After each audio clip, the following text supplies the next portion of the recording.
Well, we may as well go live, sort of. People see things happening. There I go. I'll go back to me new paintball one. I haven't got anything. Is that a new one? Is it? I haven't got anything. Well, it's British one I haven't to play. used. I've got the national anthem. I could play that on here. Oh, please don't. Yeah. I haven't got anything. Not British. Ours anyway. I haven't got anything not British. Ours is so bloody depressing, blimey. I know, isn't it?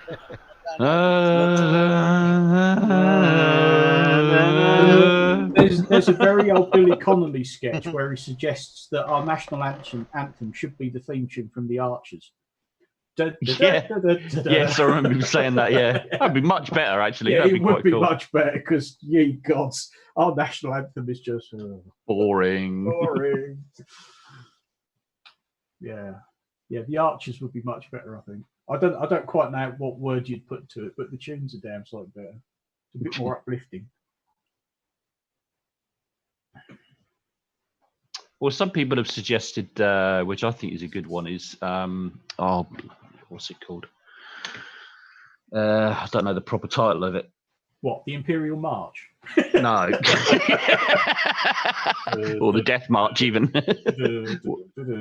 Well, but that's even more boring, really, isn't it? Let's face it. Yeah, because that's a rip-off of Mars, the god of war from the planet. That's right. Yeah. Oh, I can't remember what you call it, but it's England's green and what's it? Oh, I can't even remember the bloody word. It doesn't look very good composure the way you've holding that weapon. Jerusalem. Farmer. Yes, Jerusalem. Yeah. Jerusalem. That's the one. Thank you, Pip. Did these feet walk on England's lower class? Yeah, that's it. And like why the hell should that be Britain's national anthem? Yeah, exactly. Well, it could. Well, Scotland is Britain, isn't it? It's part of Britain. Yeah, and why would I sing about England's green and black? Well, you could change it to Britain, couldn't you? Britain's green and whatever. I don't think whoever wrote it Wesley would like that. Well, I should imagine the guy that wrote it is probably dead by now, so I don't think he's going to be too bothered. That I am not saying no. All right, I'm set with my sandwich and my cheesecake. Well, I hope you brought enough for everyone. Yeah, you get a cheesecake, and don't mind the sandwich, but in the cheesecake. I have. I'll eat it by proxy. Okay. not quite the same, but yeah, I suppose so. I'll tell you that it tastes good. Oh, yeah, that's all right then. Yes, I'm sitting here drinking tea, and if anybody wants any, the kettle's in the kitchen. Oh dear. Yeah. Make me get up. I was hoping to get delivered. Maybe we could go for a completely different tune from the national anthem. How about Budgies in the Grip of a Tie Fitter's Hand? I know. What's that about? I don't know that one. Or You're the Biggest Thing Since Pounded Milk. Oh, that's a good tune. Crash Course in Brain Surgery. I just opened an album at random in my collection and thought, oh yeah, a bit of Budgie, why not? What are the classic British bands? Oh, Dire Straits. Oh, Divine Comedy. England's national anthem, Something for the Weekend. That'd be quite good. National Express. Yeah, that'd work. Yeah. I think The Archers is probably still the best bet because that's just I think a nice, jolly, uplifting tune. I think Billy Connolly got that right. I think it's a good idea. Gosh, that must be going. When did he do that? That must have been the 80s. Got to be. Well, he was fitting well at the time, so yeah. Yes, he was. Yeah, that might even have been an audience with Billy Connolly that still crops up on TV every now and then. It was probably one of the best of those. Yeah. Audience was. That particular sketch keeps popping up on YouTube for me as well because I do watch Billy Connolly off and on. So. Yeah. Yeah, that was probably him at his peak, more or less. Yeah. I think that entire, if it wasn't that show, it was that set he did where he's also doing the thing about incontinence pants when you're dancing at the disco. And what to do when you get caught masturbating. I've changed my avatar. And the first thing you should say is, "Thank God you're here," because that just totally puts them off for a start. Did you Thank catch God you're his? here. Did you catch his Aussie tour? Yes, Yeah, Yeah. that was good. that was a That was good one. good. Yeah. There you go. I've changed my avatar as well now. Something a bit different. What Oh, are cool. you? And of course, what always reminds me of him is when Huey is in, as he's in Discord at the moment, because of course his whole sketch about Huey and Ralph, Oh yeah. Huey Green, when he's been drinking, when they drink a pint of creme de menthe. Yeah. Huey. Huey and Ralph. Classic stuff. Oh, what were they? They were in Rome or something, weren't they? That's Huey and why when they Rolf or said something. "When in Rome, Yeah. what does the Pope drink?" And the Yeah. barman says, "Oh, Creme de creme de menthe. menthe." 2 pints of that, then. 2 pints of that. Yeah. I just remember when they wake up, and he says, "Oh, I can't feel my leg. That's mine, you bum pot." And he goes, "My tongue doesn't seem to fit." I've had mornings like that after a heavy night and think, "This isn't my tongue. It doesn't fit." Yeah. Oh dear, covered in green Huey. Can't figure out why their spew is green. That's it. Down in pints of creme de menthe. Oh god, just the thought. I mean, a pint of it. That's a bottle, isn't it? Pretty much. Yeah. Blimey.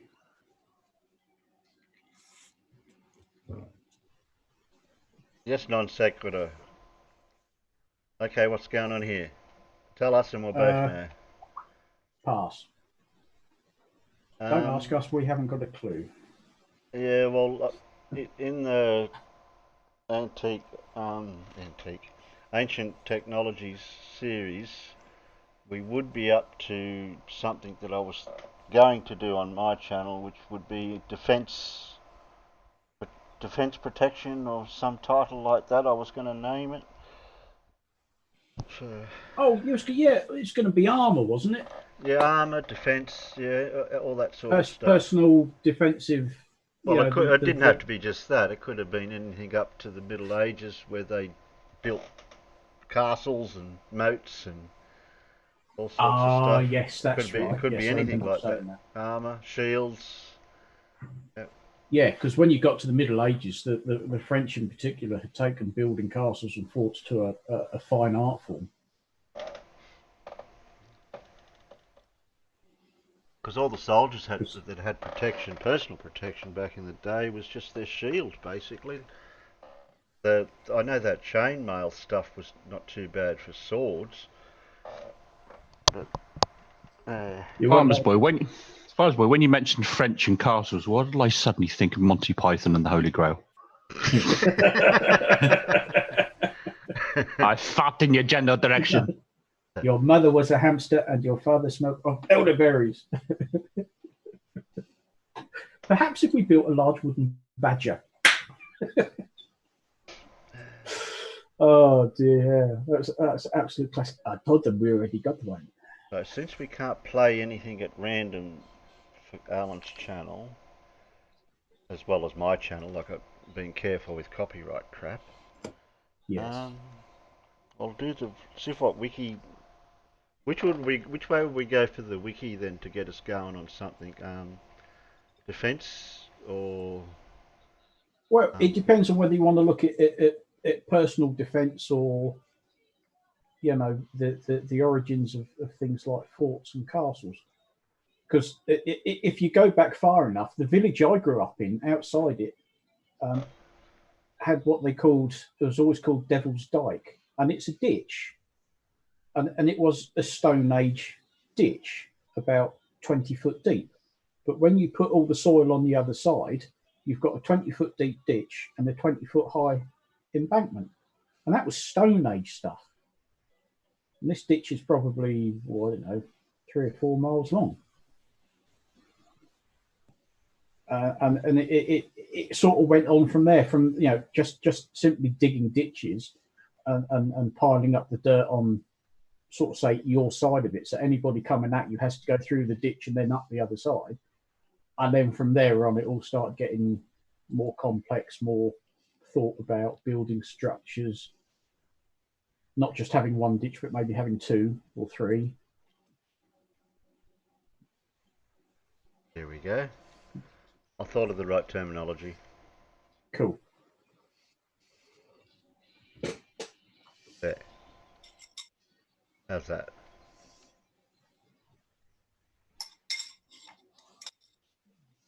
No, not been to that one. I don't think so, anyway. But yeah, that straight away that shows the idea of you don't just have one thing to stop people. You have lots of different layers that they have to get through.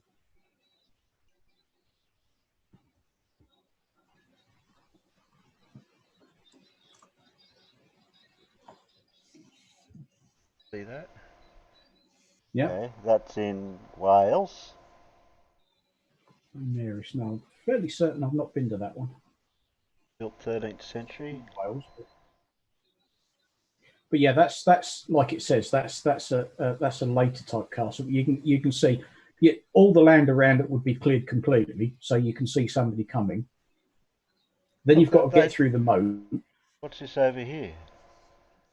A car park. They didn't have That's- car parks so back then. No, they didn't have car parks back then, did they? And they didn't have allotments. Well, they would have had some equivalent, but that looked like an allotment to the left. This one's But yeah, this one's a typical example, isn't it? The moat, the walls. Exactly. You've got a moat to get past. You've got to get across the moat. You then got a wall. So that wall has got people on top of it firing arrows down at you. If you can get over that wall, you've got an open area where you're vulnerable. And oh look, there's another wall. You know, but that's what you do. You make it as difficult as possible, and you set these areas are pretty much, they're called kill zones. So in front, you come up to the moat, you're vulnerable. You've got to get across the moat, you're vulnerable. If you can get over that first wall into the next area, you're vulnerable. And all the time, people are desperately trying to kill you. You know, it's. Boggs corrected you, farmer. A cart park. That's where you parked your cart. How much is it to park all day? Oh, it'd be a grunt. What about that? Well, actually, no, this is in Wales. Oh, how much is that, boy? Or that'd be a sheep. Extortionate. It? They didn't put piranhas or anything in the water, did they? No. Oh, okay. No, but I've seen dried moats. You know, you look. That's probably sort of 10 or 15 foot deep. So it's not something you can wade across. You know, you've got to get across that in anything that floats. Yeah, but you're trying to do that en masse, getting shot at all the time. And you wouldn't be able to float if you got certain gear on, would you? You'd just sink. Yeah, but that's not the sort of thing you're going to try and do in full sort of plate armor, are you? No. Although actually, plate armor wasn't as heavy as people think it was. They weren't stupid enough to dress a man in a metal suit so heavy you can't walk in it. Yeah, we'll look at that in a minute. We'll just cross between the two. I'll see, depending on what I find. But that shows the whole. So obviously, the weakest point of that is if you've built a castle with a moat, you've got to be able to get across the moat yourself. So you can see at the top right there. That's that you'd have a gatehouse and some sort of bridge across the moat. So that's the weakest point in your defences. But that's why those gatehouses were sort of strong. They were multi-layered. You didn't have just one gate or portcullis. You had at least two. Yeah, and in the meantime, when you're trying to get through your gate, you've got people not only throwing arrows at you, but also got like oil and hot oil and tar and God knows what else, bricks, bottles, dead rocks, chicks, burning stuff, and dead cows and ducks. It was the French that liked using cows. They didn't. Yeah. Monty Python. Here's another Watch a bit cow. of Monty Python. Oh, another cow. Jesus Christ! Oh no, that's the same cow. So Oh, yeah, wrong so movie, they, wrong movie. so they, yeah, so they're throwing everything but the kitchen sink down at you while you're in that little bit in front of the. Well, I don't know. Back then, the kitchen sink would have done a lot of damage because that would have been stone, wouldn't it? Yeah, that's right. Yeah. That'd have ruined your day. I just made a movie reference and no one picked it up. I said there's a cow, and I said there goes another cow. Oh, that was the same cow. Oh, sorry. Yeah, that would have been Twister.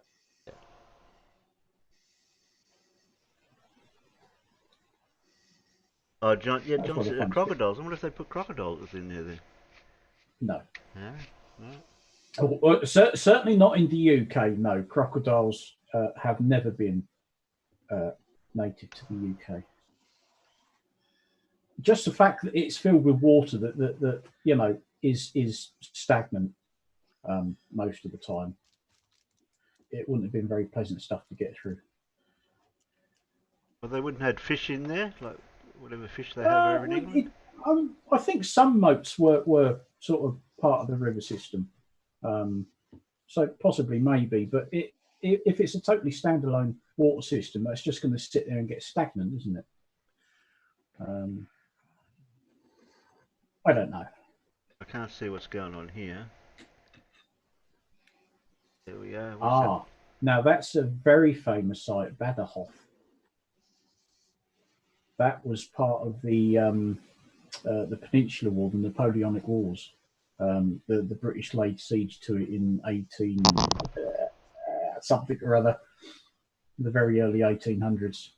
Vrumfondel said maybe eels. Carp. Yeah, maybe, but I rubber dukes. Is that supposed to be ducks? Yeah. Yeah, I was going to say rubber duke. John. Rubber dukes. Is that a rubber duke? No, it looks more like an earl to me. Yeah. So what's that part that's it's got the bridge going to it and what have you? What is that? Which picture? You're looking at this picture? Yeah. Oh, hang on a minute. I'm looking at look at the picture. Badajos or whatever it is. Baderhof. Baderhof. Yeah. Yes, exactly. Where you had your cursor just then. What is that bit? I can't see. Oh, wait a minute. I can make it bigger. Yeah. That help? No, not really. Not getting bigger at all. Well, there you are. What would that be? Well, that's right. Baderhof. So what is that at the end? At the end of it, yeah. What's that bit there? The one down on the left there now. What is that bit? Well, that is a fortification in itself, guarding that end of the bridge. Okay. That is that's the river. Oh God, I found an old map here and I can't bloody read it. But basically, that's the river that Baderhof was built next to. Okay. Oh, I see. Yeah, right. You've got like a structure guarding that end of the bridge, and then obviously you can see the big gatehouse structure at the other end. So any enemies coming from that direction, they've got to get through that fortification, Yes. get over the bridge, and then get through that next bit of the end there, the gatehouse there as well. Yeah, this city featured in one of the Sharps novels, and I think it was in one of the shows that they did. This was one of the famous Napoleonic sieges that the British Army did as the only way that you could. Then you basically set all your guns up and fired at the walls, and just kept firing and firing until eventually you blasted your way through. Yeah, there's a bunch of blokes. They gave up and turned around and went back. Yeah. Baderhof is one of the famous sieges of the Napoleonic Wars. I think Cannon eventually really made castles obsolete, really, didn't they? Because they did, because there wasn't much you could do about it. Basically, you got as close as you could, and then you just hammered 7 shades out of the walls. Until eventually the wall collapses. Yeah, and then you got an entry. Yeah. And then you send in the poor sods that were always called the Forlorn Hope, because what they did is they would ask for volunteers, and they said if you actually make it to the top and over the top and survive, you got an instant promotion. But it was called the Forlorn Hope because generally the first people you sent up, which is basically going up a big ramp of rubble and getting to the top, The chances are going of to die. surviving that, yeah, you're going.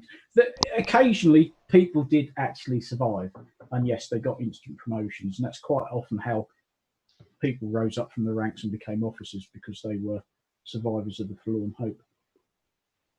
But that's that you can see there. That's I would think that's probably suffered the same thing. People have just been sort of shooting at it, and you had stone walls filled with dirt and rubble, and you just kept pounding away at it until eventually a part of it collapses, and you send your men in.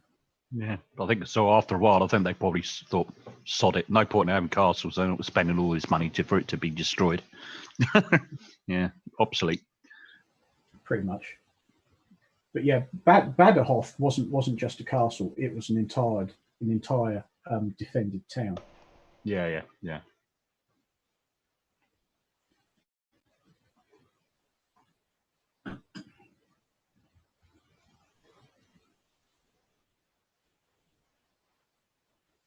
1812, that was it.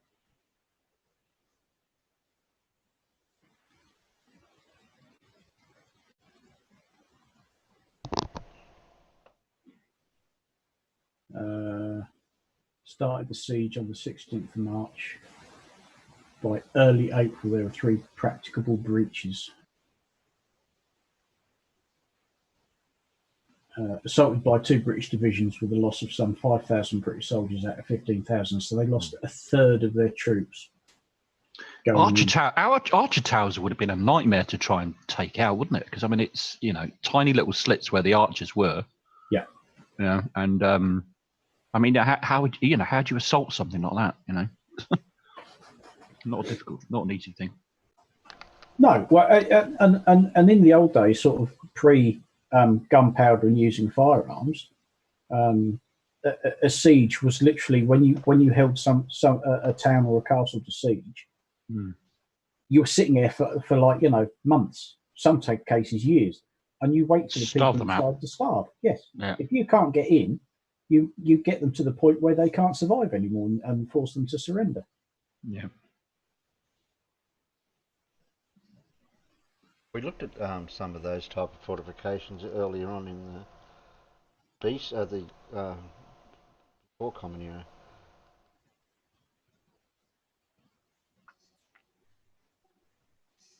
Where they were on top of a mountain.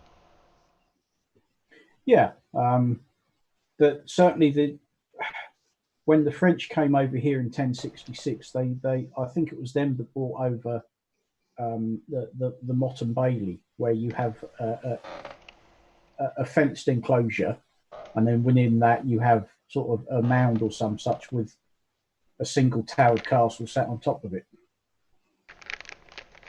The French were really into fortifications and building castles and such like. Where's Danelaw in England? Where would that have been? Because they're talking about the 5 boroughs of Danelaw. Where would that have been? 5 boroughs. It rings a bell, 5 boroughs.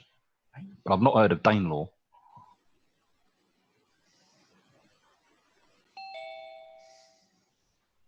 That's it, there you go. Pardon, which is the laws of the... Oh, somebody woke Huey up. Go back to Danelaw again. He's still asleep in there. Oh, there you go. He's awake. Danelaw would dominate the Anglo-Saxons. All right, okay, yeah. Sorry, 5 boroughs. Yeah, you actually gave the answers on 5 boroughs there, didn't it? Go back to 5 boroughs again. Sorry. Historical name given to the part of England in which the laws of the Danes held sway. Oh, there you go. Derby, Leicester, Lincoln, Nottingham, Stamford. There you go, the 5 boroughs. The first 4 later became county towns, that's right. Up north, that be. Well, more sort of the east and the Midlands, which makes sense because that's the direction they would have come from to begin with. What about Attenborough?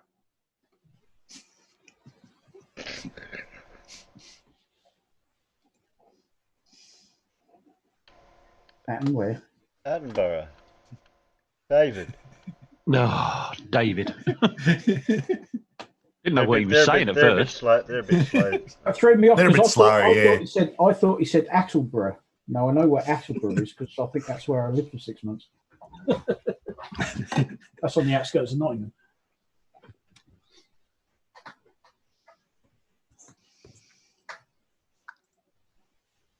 Oh, Darkman, did you have to mention that bit? The Walking Dead heads on Pike seat. Oh, yeah, Yeah, I know. I read that.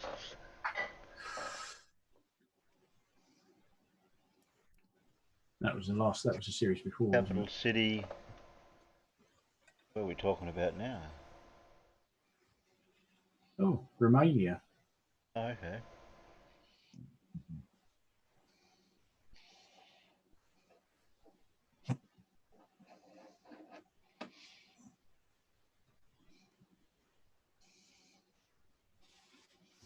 Oh, look! Yeah, look at the star shape of the castle. Oh yeah. So who first came up with that I think classic star shape? I think that was the French. I'm not an expert, but I've got a funny feeling that was the French that came up with that sort of system. Because what that does is that means that there's no part of that wall that the defenders can't fire upon. Yeah, exactly. Yeah. With cannon or arrows or whatever. Or whatever, yeah. Didn't you mention Motley and Bailey before something? Yeah, that's what I was on about before. I think that was a very much, I think, a French thing, because that started to appear a lot over here after 1066. But it's a sort of a protected courtyard, and then the castle quite often was just one tower. You know, not certainly in the early days, not like the big things you see now. Yeah, ditch and a fence. Yeah. And the entrance was protected by a lifting bridge, drawbridge. Yeah.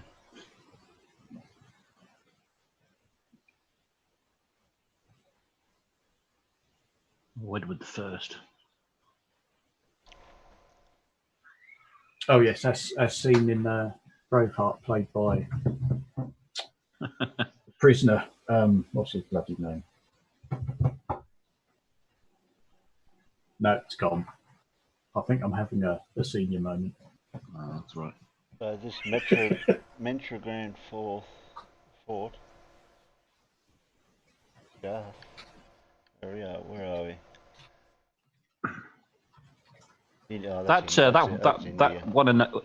That one in the mountain. Was that German castle? That looks very Austrian or German. Yeah, but it says India. No, not that one. No, the one on the right. That one? Yeah, that one. Yeah. That looks sort of Austrian or German or something, is it? It does, doesn't it? It's got that sort of style look to it. about Yeah. It's got that sort of style where there could be somebody inside going, "Rock's all calling Danny boy." That's right. Yeah. It says El Castellia. That could be Spain. Could well be, yeah. It does look like sort of name, doesn't it?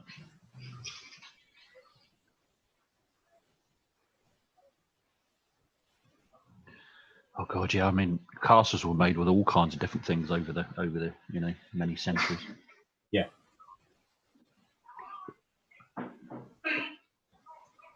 But they did also make a lot of sense in very hot countries. So in medieval times, then the castles, I mean, they were particularly large, and if they were made of stone in the most part. Yeah. What about the manpower? I mean, was slavery a thing they used, or was it just purely No, I think they workers. They had workers, because a lot of it would have involved skilled stonemasons. Yeah, of course, yeah. But it must have used a hell of a lot of manpower. I mean, I know they took years and years to build, but I mean, Yeah, but by the time you get to the Middle Ages, coming up to sort of say the 15th, 16th century, they were sort of old, tried and tested principles of construction. They weren't. To them, it wasn't groundbreaking. It was just what they did. I'm sure. Is that copper on that door? Yeah, I know. That's why I had to zoom in. It looks like copper, doesn't it? The way it's sort of shaped and bent. What do you reckon, Farmer's Boy? Is that copper, do you think, on that I door? reckon it's metal. I wouldn't say copper would be the best material to use on that because it's a fairly I'd say it's a soft metal because Yeah, I wouldn't say. I personally, I wouldn't choose copper anyway because I don't think that would provide too much protection. well, the colour it's tarnished, it wouldn't be copper. Yeah, say copper, it'd go green, wouldn't it? Yeah, true. Eventually. Is it like some sort of layers of leather, maybe, or something? I don't know, to kind of... No, it. Got little indentations in it. Mm. It's hard to tell. It's not a very good image to zoom in on it. Is there nothing in the description? No, it just says Reinforced. It just says reinforced. Yeah, That doesn't help. Well, does maybe it? they are just steel strips. We'll see if we can get any more info.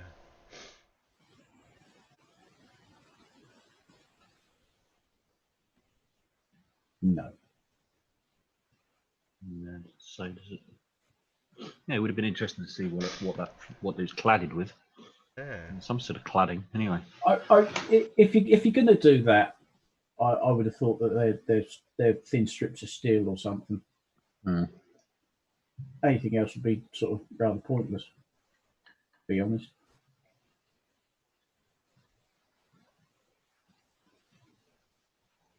Brass, yeah, maybe. Still a bit strong, I would have thought. There you go. There's a depiction of an assault on a castle. The siege of Constantinople. We got the boat. We got a ladder. So they're across. Yeah, Where's Wally? Across the boat. Where is Wally? Get off my land! Now, Wally was sensible. He stayed at home. Yeah. Don't worry, lads. I'm right behind you. I'll look after the women folk because you all go off to war. Yeah, 100 miles behind you.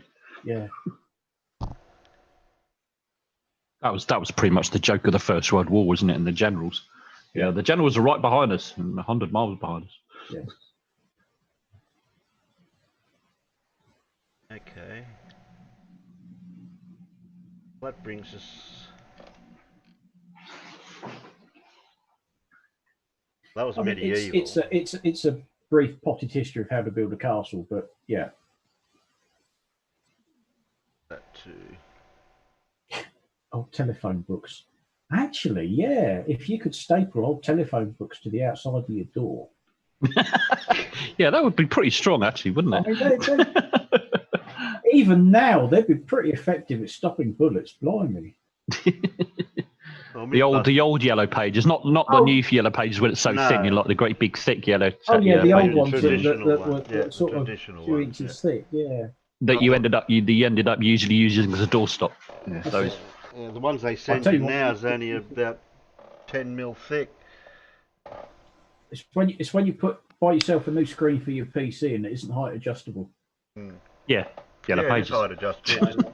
Either tear the pages out or.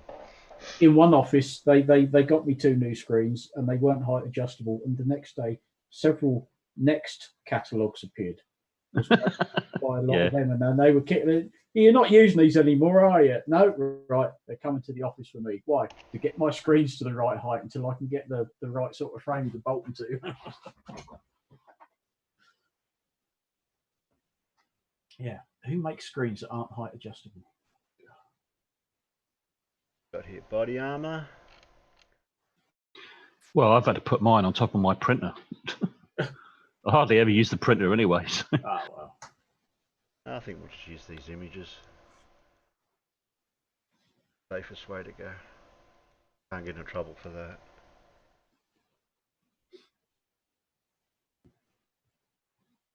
Armor worn in Europe. I can't see that. The pictures are too small.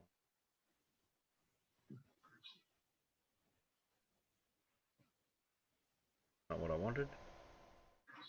I think it was. I think you just had to scroll down. Yeah, it's not doing what I want. That's not what I want. No. It actually looked like quite a handy picture. Yeah, that's as big as I can get it.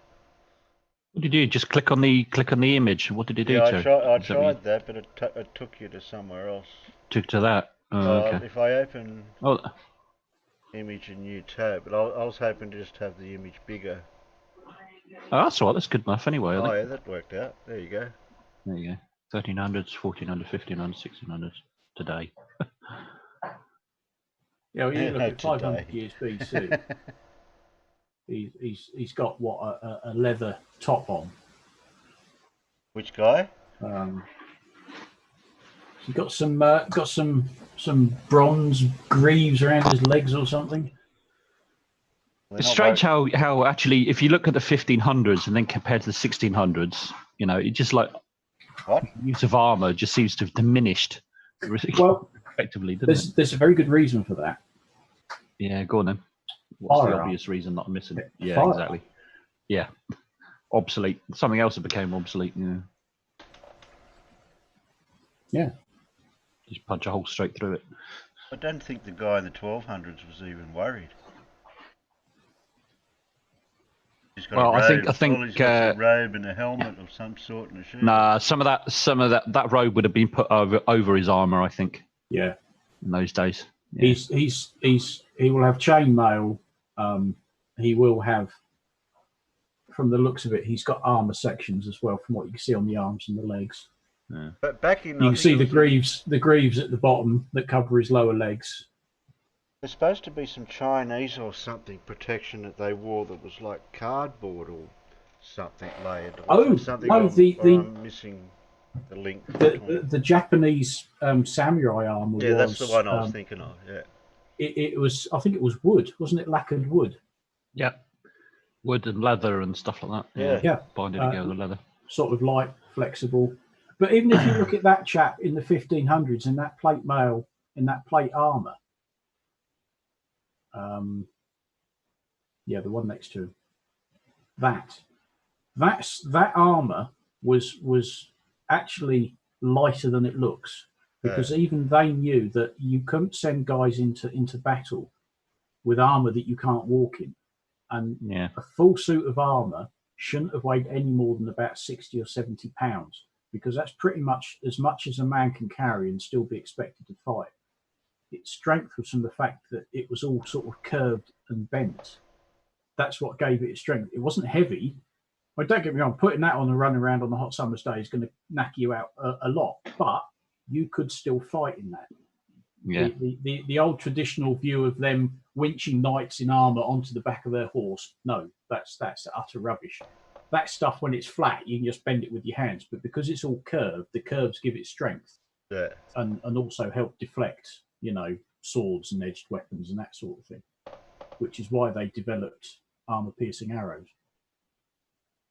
So they could punch through it and hit the chap underneath it.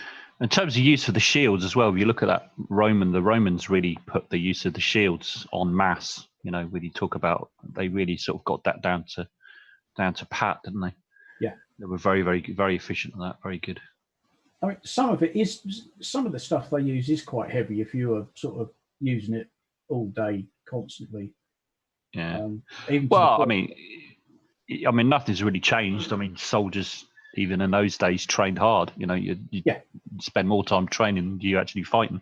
Well, so they would have actually got used to it. Well, that's it. They had to be physically strong, because at the end of the day, they weren't sort of sitting several hundred yards apart from each other, shooting bullets at each other. They were up close, personal, in your face, swinging a sword, swinging a mace, an axe, or what have you.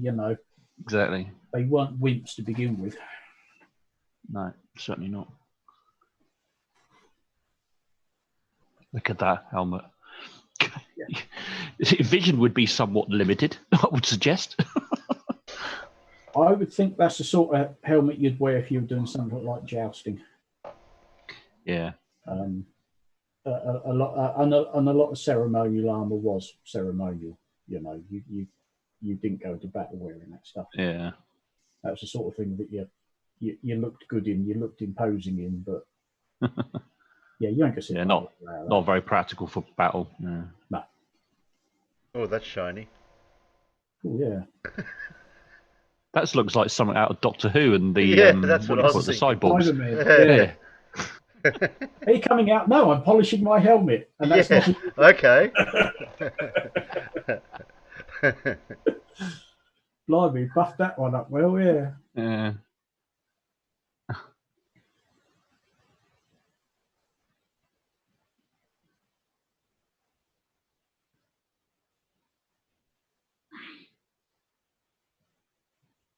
Oh, where's that? What part? Go back a minute, too. What part of the world is that from? I don't know. That comes from. Just looking at the sword, it looks kind of. I don't think it's. It looks like French, maybe. It doesn't look English.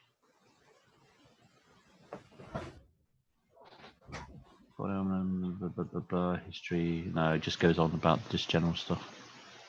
I was just curious about that particular Yeah, picture. that particular. It's all right. One, It's all good. Oh, here we are. Renaissance, early modern suits of armor. All right, yeah. Okay, for heavy. Oh, heavy cavalry. Oh, that's the way they got it, sort of sitting. Yeah, heavy cavalry. They're like almost like they're straddling a horse. Yeah, it makes sense. Yeah. That's probably 1600s.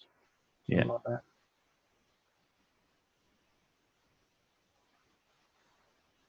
You're getting into the era of sort of English Civil War and that sort of thing. There'll still be a lot of them still be wearing armor that resembled that. They look very comfortable. Some of these helmets. No, they weren't built for comfort. No.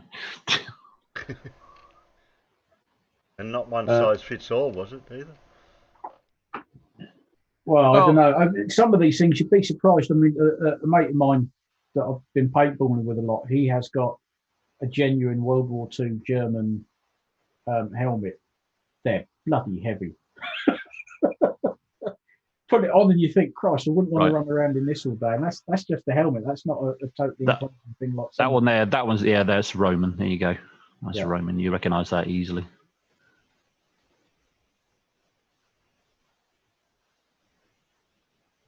Yeah, they were. I mean, the Romans were very efficient when it came to that kind of stuff. Yeah, so they were sort of molded leather and then lightweight strips of metal over the top. And again, it's the curve that gives it strength. Yeah, and then of course the shield played a very important part in the point of having eyebrows moulded in? Well, why not? Decorative. And don't forget, like Father's War was saying, it's quite often to make you look imposing and and fearsome, or or just have a frown great sort of a look then. I don't know. Put it on. I would. If somebody came towards me wielding a bloody great big sword, with that on, I'd be pretty scared. I think. Yeah. I'd have second thoughts. Yeah. Yeah. Fair enough, mate. Whatever. Yeah, you win. Okay. Oh, you got hospital PPE now. What? How'd they get that in here? What's that got to do with armour? Yeah. Well, I suppose it's armour of a kind, I suppose, isn't it? Personal protective equipment. Yeah, exactly. PPE. Yeah, I know. That's what I googled. Well, I did ancient personal protection.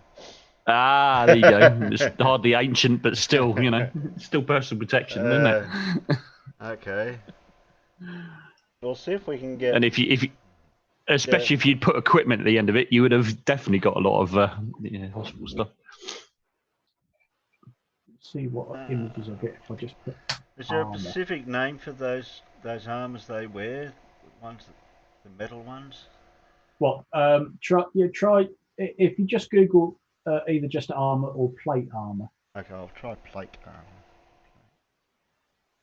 And then you find out all the different names for all the different bits, because there are lots of them. Now I've got a heap of images. Do you want me to go to Wiki first? Because that might give us a bit of extra. Yeah, give it a go.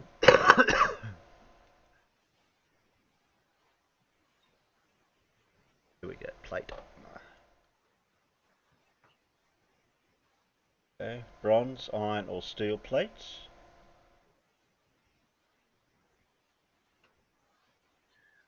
Alright, okay, repeaters such as the Roman era along segmentata. Lorica segmentata. Full plate armor developed in Europe during the late Middle Ages.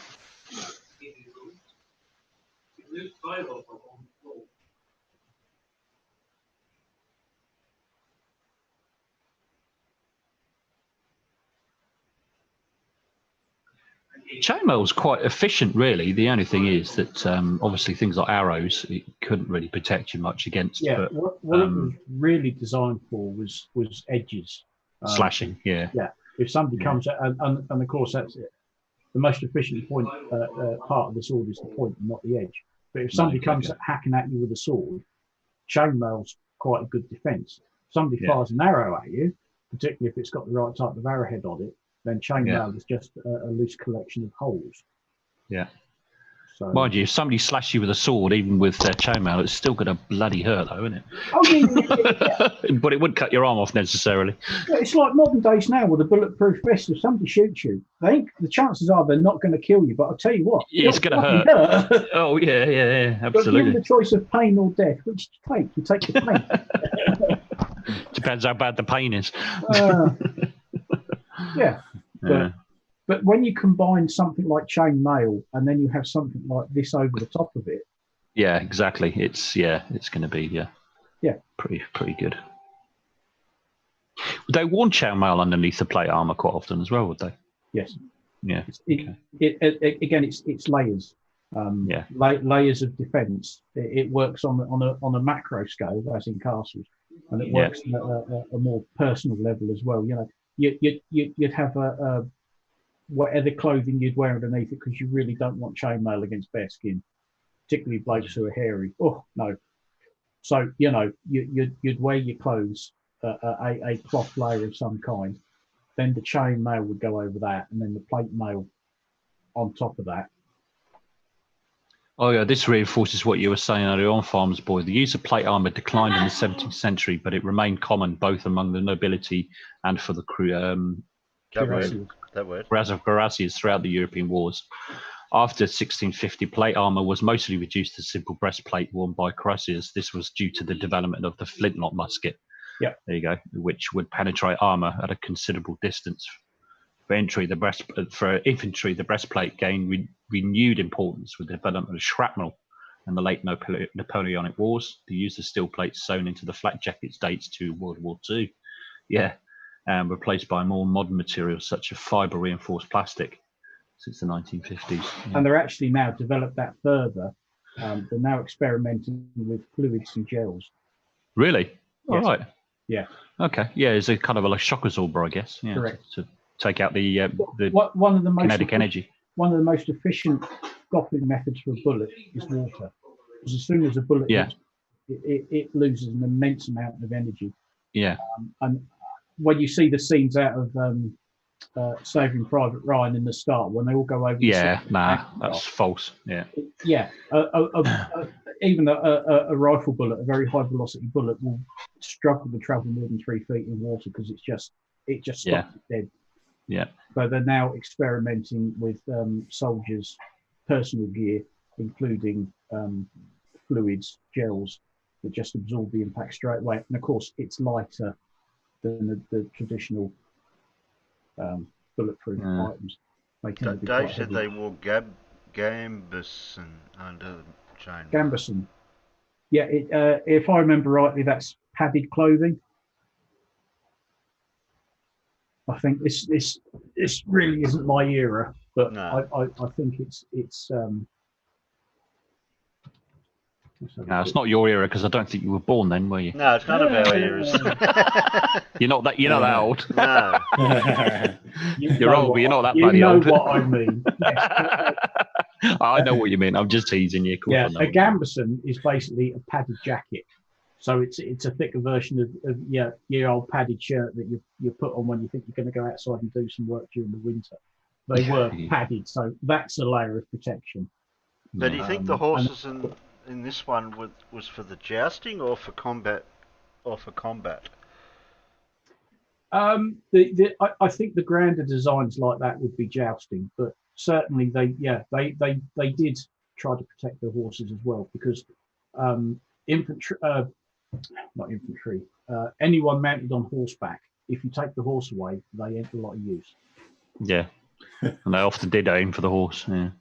Sadly. Well, the horse was a bigger target as well. So you Yeah, go exactly. for a bigger target. If you take a bloke off a horse, he's not a lot of use. Yeah. But oh, blimey, if you had that thing charging at you. Yeah. Well, this is one of the things Around. that happened to the English when the French invaded us in 1066. Yeah. Because of course he came over with cavalry. So you've got all these troops who sort of were fighting up north, and then they marched all the way south. So they were pretty knackered, and then the French appeared on horseback. And these guys, our guys were just foot soldiers, and suddenly you foot soldiers don't tend to do very well against cavalry running at them. No. En masse. Yeah. Italian suit of armour. Even when you get to the Napoleonic era, when the French sent the cavalry in, the English just followed the command form square. Yeah. And you form a square and you kneel down and you stick out your rifle that's got a dirty great big bayonet on the end. And then the horse goes, oh, I'm not running into that. But I like the pointy boots. Oh yeah, they're quite nice, aren't they? Italian, yeah, it's Italian design. Would like to be kicked in the shins with them. No.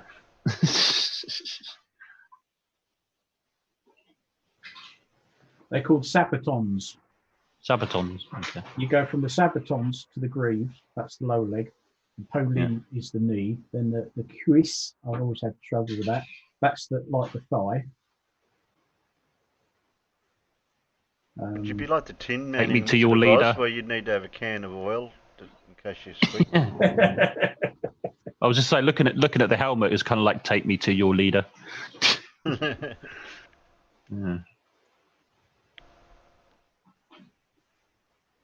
Oh, there's the chainmail hanging out. If you look at that, that's all very carefully sort of bent and curved. Oh yeah. Quite. So I've seen a guy making this stuff, and the sheet metal they start off with is really flexible and light, and you can bend it easily. But when you hammer it into all of these shapes and curves, that's where it gets its strength from. Imagine the time it takes to put it on. Yeah, it takes a little while.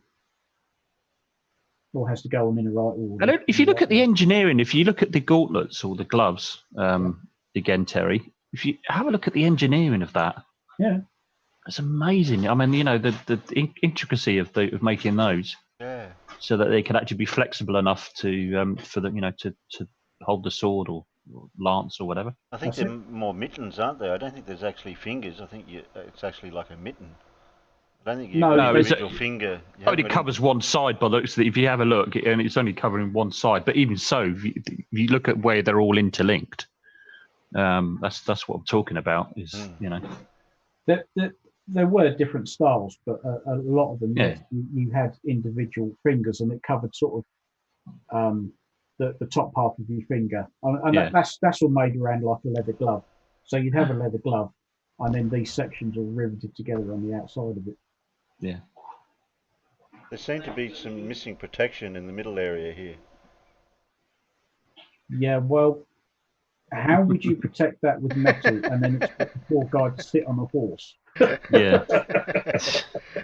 It would hurt a bit, I think. Yeah. Yeah, you can only go so far. But it makes me chuckle because I look at that and then I look at all of the gear I wear for paintball. And my paintball gear follows exactly the same principles, except I have more protection around that area. Because that's the one place I really don't want to get shot.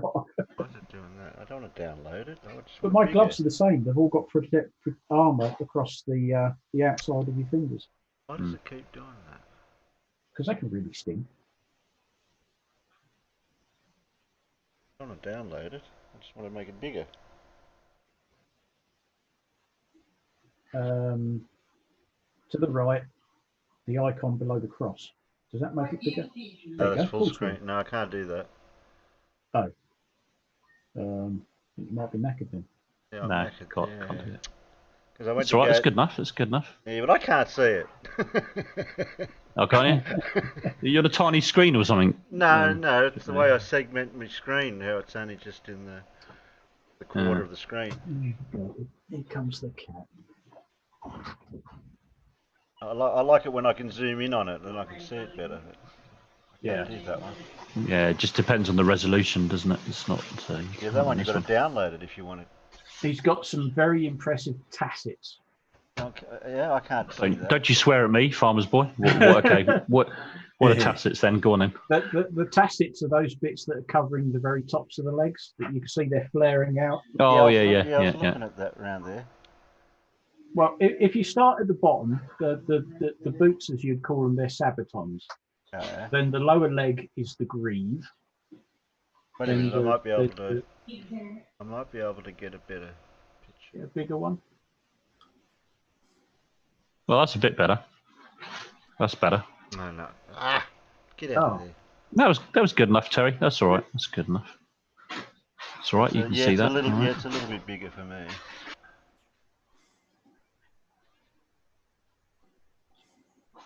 Yeah. So the lower leg is the greave. Around the knee is the polin. Then you go up to the thigh, and that's the I can never pronounce this properly. The crease, C-U-I-S-S-E. Yeah, that's where you're pointing now. That's the tacit. That whole bit there, that's sort of covering, I suppose, the hips and the joint between the torso and the leg. He looks like he's got a beer belly. It's a bit high for a bit. Yes, no, that'd be more like chest area, sort of. Well, chest is up stomach area. Yeah. That's I know. But I think he's fat. That was for a fat night. That sort of area is more like your sternum, kind of like your middle of your ribs there. I don't know why it sticks out like that. I think supposed to make it look as if you've got a big chest and posing. He was a fat night. But you can see that's obviously designed for horseback. I mean, apart from the fact he's got spurs on the back. Oh, yeah. You can see, but you can see that cutout in the tacit. You can see it, what here? That's going to be where he sat on the saddle. Yeah. I think that the cutout and the flares of that's. But like I say, the spurs tend to give it away that that's intended for use on horseback. I mean that's a fancy thing.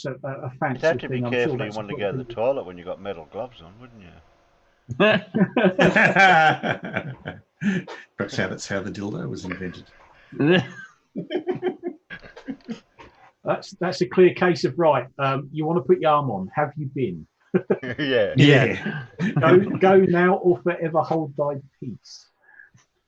Or it's going to be a case of what was it? Iron Man 2 when they says people ask me how I go to the toilet in this. He says like this.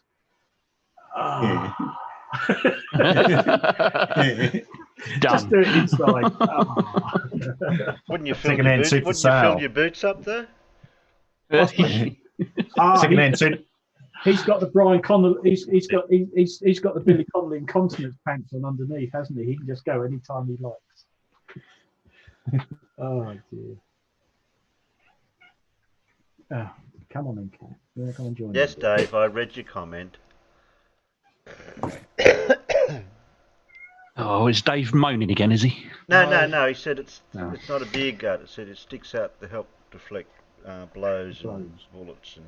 Yeah, I know. I'm only joking. I know you don't usually moan, Dave. I'll tell you what. If you want to see this sort of armor in action, watch the rather excellent old film Excalibur. Yeah. Because they did actually make real suits of armor for that film, and you can watch them running around fighting each other wearing plate armor. And there's a lot of people said, "Oh, that's obviously just fake stuff." And they said, "No, these are real suits of armor that they're running around in." There's a guy in Victoria that makes chainmail out of welding wire. Welding wire? All right. Yeah, he sits there and he individually rolls each ring and then welds it shut, and then rolls the next one, and yeah. Wow, that'd painstaking. That'd take forever. Yeah. You can buy a cheaper version where he just rolls the rings and then cuts them, and they just sit shut, but they're not welded shut. The stronger one, of course, is where each ring is actually welded shut. Wow.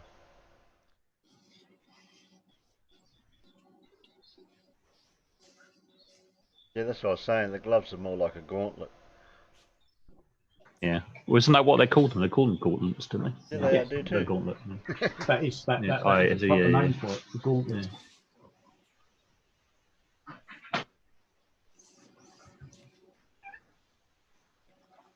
All right. That's unusual. Oh, that would be for jousting, wouldn't it? Surely. Yeah. Was that a jousting suit? Looks like it. Some sort. Looks like it. But I mean, he is holding. Yeah, you would think. He's holding a lance. Yeah, it's just like makes it's it cut off. from. Yeah.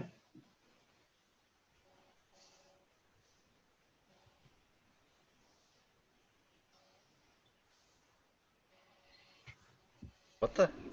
What the hell is that? Armor designed by the Colton Niner, dated to the 1400s. The heck is that? That's unusual, isn't it? That looks like 1480s. Late form of the tournament.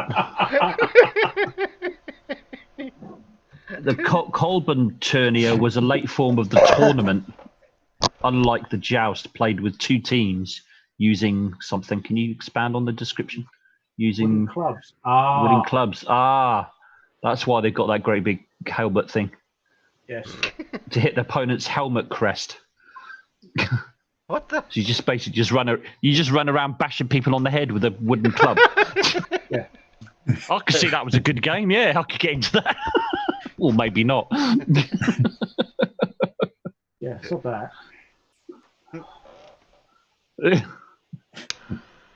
Oh dear me. Colburn tourney. That's got to be Austrian or German or something.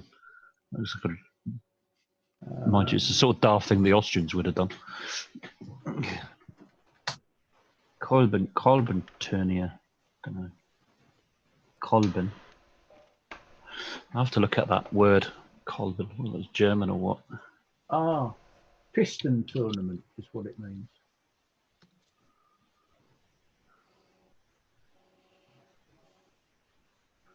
Yeah. As in a battle, up to 200 or 300 participants fought only between barriers. Yeah, it's German. Yeah, it's German. Translate Colburn from German to English and go to mobile to German English translation. Colburn designed for tablets and mobile devices. All right, it's got a different name, but yeah, it's German origin anyway. Piston tournament. Yeah. If that was full screen, Obviously. it probably wouldn't look as bad.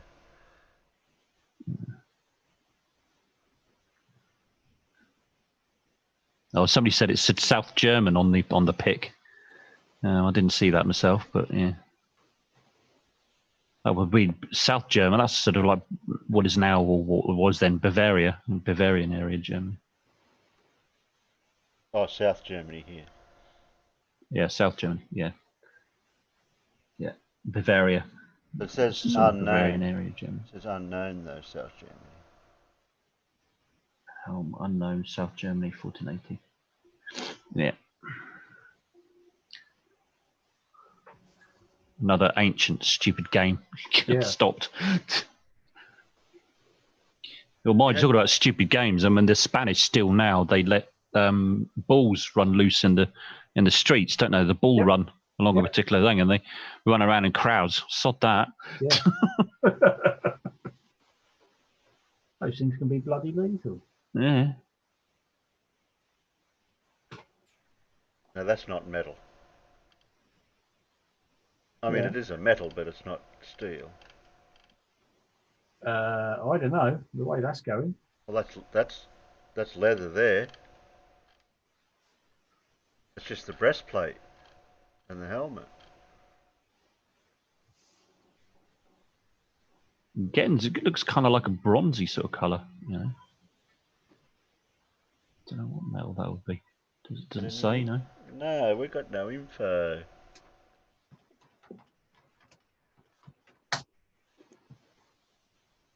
Sorry. I'll have to go back out and see if we get anything out here. Where were we? Somewhere. Yeah, that one. Was it that one? Munition armor of a standard pattern with interchangeable pieces. It was often made of iron or sometimes an alloy of iron containing a small amount of phosphorus, which gave it marginal increase in hardness. So that is all metal. Yeah.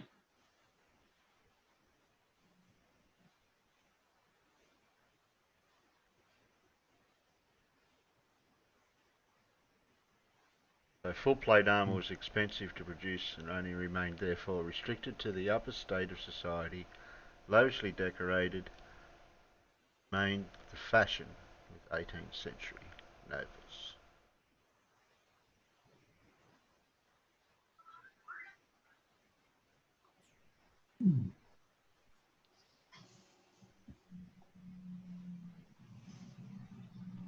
So they just wore it to look good. Yeah, after the muskets came into force, The mostly breastplate for generals. The breastplate one was basically the only thing they needed to wear. Oh, the Japanese.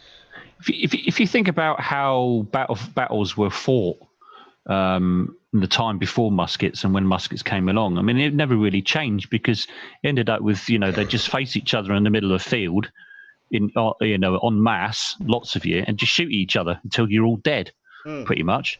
Well, that's what it was. Stood in rows, and it was the same in the battlefield before muskets. You stood in rows and you charged each other and hit each other with swords. So But yeah, but when the tactics never really changed much, did they?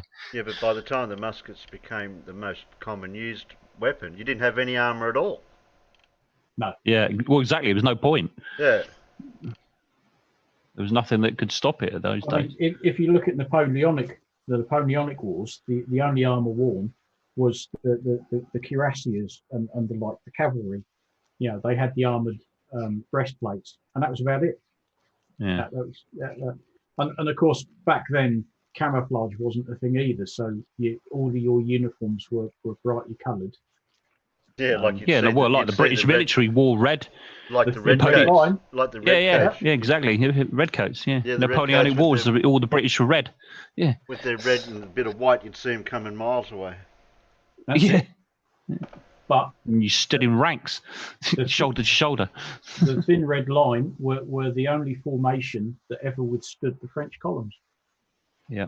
Everybody else that stood before the French columns ran. Yeah. That's bravery in itself. Standing in a row with shoulder to shoulder with people, and you've got somebody pointing a musket at you, just about to fire, and you've got to stand stock still. Yeah. That takes some balls, and it really does. Oh yeah, but as the English infantry were trained, when you look at a big column of French come marching towards you, you think, my God, there's hundreds of people. How many of them are actually shooting at? Yeah. The front rank. Exactly. Yeah.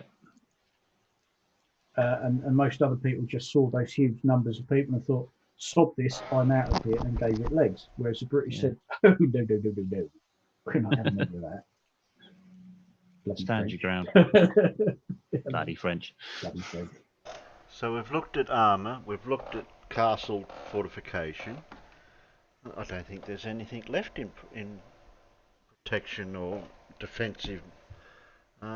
Well, not until you start getting towards more modern times. And ironically, armour and armour plate actually made a brief resurgence in the First World War. Yeah, I just noticed a bit of that in that thing I just read. There are many examples of sort of improvised armour and breastplates and all sorts of things. All right. Well, they quite often, when one side nipped over to the other side and tried to attack a trench, it all descended into hand-to-hand combat again. Oh yeah. Bayonets and spades. For a while, it got very medieval. Yeah, there were maces and clubs, and people were trying to develop bulletproof armor. So you've got breastplates and all sorts of things. Yeah. Yeah. True. Yeah. I mean, ultimately, that's why they came up with a tank. Dave said, "What about weapons?" Well, we sort of started covering cannons and early flintlock type weapons. Yeah, we did the early gun. We haven't quite developed into the modern era yet, Dave. We're touching on it, but we're not going. I think I'll wait till I go back to my streaming start to progress past this era. I think we'll just stay back. We'll just stay back in the Dark Ages for now, for a while.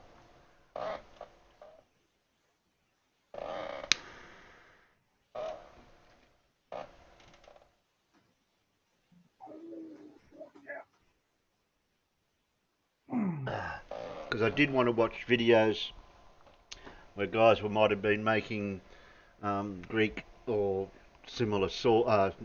Not the swords. We're already done. We hadn't finished the blacksmithing thing of swords that I missed out on watching. I know there's a video of somebody making a shield, like either a Roman shield or something, or a knight's shield or medieval shields. Oh, right. That's cool. And we can't watch any of that. I have to do a bit of research on getting the right video for that. I don't think I've got anything put away in my watch later list. I don't think I have. Don't think I've prepared. As Ken said, I'm not prepared for that. I'm not prepared for that. Yeah. Whatever. Yeah, I don't want to play anything that'll risk Alan's channel at all. So we can watch. We can do our traditional watch. Pick a number later on. Yeah, because there's been a few things come out in the last couple of days, hasn't there? Yeah, since Monday. Yeah, I've missed a couple, so we can add that to the list. Oh, who woke Mad up? Oh dear. He said he was going for 40. Yeah, he was going for 40 winks, but I reckon he should have went for 50. Because he was up for the last 24 hours, and he nodded off there earlier. So the tone is now going to be lowered now he's here. You know that, don't you? Yeah, I know. What, you've handed that job over to him, have you? No, I don't lower the tone. I just lower the IQ. I just lower the IQ, not the tone. You don't have to say anything to do that. Oh, Dad. Okay, Matt, it's your turn. Yeah. His turn for what? Sean, your turn, Mad B, apparently. Yeah, it's your turn, Matt. My turn. That's your turn. Yeah, I don't know what for, but it's your turn. Well, whatever it depends on how much sleep you got. So I don't think you got much. No. Not at all by the look of it. Oh, thank you very much. Let me come back and put my makeup on.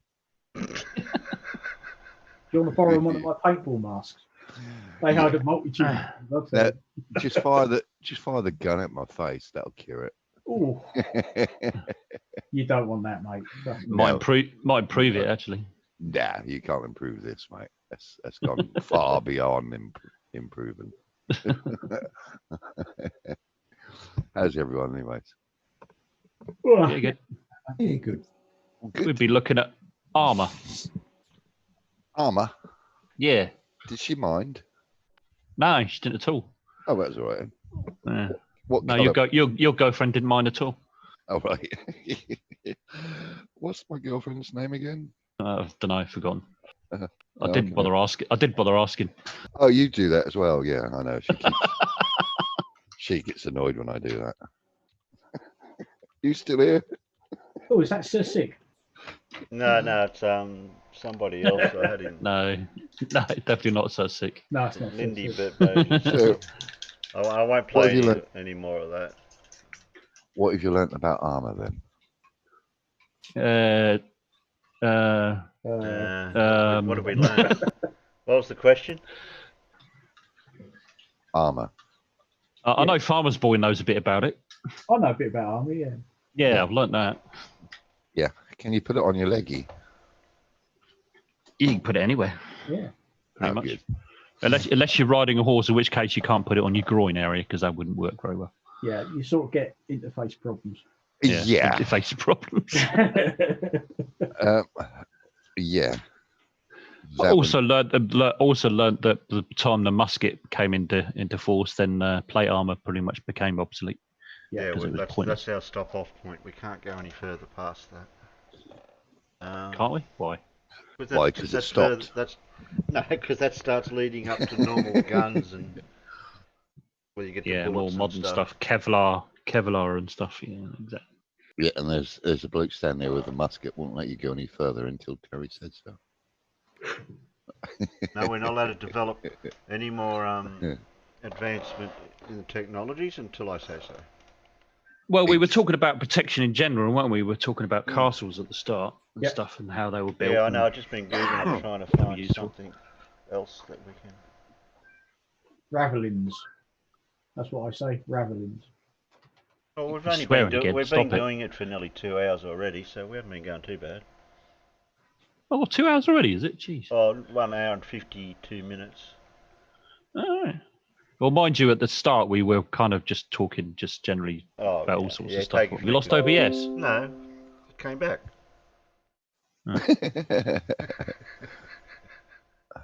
You were worried then, weren't you? Oh, No, frantically. it does that. It does that.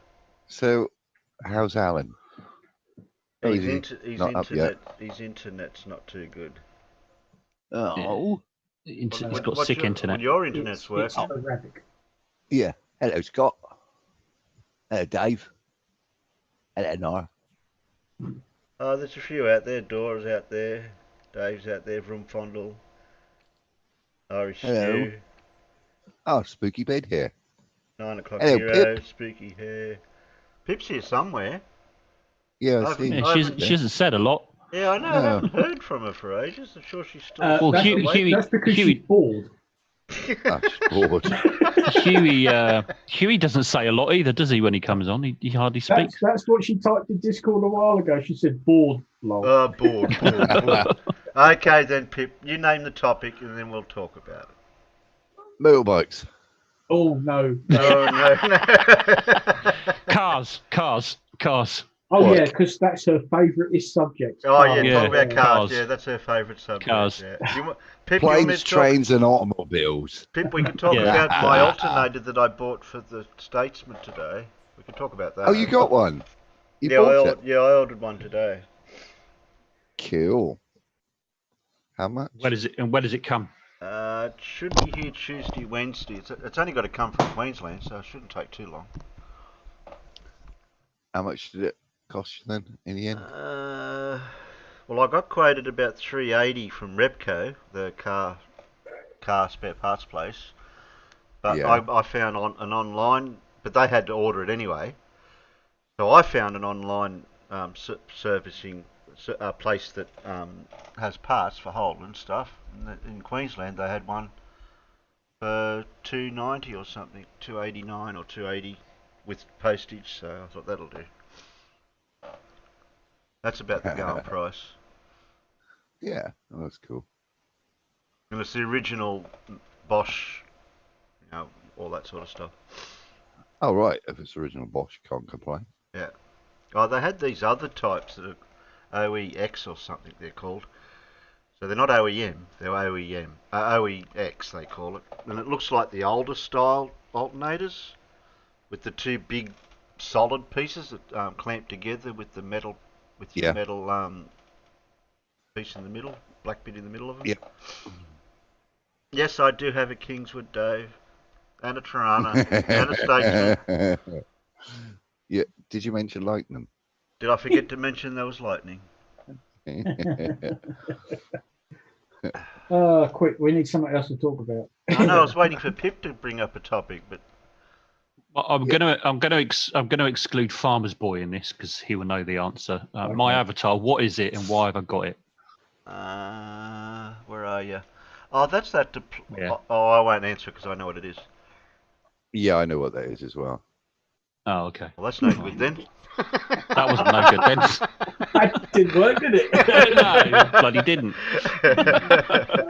Okay, more the point. Why have I got it as my avatar now? Because Why? you're an idiot. You're an Yeah. idiot.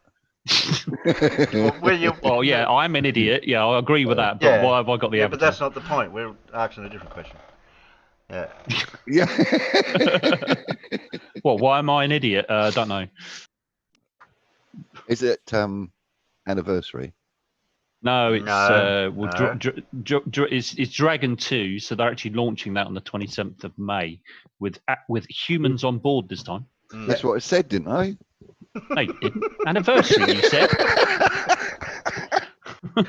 No, I didn't. You heard Anniversary. something. Yes, you did. You heard something completely different now, wasn't it? Yeah. No. Oh, Holden Chimera, don't swear at me, Scott. I don't think the British knew about the Holden Chimera. I don't think they. When was it? The Holden Chimera. Well, there was two types that came out in the 80s and early 90s. Oh, you had one of those. Oh, jeez, I feel sorry for you. Any news on Pip's computer? Pip's on her iPad. Yeah, as I say, because she's got her old avatar, isn't she still? Yeah. I actually quite like that avatar. Mind you. Well, Pip's, that's quite good, isn't it? Yeah. Yeah. But I do enjoy our new avatars as well. I mean, Yeah. we all do, I'm sure. But we would like daily updates, Pip, about the computer. Yeah. Please. Come on, Pip. Come on. Let's have a daily update, please. Pip? Pip? Are you there? We're doing an Alan on Pip, are we? Pip.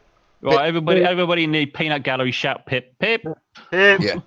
Pip, where are you, Pip? Pip. Alan. No, this time it's Pip. Pip. Oh, it's Pip, is it? Pip. Oh, Pip. Pip. Pip. Steve. Pip. Steve. Steve.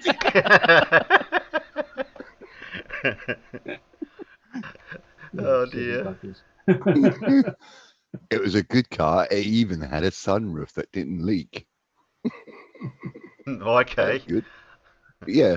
That was probably Well, about the that's best a thing about it, bonus. though. Yeah. I used to have an old Mark II Escort, 2-door, round headlight. Oh, very round. God. 2-door Mark II Escort. But it Mark had the II. big vinyl sliding sunroof. Oh, right. Yeah. Vinyl. Yeah. Because it was a Sliding vinyl sun- roof, and you pulled this lever down, and you basically slid most of the roof back, and it just concertinaed back, Yes. I and know it what you didn't mean. leak. And that car was from 1970. I can't remember. And frozen to death. Yeah. It was 1970s frozen to death. Yeah. It was an R-Edge, Yeah. whatever that was in the 70s. I can't remember. But yeah. 70. Old. Yeah. Oh yeah. Nothing to 70. And T was. Mind you, he was getting on a bit by the time you got to drive it, though, Farms Boy. Yes, because I had it in Must have been after 1987 at least. early 90s. TE, TD, Early 90s, TC. That model? What? The Cortina. No, this is Mark II Escort. Oh, Mark Escort. II Escort, mate. Oh, Escort. Oh. Far superior. Superior. In black from the factory, because it still had the special order sticker inside the engine bay. I had. But we spent 6 months welding it up just to get it through an MOT. It was rusty as anything. Yeah. Yeah. Outer wings, inner wings, lower doors, arches. Not the RS2000 model? No, unfortunately, no. This wasn't. This was just a. You want the square Mark, one. Mark The square II? ones, yeah. Yeah, not that one. That's the Mark one. That's the Mark one. That blue one at the bottom, or the orange one, Well, yeah, I was thinking of either those two. or the yellow one, yeah, or the that's white an one, which is aren't the they area. the RS2000 body Shape, type? yeah, but the RS2000 got a rubbery, bonnety front bit on it. Oh, That's pretty. That yellow one is pretty. I think pretty much the shape of it. Round headlights, 2-door. Yeah. Because most of them had square headlights, not round. But mine also had the roof was vinyl, and it was the sunroof. You just slid the whole thing back, and it just cleaned up outside. Yeah, our competitive for that was the Gemini, which is a. It was a model over where you are, the Gemini, but I can't think of the name of it off the top of my head. Don't know what that would be. Yeah, it's a Gemini over here with a little bit different grille, but it was the same body over there. It was like an Opal or something similar. Ah, Opal, yeah. No, but no. But we called it a Gemini. It's basically the same size. Yeah, I had a Mark II. That was beige, and it had a brown vinyl roof. A few of the young blokes like had that little van. Beige and brown. Oh, God. Yeah, but that was a sleeper, mate. Mine, Someone, Ah, someone sleeper. converted it to a mine rally started car. when I got it. It Oh, was nice. a 1300. When I was finished with it, it was a 1600. Mine was the 1700 works. We'd cosmic had engine, these mine. running around over here original, but I don't think you would have many of them over there. Oh yeah, we had Mark. Yeah, Yeah, but we had not mine. now. I'm 2000s. talking about now. Oh no, you struggle to find them. There ain't many left. Well, Not they enough did. in any decent order. They didn't actually make many of the RS2000s. They're limited. Yeah. But yeah, as you said, there won't be many left because they're limited and they rusted. Yep. Yeah, So they're limited. You seem to have a problem with that. Well, it's Yes. got something to do with our climate. Yeah. It does tend to get a bit wet over here. No, it gets wet And here the too. salt. It gets wet here. No, Yeah. you don't do wet Yeah. very well. Yeah, but no, thing is, it gets wet every single bloody day. Sometimes it do, yeah. Yeah. And you go to Northern Ireland and it really is every single day. Yeah, the Stays only in time- England, but in Northern Ireland it's never bloody that's stopped. a typical day wet. Okay. It must have Oh, stopped. pretty much, yeah. It must Yeah. have stopped sprinkling that day. The ground's still wet. Yeah. though. Yep. Were you exactly. looking for me, by the way? Oh, Hey, no, yeah. now you turn up. Oh, we were, yeah, because we Yeah, thought we- we'd invite you because we're talking about cars now, so we thought we'd Yeah. come and invite you. Now you, We were now talking you- about castles and armour, and now you're talking about cars, so I went Well, and made a video.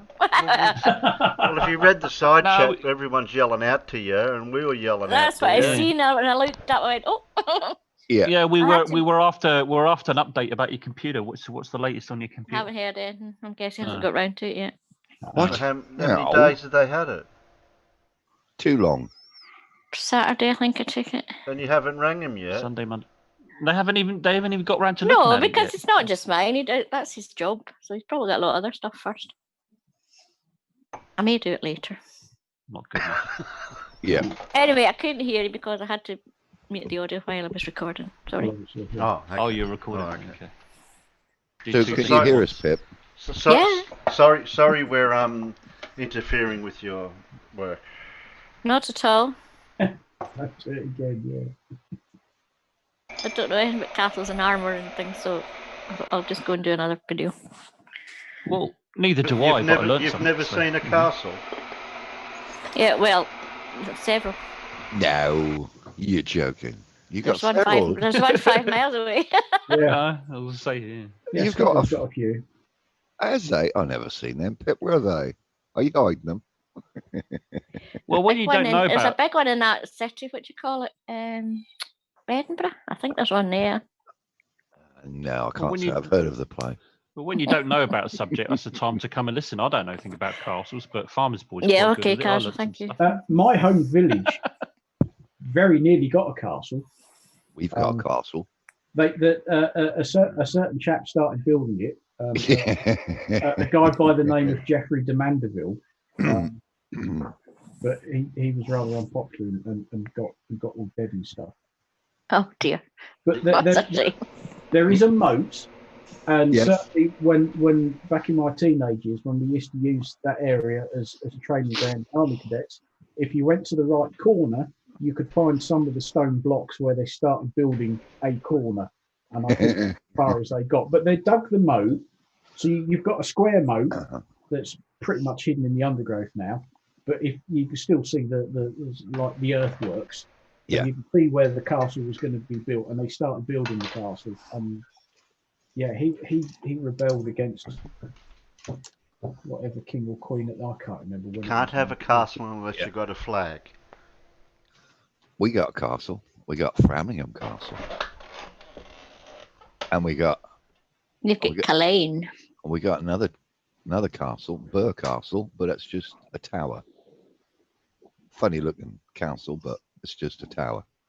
it was the early 1100s. Oh, Geoffrey de Mandeville, Earl of Essex. he's lost in. Why does that sound familiar? Earl of Essex. What's Alan in it? He rebelled against. I'm trying to see which king it was at the time. I think it was King Stephen. Okay, who's spamming over in Discord with the Chimera? I seen you, Scott. Scott. Where did he put it? He didn't put in car stuff, did he? Oh, somebody's putting helmets in the. Oh, Lokio said he wore a helmet in the army. So I'm over in Discord now. I have to pinch pictures from over there to bring them in here now. Oh dear. Wait a minute. What else have they got here? People putting things randomly all over the place. Now I've got to find things. My ex's family used to live in a castle. Crail. Oh, yeah, he was actually killed in my home village.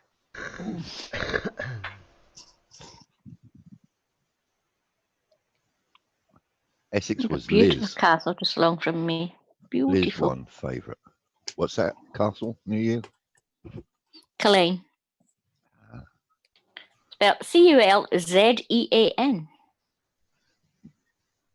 Yeah, but I don't think blah blah blah blah blah. I don't think there's a castle. I don't think there's an actual castle there, John.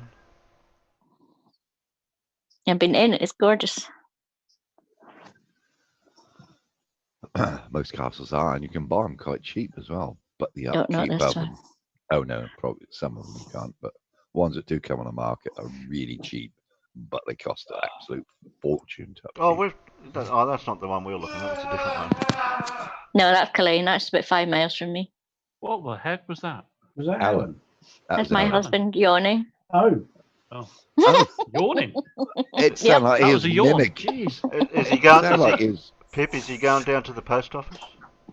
Well, I hope that's. I hope that's him yawning.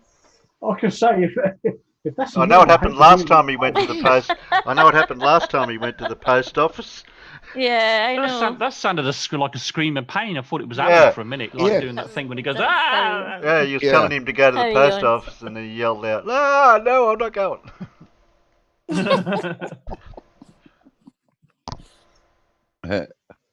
So anyway, Eisenhower stayed in that castle.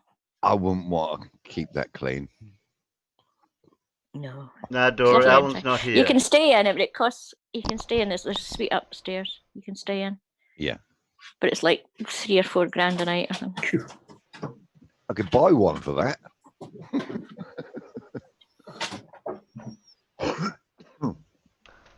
I see a house up for sale near you, actually. Yep, that's sort of further inland, up in the sort of mountains near a reservoir. What are you thinking of moving there? I'd love to live in Scotland. Yeah, my dad lives up there. He lives up in Loch Ness, but yeah, I'd love to go up there. I was considering actually moving up there, but isn't it colder? You can go and visit Pip and talk about cars. Yeah, and motorbikes and airplanes, and then leave with 2 black eyes. Yeah. And talking in a high pitched voice because she brought her knee up. And then afterwards, would you like a cup of tea?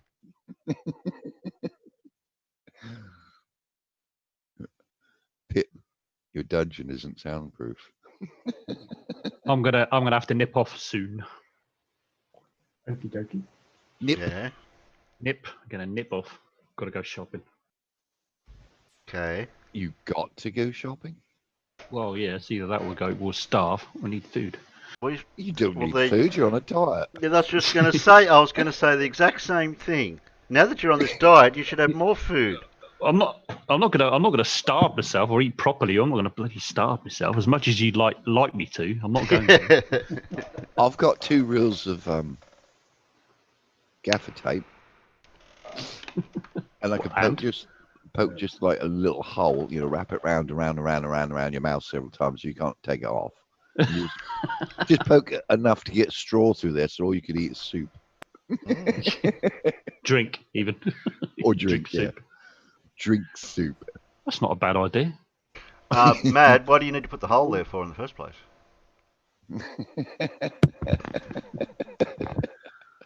I suppose he's got to breathe now and again. Oh, okay. Now and again. It's all right. Just a little bit of oxygen will do. Because we know air is really heavy. Yeah.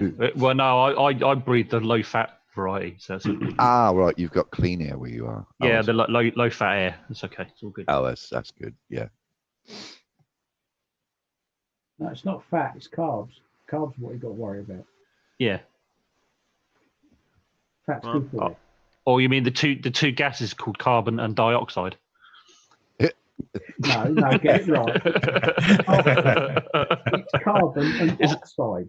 Oh, that's a carbon and oxide. So that was Riley, wasn't it? You said that, wasn't it? Carbon and Riley. oxide. That's Carbon what and oxide. Yeah. That's what makes it up. It's carbon and oxide. I was just looking at Riley's And if you last think about that for a minute, that's why Riley can argue that sunset is redshift. I was just looking at Riley's last uploads, and I'm not even going to touch him, so we can skip that topic. I don't know who else has been doing swear, every time I watch lately. one of his videos, more of my brain cells just die. There's no derp left. What are they all hiding or something? No derp. Yeah, the derps are all hiding. I can't find anything. Well, that's good. You don't want dirt. Talking about when he was talking about red shift and blue shift, I'm waiting for the day when he denies that red shift and blue shift isn't a thing. Oh, don't. I'd just like to ask him what if the animation had yellow and pink on it instead. Exactly. Yeah. Later, Dora. Yeah. Yellow shift and pink shift. Yeah. Later, Dora. Yeah, later, see you later, if Dora. the stream is still on. Later. See you, Dora. Depends how much Bye, later. Dora. What time is it? Yeah, we've still got another hour or two left in me.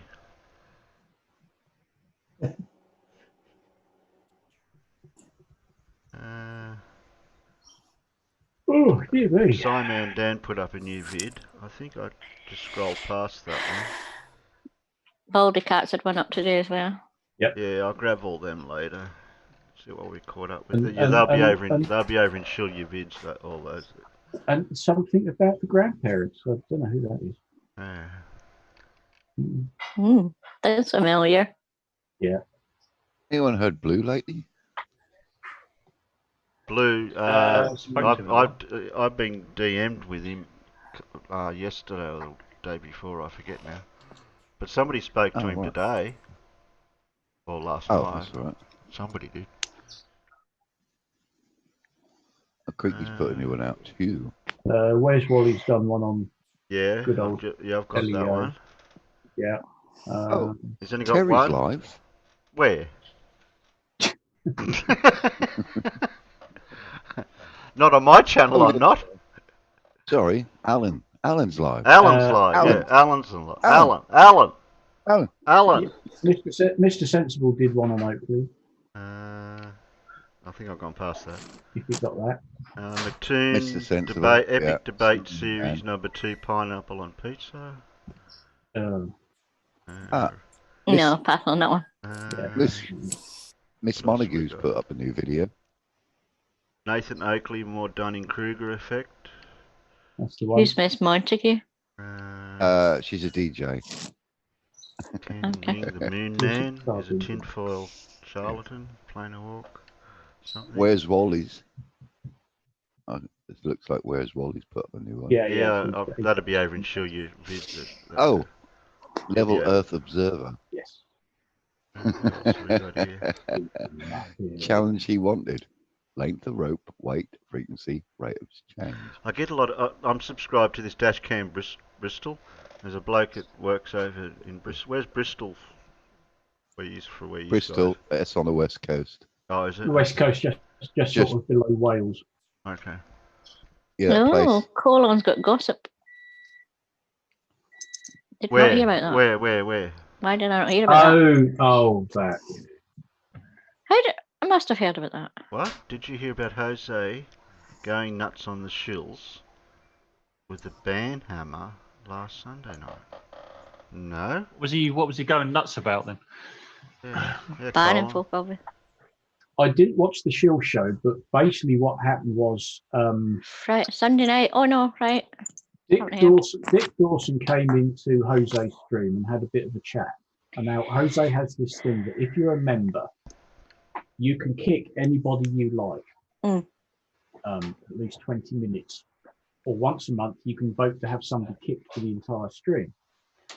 Now, I don't actually know what happened because I think I just sort of popped out for a minute or two. But somewhere along the line, Twitwit, who is the over. Yes, we know Twitwit. Yeah. Twitwit said, "Boot Dick Dawson." Oh, And I don't know why, because I missed that bit. Because when I came back, everyone was going, "Oh, what did you do that for?" yeah, Dick Yeah, I Dawson, missed it he too. belongs on the shills. But Well, exactly. But that's this all happened Twitwit. in Jose's stream, and it was Twitwit Oh, kicking Dick Dawson. And then something went down in the shield stream, and Oh. I didn't watch that. And Okay. He says, Colin says he's got a message from Dick. Oh yeah. I haven't spoke Yeah. to any of the shells since Sunday, so I don't know. I think Twitwit was just having a bit of fun, but I don't know because I didn't actually hear any justification because I wasn't actually. Yeah, I'd stepped away from the PC for a couple of minutes, so I missed what started it all off. If anything started it off, or just Twitwit was having a bit of fun and saying, "I'll kick Dick Dawson." Boom. So What's the message from Dick then, Cole? I'm sure he'll post it in a minute, probably. Oh, well. Well, I just got to wait for him to catch up with us, haven't you? So something kicked off then, obviously. Well, I don't know. It all seemed very pleasant beforehand, and then they come back and it's like, "Oh, what did he get kicked for?" So, I missed it as well. I have no idea why I get kicked. Did anyone? Jose had a rant, did he? I No? got a message. Oh. From I don't know. Okay. Well, I don't know. I did- don't know what happened. Didn't watch the shells. It's too late for me. Yeah, Did I haven't anyone gone back. watch? Did anyone watch Fight the Flat Earth Team Skeptic versus Brian's Logic? Oh God No. Almighty! Don't. God, yeah, I watched a little bit. I watched a I little bit of it, but I implore couldn't handle anybody- anymore. Not to watch that because it's just so painful. Ah, okay. Hey. Okay. Well, no, by all means, if you really want to inflict that on yourself, go and listen to a mad Irishman who won't stop talking ever.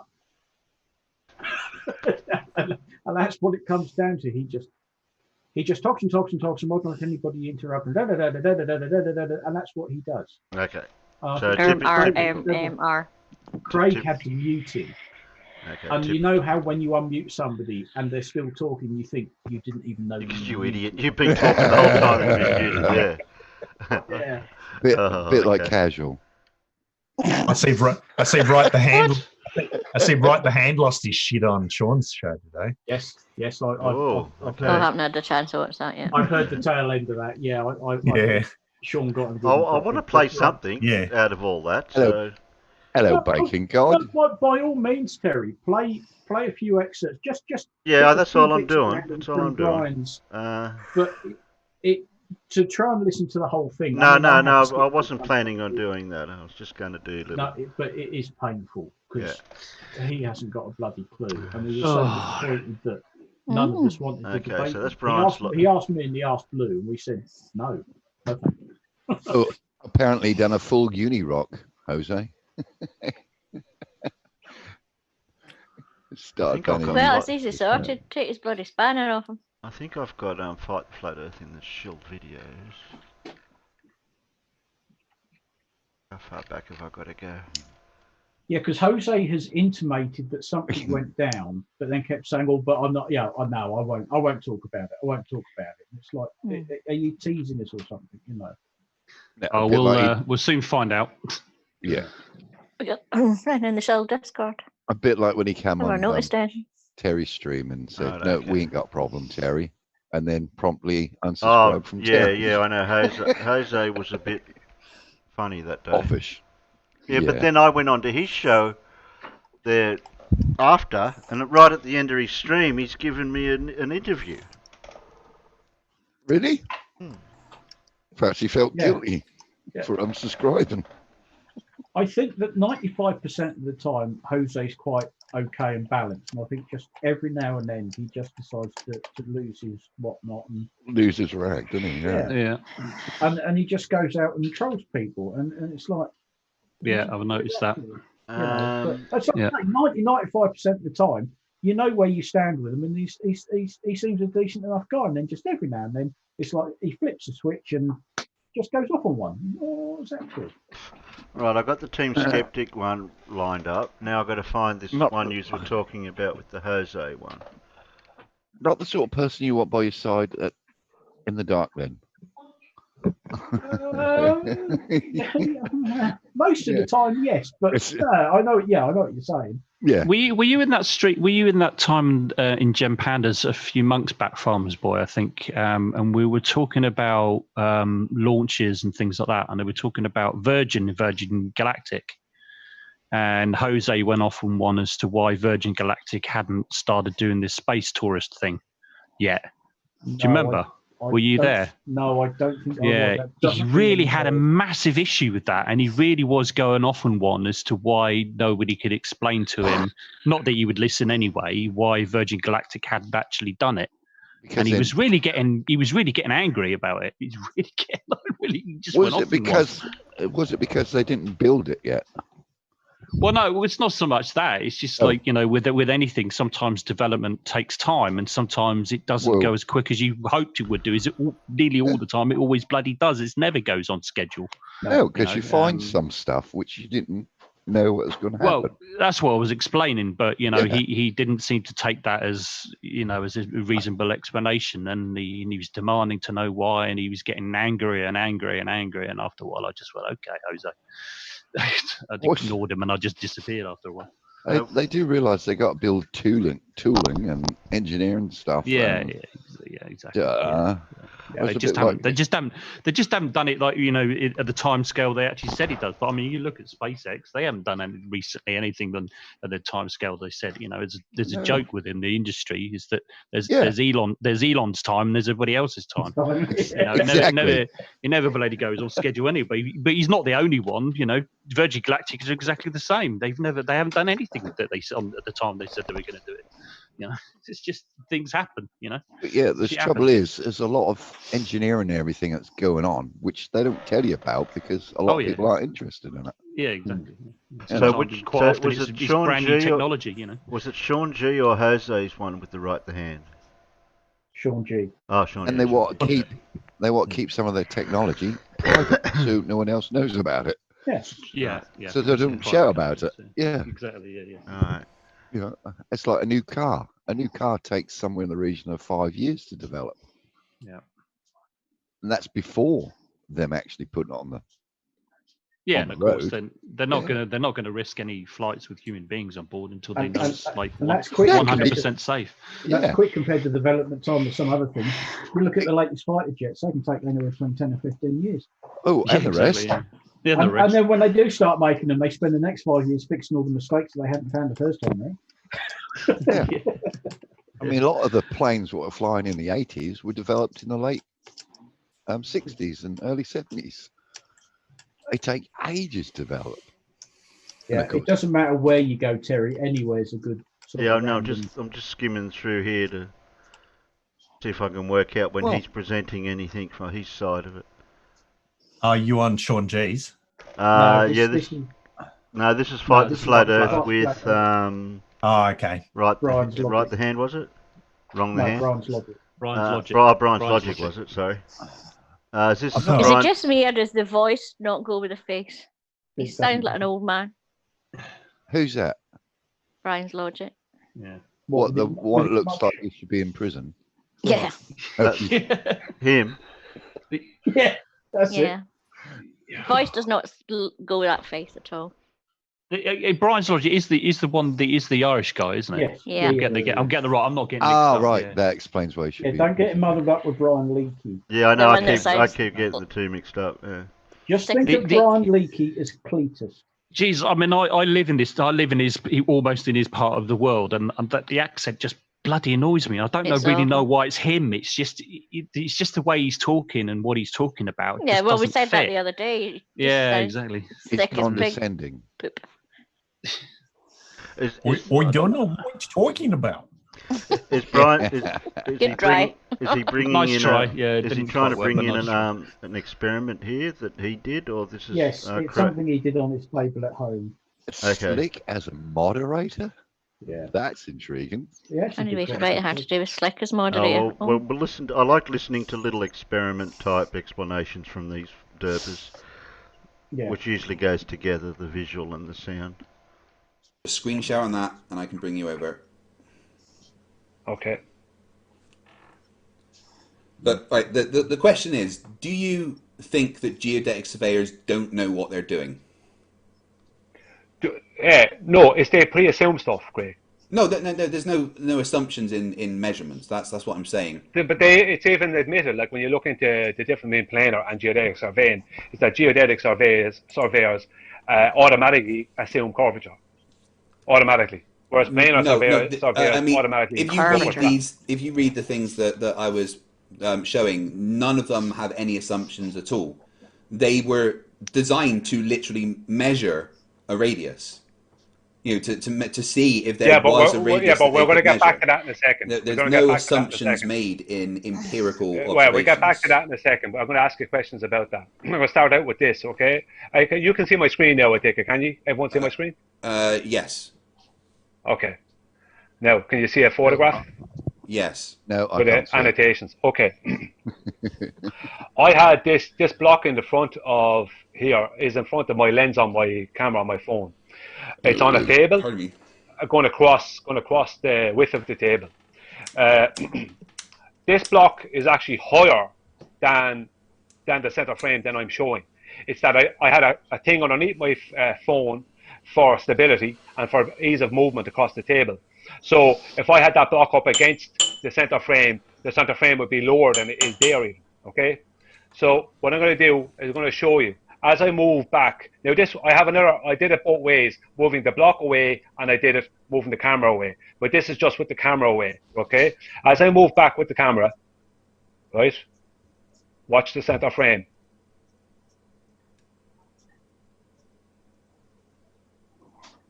See where the bottom yellow line is there? Right, that's where my center frame would be if the block was up against the lens. Go back a sec. This is the center.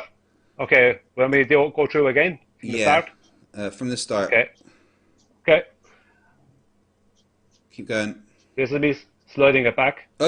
Right. Go back between those two. Yeah. So you've changed the entire position of the camera, right? I haven't. As I was pulling it back. You have between those because the entire field of view changes. Yes. But I'm moving back away. Yeah, sorry, I would have moved it out slightly so you can see the rest of them. That's right. But it doesn't matter. I mean, you can do this at home. Anyone can do this. Yes, it does. Anybody can do this. Look, there's the center frame. Yeah. Anyone can do this at home and prove it to themselves. What point is trying to make? I mean, I'm not trying any trickery here. It is what it is. About horizons rising. Well, island. That's angular size change. Yeah, no, but you've got it on a surface that is below the center frame anyway, and when those things are in the distance, what do you mean the surface is below the center frame? The actual, like, the surface that it is on is like rising up to the point, and in this picture. I'll show you again. Wait 1 sec. In this picture, the vanishing point doesn't come up to the center of the frame, which is what flat earthers would all claim is the case. The vanishing point? Are you talking about the horizon? Yeah, well, this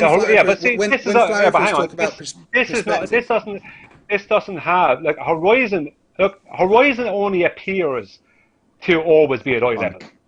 It's not always at eye level. Horizon will drop in accordance with your altitude above it. If you're sitting in an airplane, which would only be possible on the globe. Of course. No, it wouldn't be. This is what happens on a flat Earth. I even made a video about this a couple of years ago. I have a video, it's a couple of minutes long on my thing. I call it Horizon State. This is what happens when I'm on a flat Earth. Horizon. Oh, hang on. I'll give you the explanation of it. Okay.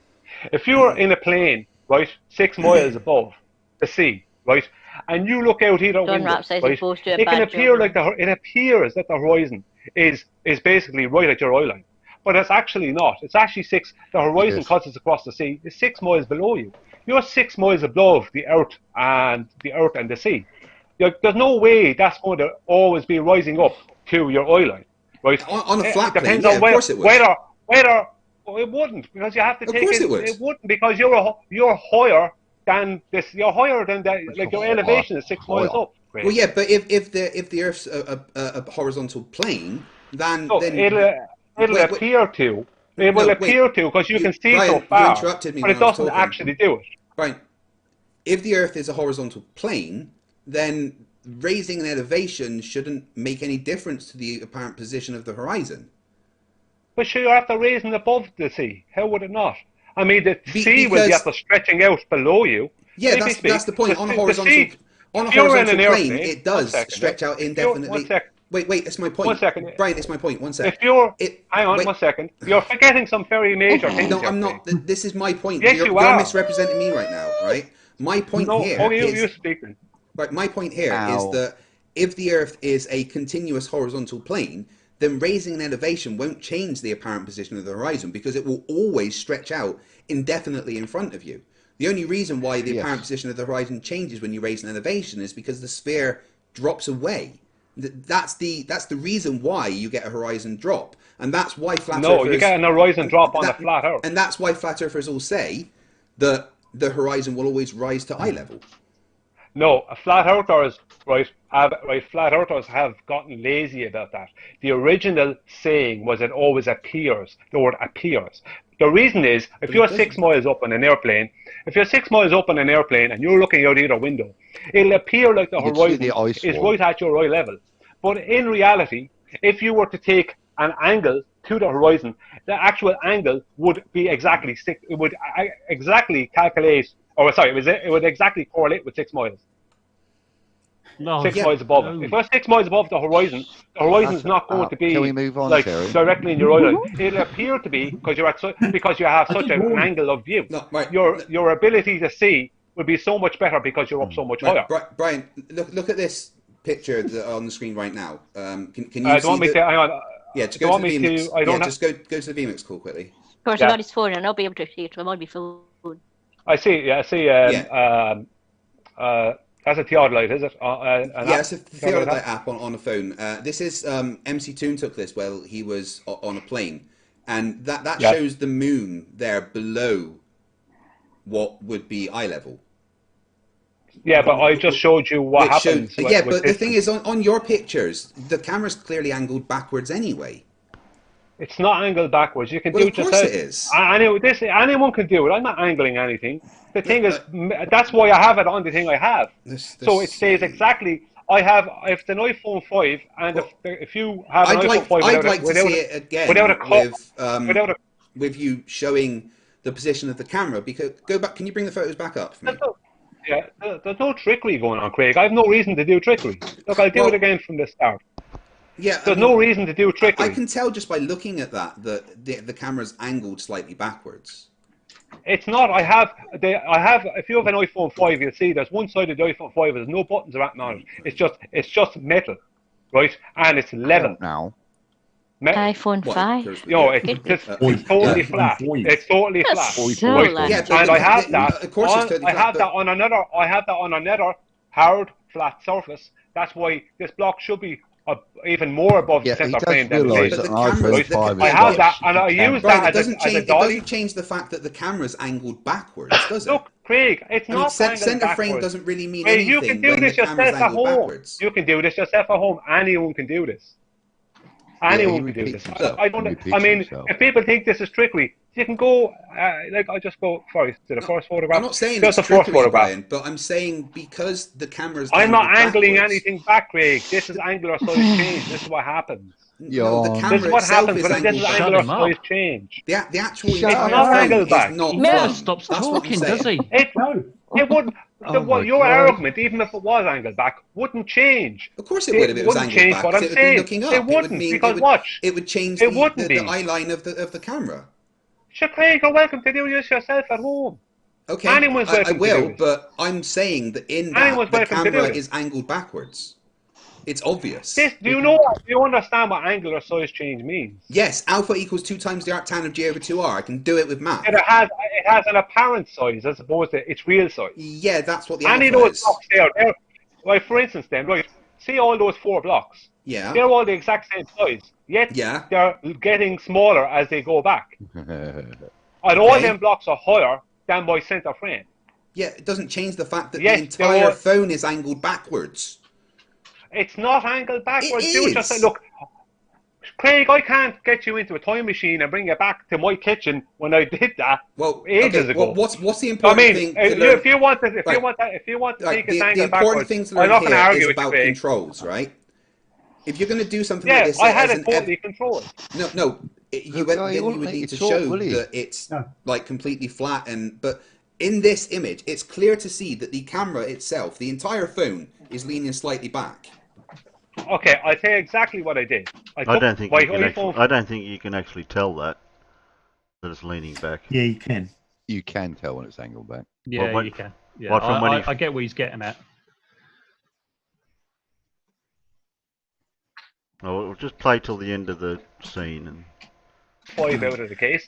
I used the side that had no buttons on it, which is just flat metal. Okay, Yeah. I put it onto a plastic ruler, right? Yeah. And that plastic ruler hugged the flat surface of the table, and I slid back the plastic ruler very easy, right, with the phone on the plastic ruler. That's what I did. Yeah, that doesn't change the fact that the phone itself was The phone not didn't. plumb. The phone didn't rock around the place, or look. This is center frame, Craig. I'm sorry that you don't center like frame this. doesn't This mean is center anything when frame. the phone isn't pointing. The phone is not. Center frame is center frame. It doesn't matter if I have the thing angled up or not. That is center frame. Of course it does. If you're But looking up, then you're going to have I'm things not. fall What do you away. mean it What? doesn't matter? I caught that. He doesn't know nothing about photography, does he? No. I More don't than- think he's understanding what Craig's actually saying in terms of actually having the phone actually flat. In other words, so it's actually the lens is parallel with the actual table. Where clearly 90 you can degrees. see it isn't. It isn't. No, it isn't. No. You can tell just by looking at it. Craig's right. Yeah, because if you look at for example, like the lamp. Yeah. You know, the angle that it's at, the perspective that you got, you wouldn't get that sort of shape and that sort of angle with if it was just pointing parallel with the table, and it isn't. He's not holding it straight. He's, that's the only way. But Did you're he just arguing. say He's not that? listening anyway. Craig, Yeah. what Hey, did so I if I just- what point you my said was camera right. like straight up Hang in on. the sky, if I point my camera straight up in No, the sky, is the that point- level no, then? let me, because speak to it's Craig a straight up in the second, sky, sorry. it's center frame. 1 second. Yeah. The point I'm making is that your argument is not an argument against this. Well, it is. Because even if I had me a phone angle, it doesn't, because things are still dropping below center frame. Not if it was My completely point is level. that things drop below center frame. It wouldn't matter. It doesn't matter. Of course In it this does. first photograph, I mean, your right, the photographs block is higher disagree than with center frame. every other Right. like photograph I and stuff know, ever. Look, I mean- no, Craig, they don't. They do. The point I'm making is that geodetic surveyors don't take I this mean, into account. wow, even saw the fucking like angle of it change there between those two photos. Really, So Craig, I do want to this ask a is such a question. simple thing. Okay, I do It want to ask a totally question. doesn't. Yeah. Okay, 1 second. Just let me just say this to Craig, and then Okay, Team that's Skeptic, fine, you that's can ask fine. the question. Right, Craig, this is cost no money. Anyone with a phone can do this. Yeah. Anyone can do this. I'm going to repeat it It costs- myself, and so- I'm going to ensure off that, you go. that what I use is level, or the plumb rather is the term that I'm going to use here, plumb to the table, because Yeah, no it's worries. it's clear that the phone is not plumb, that the camera is angled slightly up. It's obvious just looking at it. Why is it? Why? How is it obvious? I don't understand where you're getting that from. Because of the field of view, the way that you're looking at the blocks, the fact Yeah. that that's literally not how perspective works, the fact that if you have something These that are is stills. eye level, These are stills from a video. it won't fall below eye level. And he's using a shit. If you want, I'll show you the video. Camera. Yeah. All right, let me just ask you one simple question. Do parallel lines intersect? Parallel lines intersect. Do parallel lines intersect? Are you talking? Yeah. It's a simple question. Parallel. Do parallel What do you lines mean? intersect? What do you mean? Are you talking about like train tracks? Oh my god. He's avoiding it's the a question simple now. fucking Isn't he? Train tracks He are doesn't parallel lines. understand the question. Well. No, he train understands tracks the question. He's intersect. avoiding Do it because he's going to get parallel caught lines- out. That's why. No, I'm not. You can use train tracks if you Well, want, why but the don't question you- I'm well, asking you train is, tracks are parallel lines, aren't they? yeah, okay, use train tracks. Do they ever fucking intersect? They only appear to intersect. No, I they don't never know. appear to intersect. They. You do, and as a They train won't- tracks go away from you in enough of a distance, they'll The appear to question, intersect. right? Do train tracks Well, ever what? actually It's like touch? what's the definition of an horizon? Right. Okay. Let me What's ask the you definition of an horizon? The Non- apparent juncture non-sequitur. of Right. where the Brian, land and Brian, water I meets haven't the finished sky. asking you Appears to questions. meet the sky. Brian, right? Think of it this way: do train tracks ever cross over in the distance? Do the Wait, tracks so- themselves ever cross them to each other? Or No, do they even that's not what- do they why even would they? appear? Do they even appear to cross over? No, they can appear to meet at a distance. Yeah, but Only appear that way. do they appear That's to cross? perspective, Craig. That's not what I'm asking, Brian. I'm asking, do they appear to cross over? Does the right track appear on the left side of the left track at any point? Does it look like that ever happens in the distance? No, what happens in the distance is they appear to meet. That's Yeah, all they appear. I'm asking, that's do all they that happens. cross But that's over? the limit of your view. Oh my God, Brian. Do they look like they cross over Brian, each other? I've never seen that. Focus. Right, Yeah, so I'm the telling you answer what is you're no. asking me, and I'm being an honest answer, Craig. Yeah, you asked you- me, do train tracks appear to cross over? Yeah. All I can tell you is I've seen train tracks that appear to meet at the Right, horizon. That's all I have can you tell ever you. seen them cross over? In the distance, do you ever see them crossing over and going away in separate separate ways? No, you don't. So why would they do? Why would they do that? They don't. That's the fucking point here, which means what you are showing So what? is not a true representation of reality, because due to the fact that parallel It's there. lines It's don't reality. intersect. I'll do it again. I'll go through it again. No, you can Look. go through it all you want, but because the fact the camera is angled up, it's going to change the apparent You- position of stuff. Craig, this is reality. Brian, Look. if it was Later, all 9 completely o'clock, plumb hero. and straight, Bugger. it would That's never comedy fall I've below That's the reality. center Later, frame people. Later than because 9 of the o'clock. fact that parallel lines don't intersect. Yes, they would. Yes, No, it would because of according angular to what size you are change. showing here, The train very tracks thing cross over. geodetic Oh my surveyors God. don't take into account.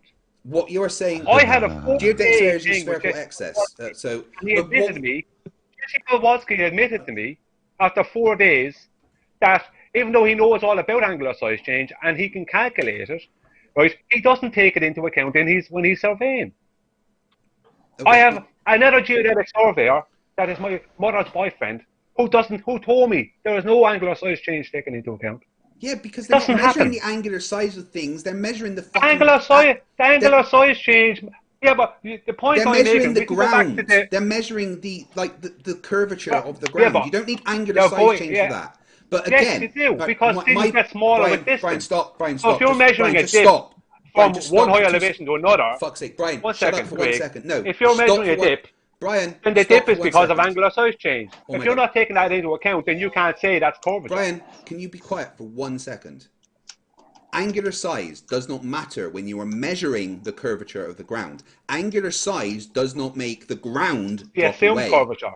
No assumed curvature. Measured curvature. Yes, it's assumed. No, measured. No, There's a where difference did they between measure? measured and Well, assumed. we'll go back. Okay, we'll go back to this in a while. Let's get back to the questions. I want to get back to the thing you put up about. I want to ask you a few more questions about the thing about the surveyors. Yeah. Okay. Yeah, that is so. Thank you. That was great. So, Well, we had to listen- endure enough to just to get an idea. Yeah. Yeah. What do you call a person who enjoys watching someone else in pain? A sadist. Yeah, are you a sadist, Terry? Make us watch this. What do you want me to? You want me to play it again? Oh, please, please, I need more pain. Oh my God, that's how this guy works. He just, it just don't let you talk, Yeah. and then he just sways away from what you're actually talking about. I think that's why people confuse the two Brians, because Brian Leakey uses exactly the same tactic. He just talks and talks. Yeah, and it's just typical Irish way of trying to distract you while they. No, that's what we did with Blue the other day and Jose. Yep. Just rambled on about absolute poop. That's why we won't debate him, because it's a waste of time. It just, it's I don't know why Craig is wasting his time with people, I guess, because it's Views. yeah, but you know. All right then.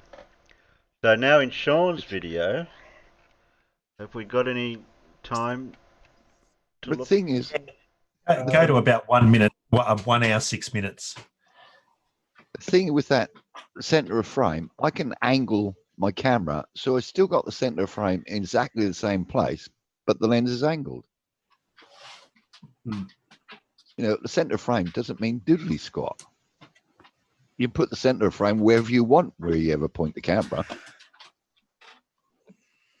If you need more pain, A sadist would not give you any. Oh, you're about to get a whole lot more. Oh yeah. Oh no.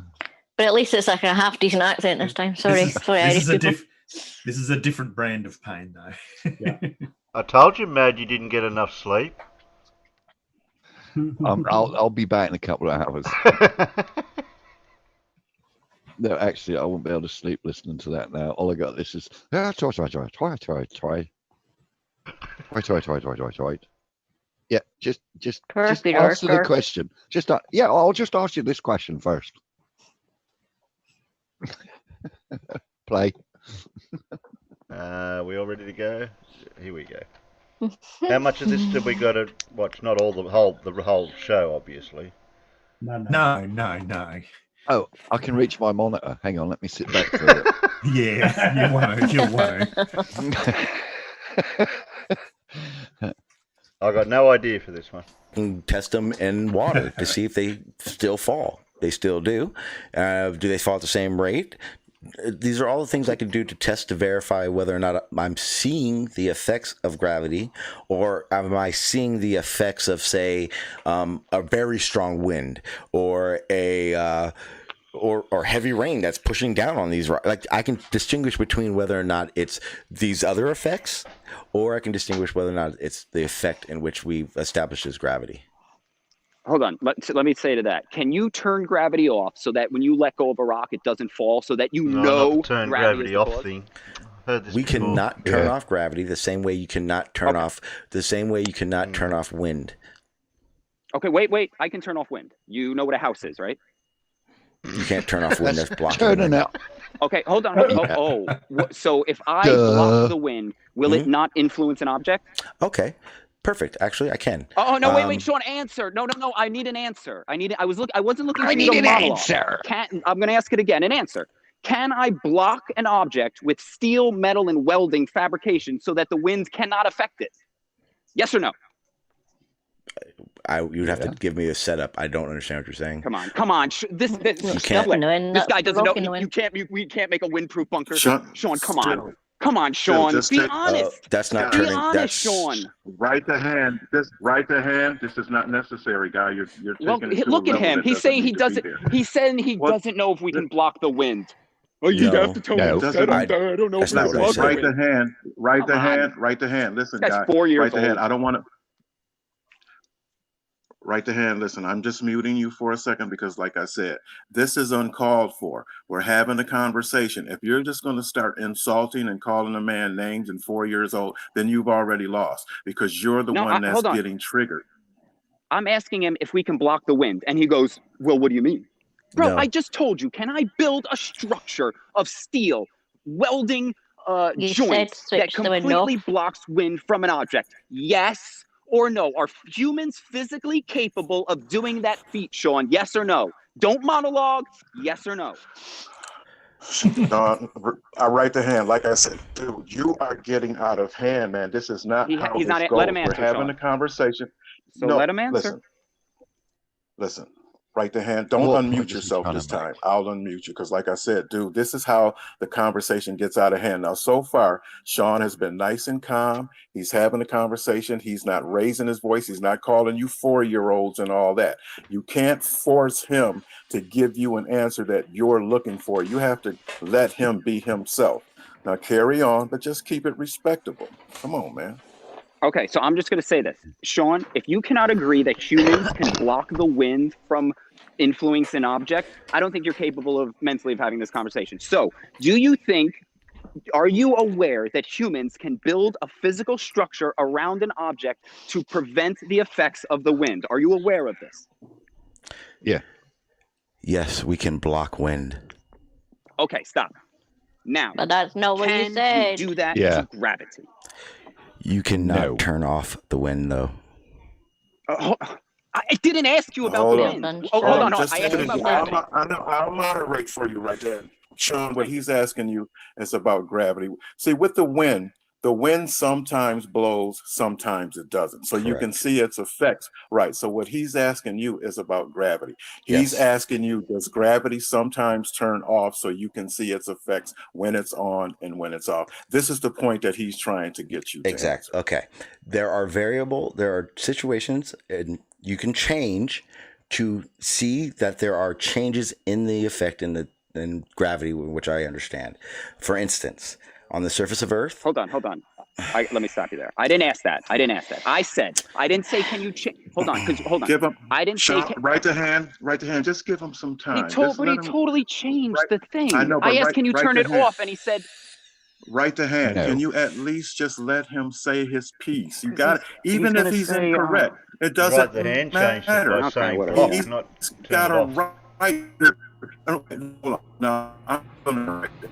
I can't in a courtroom. The prosecutor gets. You don't get to just tell him no and try to direct him. You have to let him do his thing, whether you agree with it or not. So let him explain himself and don't put pressure on him, because now you're just amping it up for no reason. Let him do.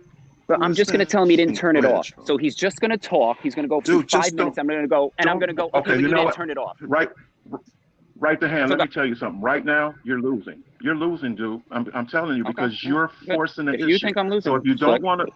Let me tell you why you're losing, because you won't even let him speak without cutting him off. Hold on. Let me say one thing, Sean. Slick. Let me ask you this. I asked him, can gravity be turned off? And he goes, well, no. we can. And I'm like, that's not. If you can't turn it off, then you can't say it stopped affecting it. So all he's going to do is just monologue about gravity, blah blah blah, and then I'm just going to ask him, but can you turn it off? Okay, go the 5 minutes. Listen, just mute him. Listen, dude, what is you doing? Just let him man? talk. Sean, just go. Right to hand. Just right to hand. Would you stop it? Come on, man. What's the problem? Let me do this and let Sean go ahead and do his thing, and don't worry about what he's going to say. Just address him when he's finished. Go ahead, Sean. Take your time. Thank you. All right, thank you, Slick. All right, so for instance, you can unmute yourself. When you asked me, can I turn gravity off? No, you can't turn gravity off, but I can change the variables in which I can see the rates and the effects of that gravity. For instance, on the surface of Earth, I weigh 175. I can go further away from the center of this mass, say a mountain, and I will weigh considerably less. We can go to the ISS and therefore have microgravity, so that we know that the further away you are from a mass, the less effects of that gravity will have on the person. And in the same sense of him asking me if I could turn off gravity, you can't turn off wind, so they still lie under the same proponents. Okay, so okay. Now hold on before you go. Before you go on. I'm the moderator. Right to hand. Take it easy. Okay. Now, Sean, you made a mistake when you said you can't turn off the wind, because the wind does blow and not blow. So that's the same thing as being able to turn it off and on. So no, it's not. I just want to get that. Can humans control that? Can we control that, or is that okay? No, it's a natural thing, but the thing is, it does happen. Like sometimes the wind is blowing, and sometimes it's not. Okay. So that's the difference. It's not a matter of whether somebody can turn the wind on and off or not. The thing is, even though it does it by itself, sometimes it's blowing, so sometimes it's not. So that's the deal. Okay, then I can give you an experience. I can give an experience of a situation where gravity is not affecting an observation. So I guess essentially turning it off, right? The vomit comet. Okay, no. Okay, hold on. Here, Sean. So what you're saying, answer me a couple parts. Does gravity pull things to the ground in your model? To the Earth? To the mass, yeah. To the Earth? To the mass.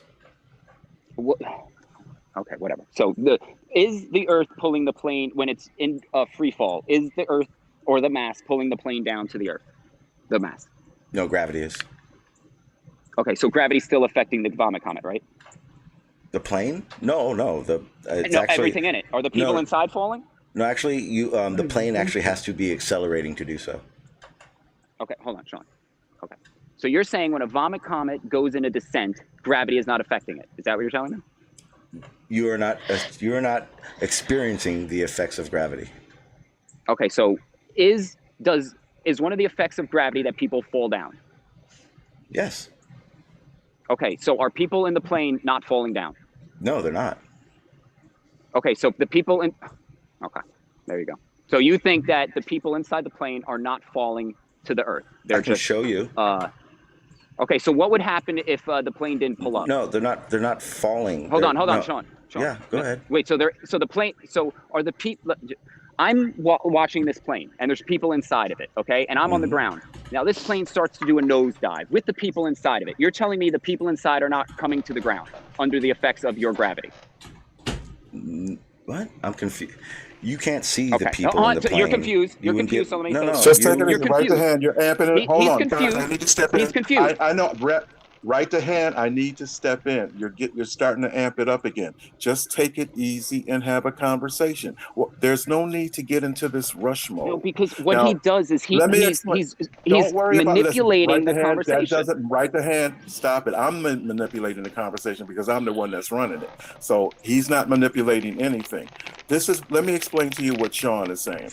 Sean is saying, no, I can't turn gravity off, but I can neutralize its effects. That's what he's saying. I'm saying it can't. I'm saying those things are still falling. So you didn't neutralize the effects. The thing is, so can you get him to address that?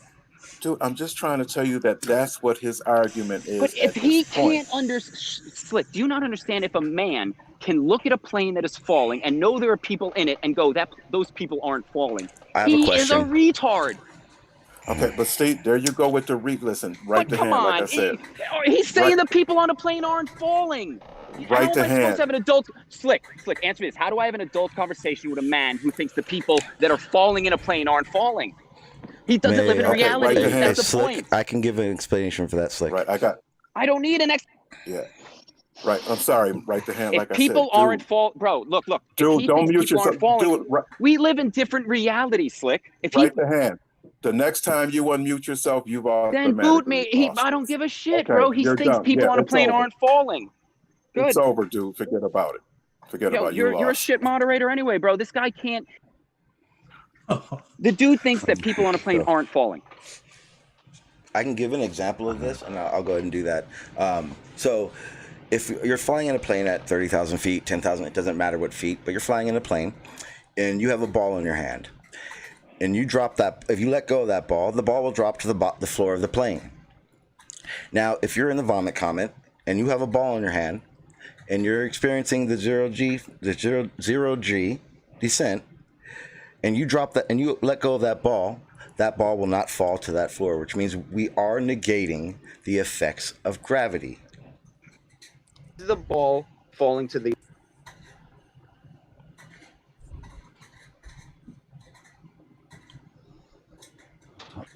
What happened? Did we lose connection? I didn't. I finished. I was done. Is the ball falling to the earth? Yeah. Yes. Okay, so you just said it wasn't under the effects of gravity, yet now you're just saying it is. Yeah, but in the plane... So you are a retard. In the plane, we You're a negate... double-talking fucking retard who's going to say it's not under the effects of gravity and then just say it is under the effects of gravity. You bye-bye. Right to hand. I don't know what your problem hold on. You like a retard said it's not under... And then 2 seconds later, you said it is under the effects. So, Sean, at this point, is the ball under the effects or not? Sean, it's up to you what you want to do. Is the ball under the effect or is it not? What I'll do is I'm going to go... I'm just going to keep on muting them because I'm not going to go through this. Is the ball under the effect of gravity or not? No, what I'm going to do, Slick, because this is Sean, that, this you know is you're that wrong. point You know, where things get real dicey, and I'm not just going to answer. get Is the my ball way. under the effect of gravity or not? So, guys, I opened up the panel. Is the Everyone ball can under the jump on effect of in. gravity If or not, you guys want to do this with him, that's fine. I've proven my point. I think just answer. Is the ball falling on the plane under the effects of gravity? Just answer. Right to hand. He's not answering anything. Yeah, I'm not addressing you anymore. Just answer because that's the whole thing. He's saying it isn't, then he said it is. No, it's one or the other, Sean. It can't be both. Right to hand. It's over. Forget about it, dude. It's done. You've proven because he can't answer. This is where it came to. He couldn't answer a simple question, and when he did, he contradicted himself. No, he didn't I have him on contradict tape. anything. Post this, Sean, where you saying it's not under the effects of gravity, it is under the effects of gravity. You're a contradicting, double-talking retard, bro. You can't even get your own story straight. The ball falling from the plane is under the effects of gravity, but it's not under the effects of gravity. Congratulations, Sean. You are a complete double-talking, contradicting asshole. You can say all of that you want, but as the moderator, he said that. No, he said this. He said the ball falling on the plane is not under the effect of gravity. Then he said it is under the effect of gravity in the span of. Mummy, someone's took my sweets away. Mum. Right, the hand doesn't understand how the so-called vomit comet works. He doesn't, does he? He hasn't got a faintest idea. So who's worse, Brian's logic or right the hand? Ooh. It's a tough one, isn't it? And we really must. You really have to thank Sean for that. Encourage anyone that hasn't watched that stream, go and watch it. You know, it's painful. It's painful, but you really need to give Sean credit for that. I give credit to Sean for putting up with it and think, no, that's it. I'm done now. Yeah. It's pointless talking to him, which it is. I think I still have to go with Brian's logic, though. Because of the accent. Yeah, but at least he didn't call him any names. Whereas right at the hand, he's just losing the plot because he just hasn't got a clue. No, if you're right, the hand's quite articulate, and Brian's logic isn't. That's what I mean. If you're in a plane just flying along and you drop a ball, it's falling to the floor of the plane due to gravity. If you're in a vomit comet and you're in free fall, that's because said plane is accelerating at 9.81 meters per second squared. It's not falling. It's under powered flight and it's accelerating so that you are dropping at the same rate of acceleration as gravity. Hence, you zero gravity out. Hence, 0G or free fall. And that's why everybody floats about inside the plane. Yeah. You're not just they don't just sort of push the stick forward and down they go. It doesn't work like that. No. You have to achieve the same downward speed and acceleration as gravity, and then you cancel it out. Yeah. If there was no windows on that plane and you couldn't see outside, there would be no way to tell what that plane is actually doing. Mm-hmm. You'll feel that initial as they sort of put the nose down. You'll feel that initial, because they do this several times, don't they? This whole parabolic flight. You go up and down and up and down. Yeah. The bunting over coming back up, you'll feel that. But in between, certainly in the dive, it's. Yeah, you wouldn't have it's actually the if you think of it like a sinusoidal wave, it's not sinusoidal, but you think of it as a top half and a bottom half. It's actually through that entire top half that you feel weightless, not just going down. No. But you're not just dropping. You know, if like you said, like Sean said, if you're sitting on a plane and you drop a ball, that ball is dropping due to gravity. But what you experience in the vomit comet, you're cancelling gravity out. Hence, free because zero gravity. Well, there isn't really anywhere where there's 0G. You're always under the influence of gravity. Yeah. And free fall, which is. But trying to explain it to right hand is just mind-numbing. Well, this is a guy who says you can't perform tests. Well, he's the guy that says, "Can you turn wind off?" I mean, building a wall is not turning the wind off; it's just blocking it. It's not turning it off. And for Slick to step in and say, "Oh, sometimes the wind's not blowing," that's just maybe. You haven't turned it off. No, Mother Nature's turned it off. I can't be blowing somewhere. I can't turn the rain off. Wish I could, but I can use an umbrella up. And block it, but it turning it off, it's still coming down. Correct. What an idiot! Yeah. What a complete idiot. But he'll be screaming victory from that because he'll say that she's double spoke and everyone will just be pointing the finger at him, and you think that's a victory? Yeah. Carl Edwards, Terry Davis, and I think my brain's Brian. Brian, yeah. What? Sorry, Carl. That's a good one. Sorry, Carl. Let's throw lots of Brians out of a plane. Brian. Brian's and Nathan.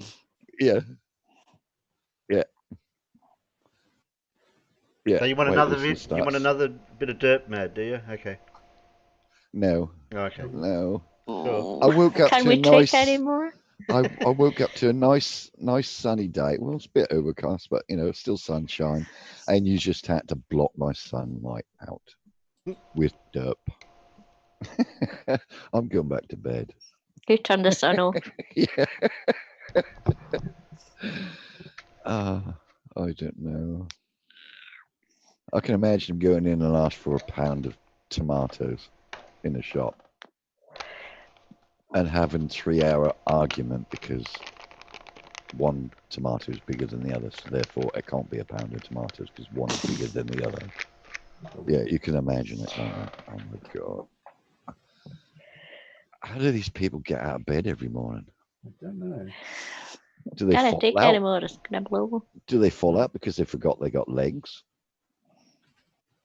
Oh, my head. Oh, I'm gonna have to use my legs one morning. Yeah. Miro says, if anyone finds some brain cells, they belong to me. I lost a few. Lost a few. Can I borrow some as well? Yeah, I think I lose a few every time I listen to these idiots. Oh. So what else derp have you got, Terry? Oh, that was the only two that was brought up that I Yay! could find. Oh, sorry. I could scrounge around and find one more. No, don't put yourself out. Are you Don't sure? put yourself out, mate. Yeah. I'm sure. Terry? I'm sure there's something out there. Terry, What? did Wright the hand mention lightning? No, he didn't even mention lightning. Oh my God! You try and explain lightning to him. Oh no! No. Don't go there. They don't, Dave. They use Velcro. Easier. Yeah, they all have. No, who ties the shoes? They don't have slip-on shoes. I haven't seen a flurfer with laced-up shoes yet. They're all slip-ons. They have to get their carer to look after them. Yeah. I'm making a coffee. Who's having one? Yes, please. Yeah, yes, please. Oh, speaking of which, yeah. What did I come across the other day? Bloody channel was it now? I can't find the comment now. Actually, if you want to listen to some really mind-blowing stuff, you can listen to Dr. Becky and how she's going to steal the moon. No, she's not. Oh, she was. That's right. Does anybody here subscribe to Blue Earth Thing? Yes.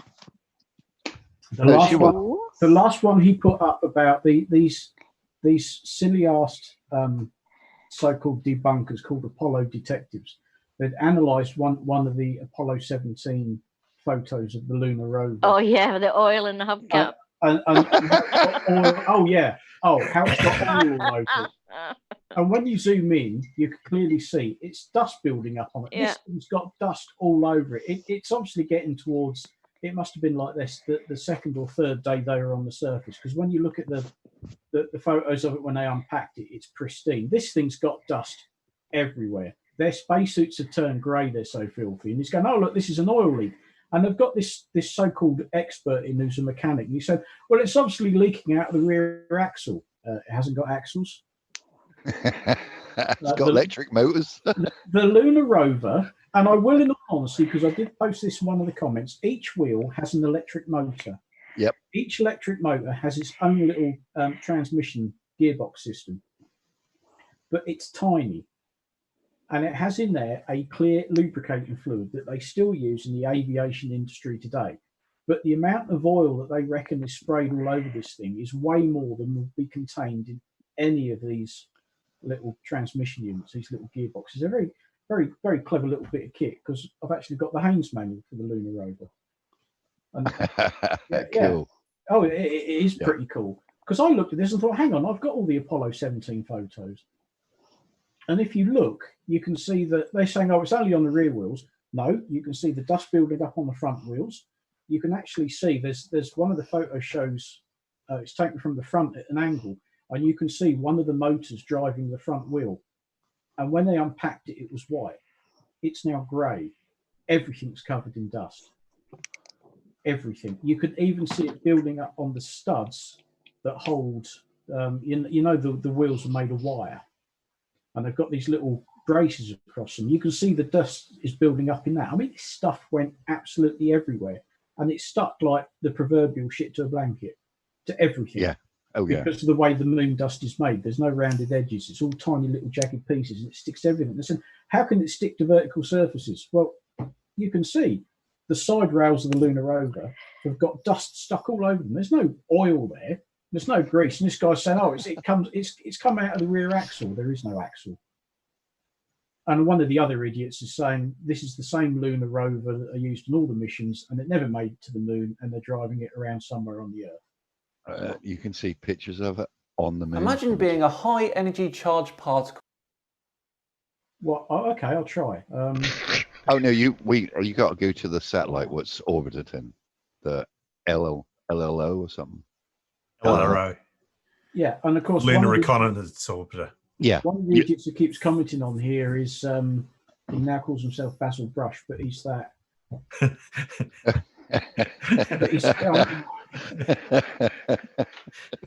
But he's changed his name. Oh God, I can't remember who he is now. Basil Brush. Basil Brush, yeah, and he keeps writing everything in capital letters. Ha ha ha! What a moron! Nobody said the dust is oil, stupid. He said the dust is stuck to the vertical surface of the wheel with oil. Dust will not cling to vertical surfaces, idiot. And yet you look at the close-ups of it, and you can see dust is stuck to everything. Dust doesn't stick to vertical, really. Yeah, but you can see it does. Of course it does. You zoom in on the photos, you can see it quite clearly. It doesn't on Earth. Oh, here we are. These rovers are on the moon. They were here on Earth at the landfill site at Cinder Lake City, Arizona. Haven't they seen a car that's driven down a dirt track? Well, the worst thing makes a good point. He shows a couple of bits of rally cars, and you can see the dust they're kicking up, and they're absolutely covered in it. So the dust. Oh, go on. Oh, I was going to say, does the dust not stick to the face of my monitor then? Well, that's vertical. Yeah, well, everything had quite a lot of static charge, and the moon dust does just stick to everything. I mean, like I say, you look at the photos of them; they're pristine white spacesuits, and now a very grubby grey colour.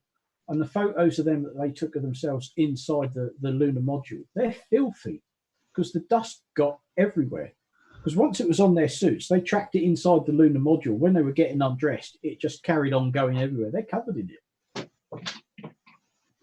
Yeah, I've never seen anything quite so ridiculous in all my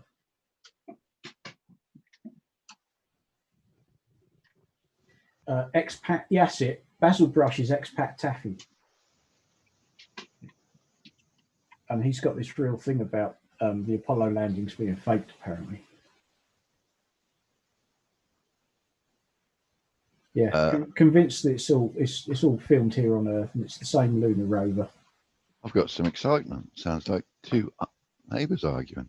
No. Oh, really? I wonder if it's the one I shouted at before. He thought he was loud until he heard my voice outside. That shut him up. Yeah, I think him and his missus are arguing. Christ.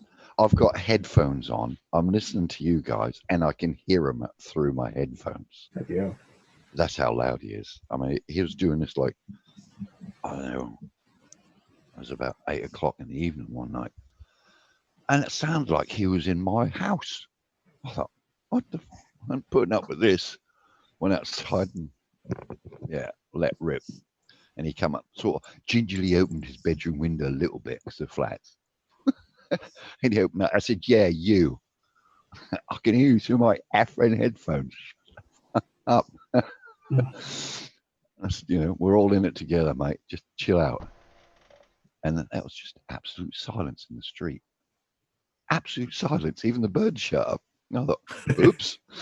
I think I shouted a little bit too loud then. So I got quite a powerful voice, but yeah, that stirred them up. But no, they stopped. So here we are. I found it. Each electric motor had a sealed transmission that they called a harmonic drive. It was very, very clever bit of kit, lubricated by Krytox 143 AC fluorinated oil, a clear, colourless synthetic oil still used in the aerospace industry. Yeah. Ah, they're derps. Yeah, but this guy's going on about, it's obviously coming out of the rear axle. It hasn't got axles. Yeah, ain't got axles, mate.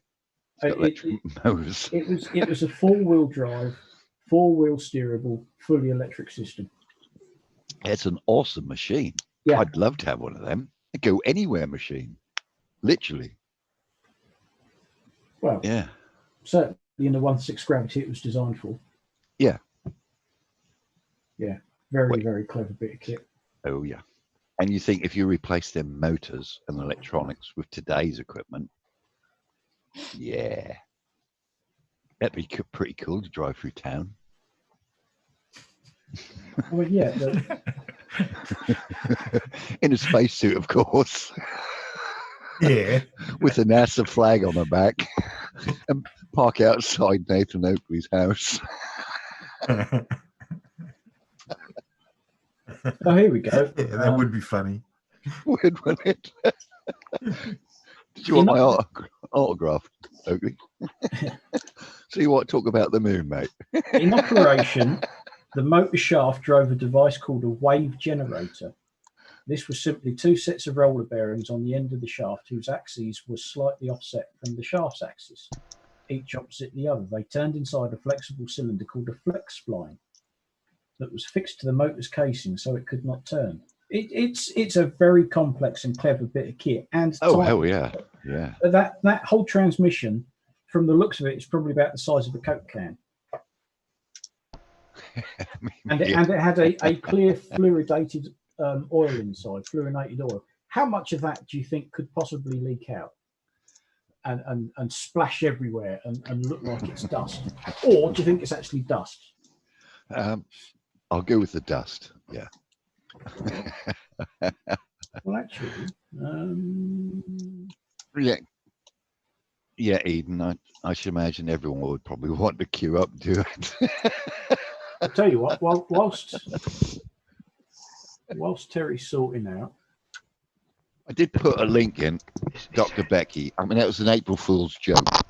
She's going to steal the moon with an high-powered electric magnet, and she goes through all the science why you couldn't do it. But because she's an evil Dr. Becky, she could work all that out later. Can you see that photo? Yeah. This is the one they were talking about. And if I zoom in, yeah, they're saying that all of this is oil. No, it's dust. No, well, leaking out the hub. Look what's around the hub. Look at all the dust building up. Yeah. Where's the oil around the hub then? Well, exactly. And then he was saying, "Oh well, look at this. Look at all this. This must be oil that's making the dust stick to it." Yeah. How fast do you think that machine went to get the oil over there? Quite. What's all this on the side of the chassis? Oh, it's leaking out the batteries, isn't it? Look at the dust and the crap that's building up. And he says, "Why is this bit clean?" Yeah. Well, look at where the astronaut sits. Where's his leg going to be when he climbs off it and gets on? That's wiped clean by his leg. I can tell you that now. But stuff is everywhere. I'm surprised they haven't asked how did they refill it up with petrol. How much PCI is in the pressure is in the tyres? I wouldn't have thought there's a lot, if anything. No, there isn't any. They're sort of like foily type material, aren't they? Chainmail with where you can see the big springs on it. Oh, and what holds it up? There's the shot from the front.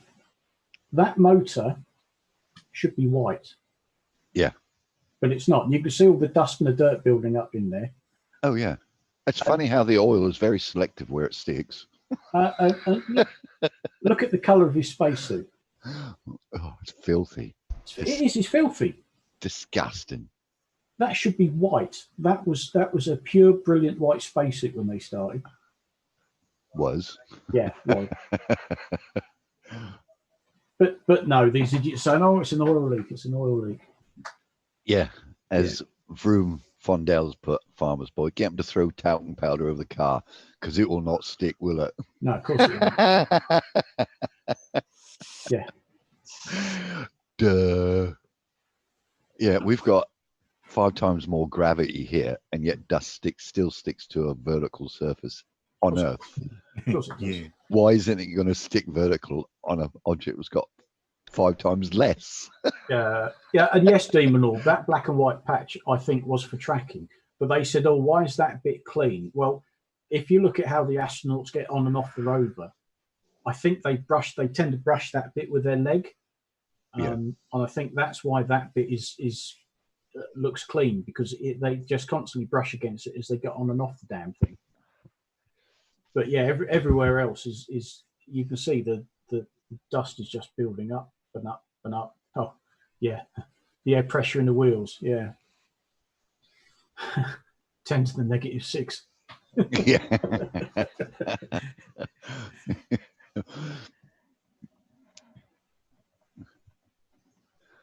Yeah. But yeah, oh no, it's all filmed on Earth.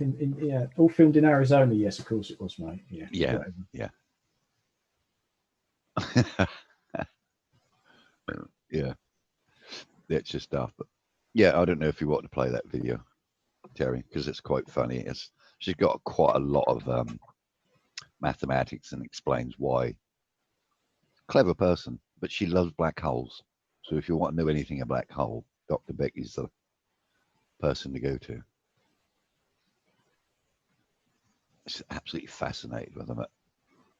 She's quite cool. I think I follow her. Yeah, she's Sure, good. I do. She's really batty, really off the wall. Let's see if it's the same person. She's infectious, basically. She's really funny. A typical crazy scientist, really. But she explains everything really, really well. It's a bit like Professor Phil, you know, he's good at teaching. She's so enthusiastic, though. And then she does a little excerpts at the end, which she doesn't edit out, and she'll start singing songs and make funny phrases with them. Yeah, she's cool. Yeah, she doesn't do derp.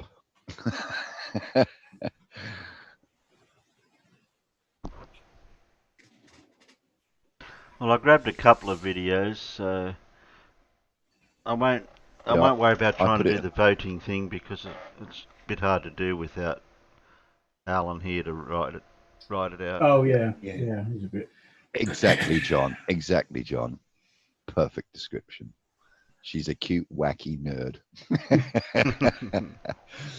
But yeah, it's in the side chat, Terry, if you want to copy it and keep it for another day. But it is funny. It is worth watching. But she did it on the April's Fool. No, I can't. You can't copy out of group chat.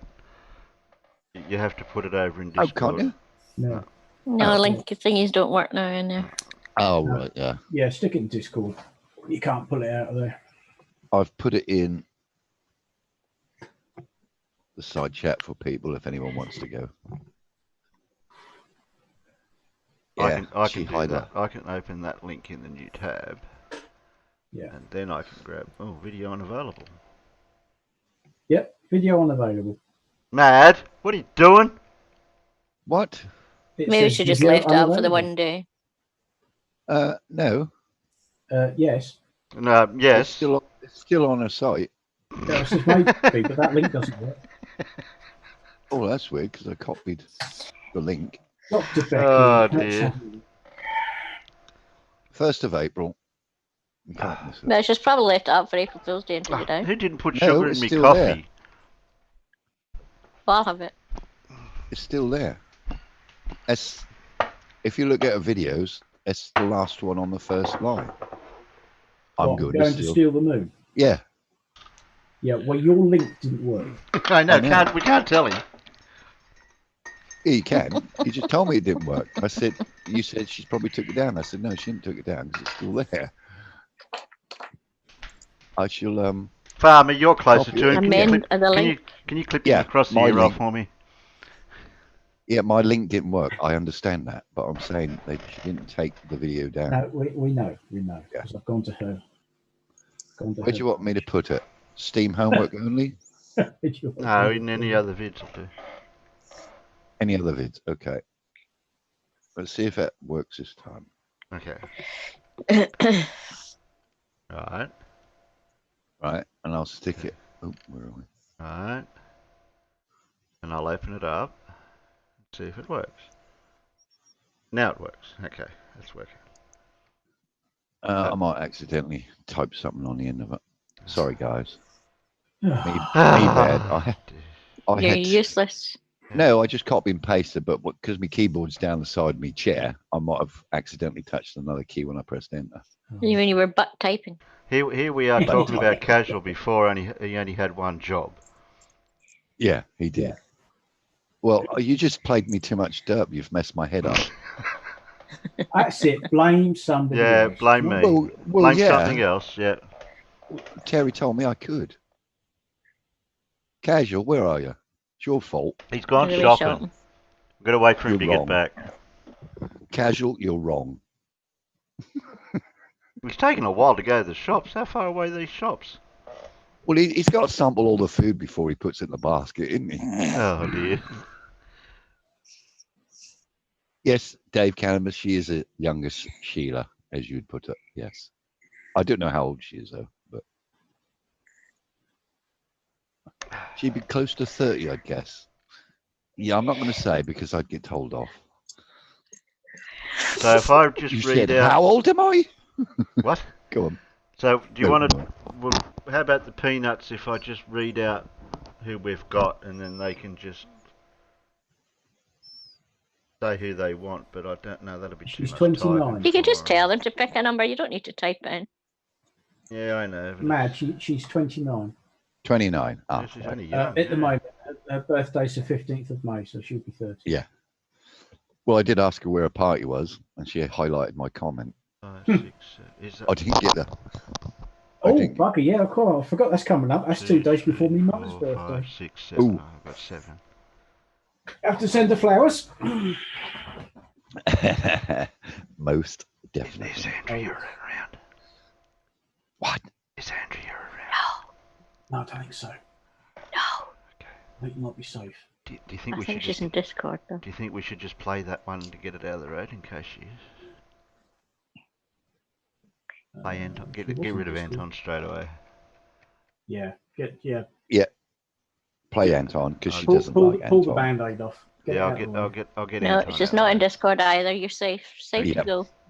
Okay. Okay, and she'll appear in. Oh no, that's what'll happen. I can see it happening straight away. As soon as we play. Hello, wonderful person. What? I haven't pressed play yet. Oh, I'm gonna say that was to you. her Oh, when that she was comes you. into the- I when she thought that comes was. into the side I thought chat. that was Anton then. Hello, Andrea. I'll get old. Wish we could get hold of him, and then when he starts his video, we can go, "Hello, Andrea." Hello, Andrea Hundle. Oh, that would be. Oh, that'd be a classic if we could get him to do that. What's wrong with my voice? And welcome to What the Man. See?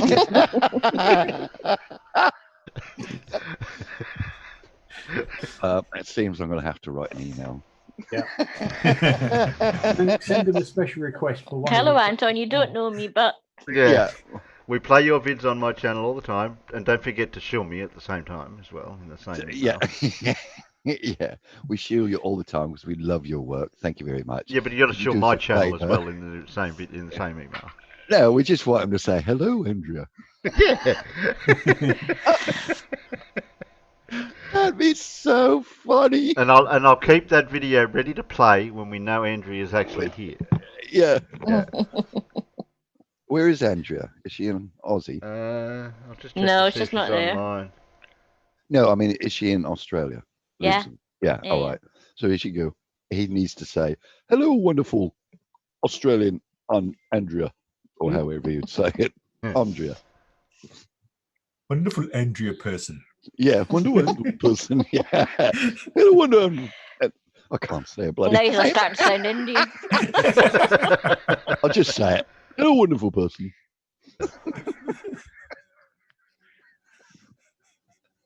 Play. Oh, play. Can I press play now? Yeah, press play. Oh, hello, Andrea. Oh shit. Where? No, no. Not. Really, really cool discovery coming from a black hole Oh, wait a minute, we really didn't hear. far away. No, we didn't hear the wonderful person. Hello, wonderful person. This is Anton, and in this video we're going to be talking about a really cool discovery coming from a black hole really far away. A black hole that's currently having its meal every 9 hours. I could do a voiceover if you wanted, so when he plays it.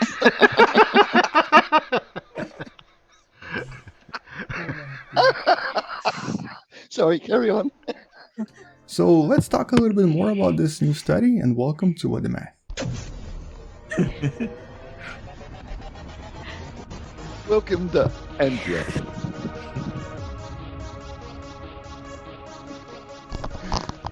Actually, our story starts in this particular video created by the Chandra Observatory last year. This is the galaxy known as GSN 069. And in the middle of this galaxy, like in the middle of many galaxies, there is a pretty massive black hole. This one is kind of difficult to call supermassive because it's about 400,000 masses of our Sun. So technically it's about 10 times less massive than the black hole in the middle of our own galaxy. But nevertheless, it's massive enough to be noticeable and to create a lot of different effects. And here's what the optical and the X-ray observations of this galaxy show us. As you can see, the galaxy itself is actually really small. This is at a distance of about 250 million light years away from us, or roughly around 100 times the distance to the famous Andromeda galaxy. And the only thing we can see coming from here are these unusual X-ray flashes that you see. This actually happens every 9 hours like clockwork. And this of course raises a lot of questions. Or at least it used to raise questions, because it looks like the study that just came out may have solved once and for all on what's exactly happening in this particular galaxy around this black hole. And this study right here explains it pretty well. So basically, here is the answer. Basically, it's a black hole that seems to be absorbing a really old star.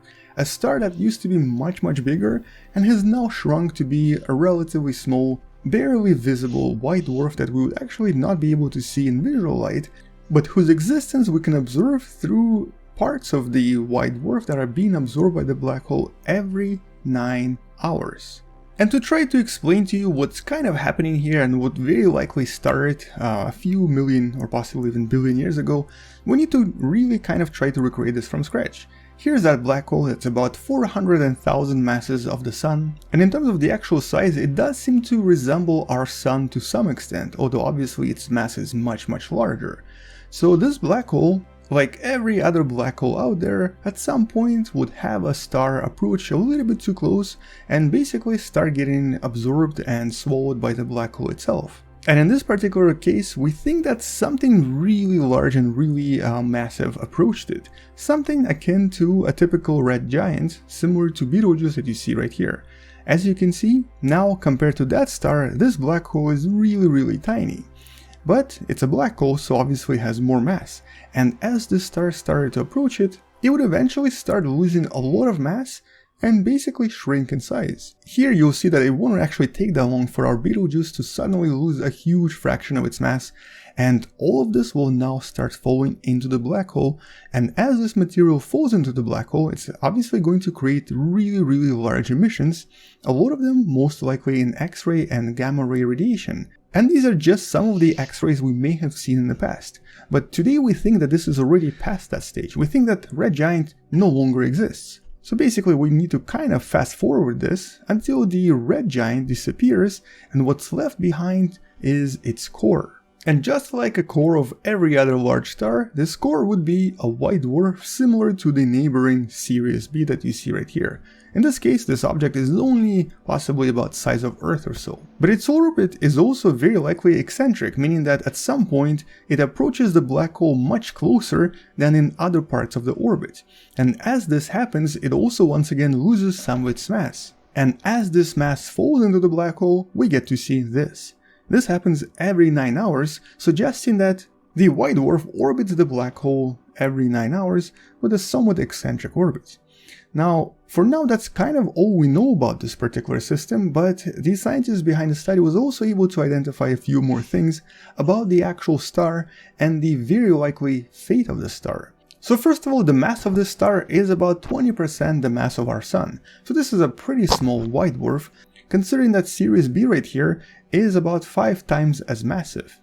At the same time, obviously, the star itself has already lost most of its mass, so this particular system was probably emitting much stronger X-rays and a lot more radiation in the past. There's also very likely quite a lot of various gravitational waves being emitted from the system, simply because at some point during the closest approach right here, which is only about 15 times the distance from the event horizon, so basically this is actually really close to the black hole, the gravitational effects between these two objects would definitely create gravitational waves. At the same time, as this star moves around the black hole, it very likely forms these very beautiful patterns that are actually formed by the, well, technically Einstein's theory of relativity. So this is so-called precession, but it's formed by the actual gravitational relativistic effects, similar effects that kind of cause the light to bend around the black hole.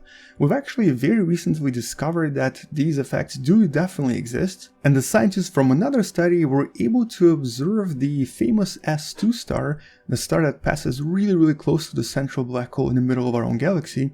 And essentially, as this star approaches the Sagittarius A star black hole, it created these very beautiful patterns that are formed by the precession that's formed by the Einstein's effects. And this is, by the way, how Einstein became famous as well, because he actually explained the precessions of Mercury by using the gravitational effects of our Sun, something that Newton could never explain. So it's very likely that the precession effects here are even more powerful, creating these very beautiful patterns that would technically look something like this if you were to look at it for a very long time. But with time, the orbit will change and will actually become more circular, while at the same time the star will now be approaching the black hole even closer.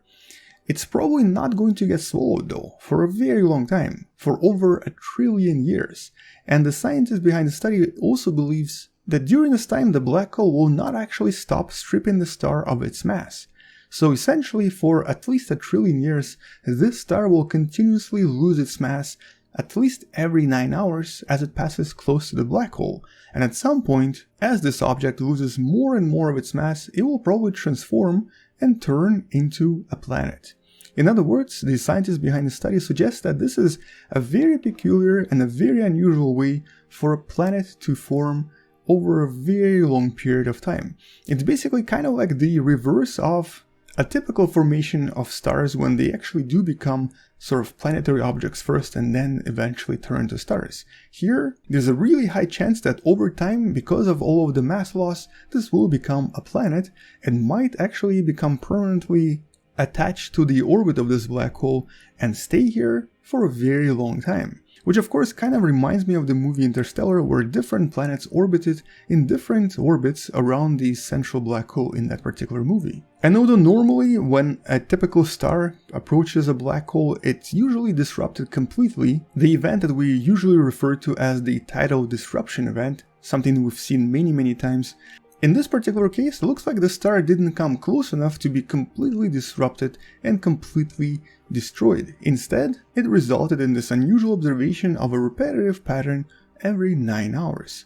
And it looks like we were able to even calculate the exact mass of the star as well, which technically makes it the farthest ever measurement of a star type and star mass in history of astronomy. We now are pretty certain that this star is a white dwarf and it's about 20% the mass of our Sun. It's also very likely that these events are really frequent, because essentially this is probably how all of these black holes, these supermassive black holes, grow in size and mass.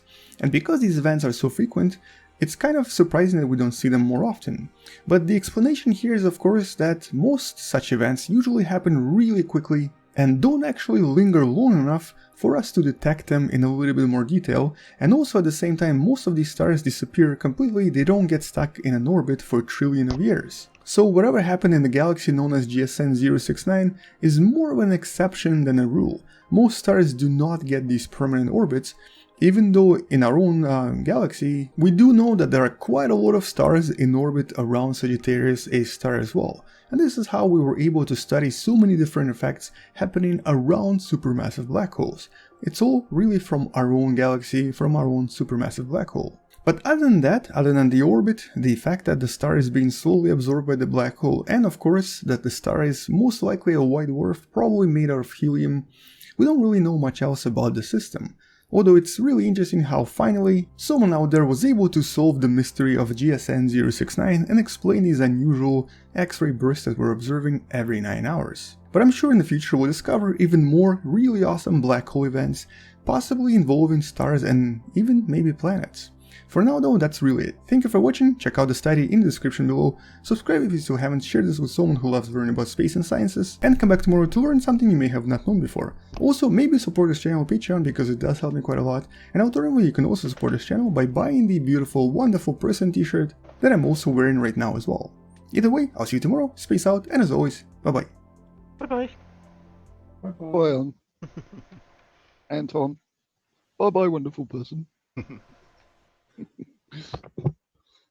Oh, it'd be so funny though if he would. Yeah. That'd be just be Brett. She might find. I don't find his voice annoying or boring. No. I think it's quite soothing. And considering he's Russian, he speaks quite very good English, really. Yeah. No, he was taking his time. He's not Russian.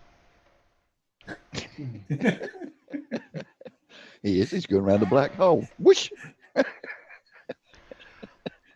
We were talking about travelling faster than light and all that sort of stuff the other night.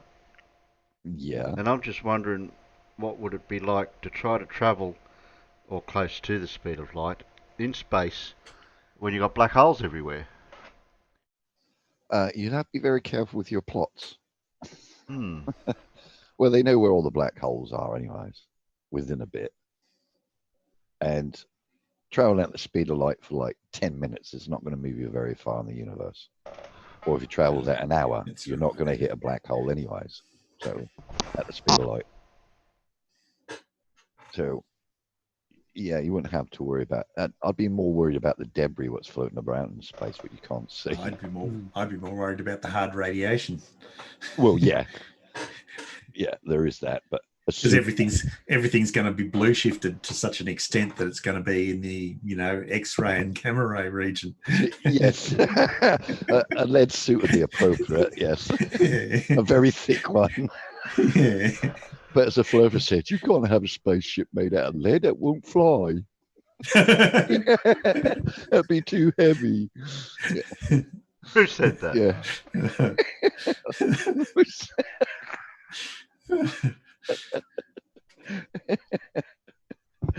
But yeah, that'd be well, as Einstein says, you can't, as you approach light, the speed of light, everything slows down and you need more energy to get to that speed of light, to that actual, you never get there.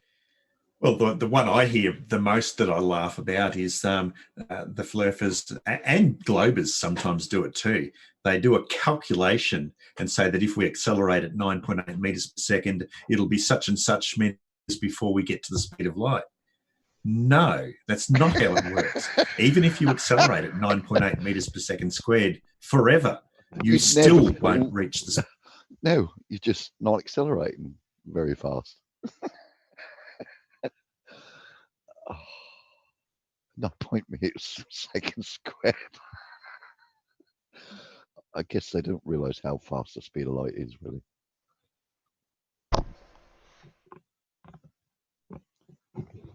What have we got here? Oh, I've got two of them. 2 or 3? How did I end up 2? Oh. I don't know. Okay, I got 2 of them. Got 1. Oh, I got 1 of them. And I've got 2 of them. Oh, 2.5 actually. Because where is it? Because Creaky done Flat Earther challenges Simon Dan again, and I'm just wondering which video. You have a bacon sarnie, please, Pip. She's gone to lunch. All right. Somebody go to lunch. Pip, well, it's 1:30. Oh, is it? Okay. It's only 10:30 here. Dora wants number 2. Okay, number 2. 1, 2. There you go. Number 2. Yeah, number 2. Yeah, Dora, Like you can what? have number 2. Oh, Miro's put in the side chat. We got one for Andrea. Oh. What? What happened? I missed it. You played Anton without Andrea. Yeah, oh, sorry. I'm No, sure that's she'll cool. forgive. I'm sure she'll forgive us. So what's it? Oh, conspiracy cats. This is some McCurry. Oh, is this funny meme he done? I don't know. I don't know what this one is. 20. Oh no, I haven't seen this then. I don't know. I haven't seen No, it either. this is Because he done a funny meme, didn't he? About this is flat Earth, and he couldn't debunk it, and his wife was calling him an idiot and everything.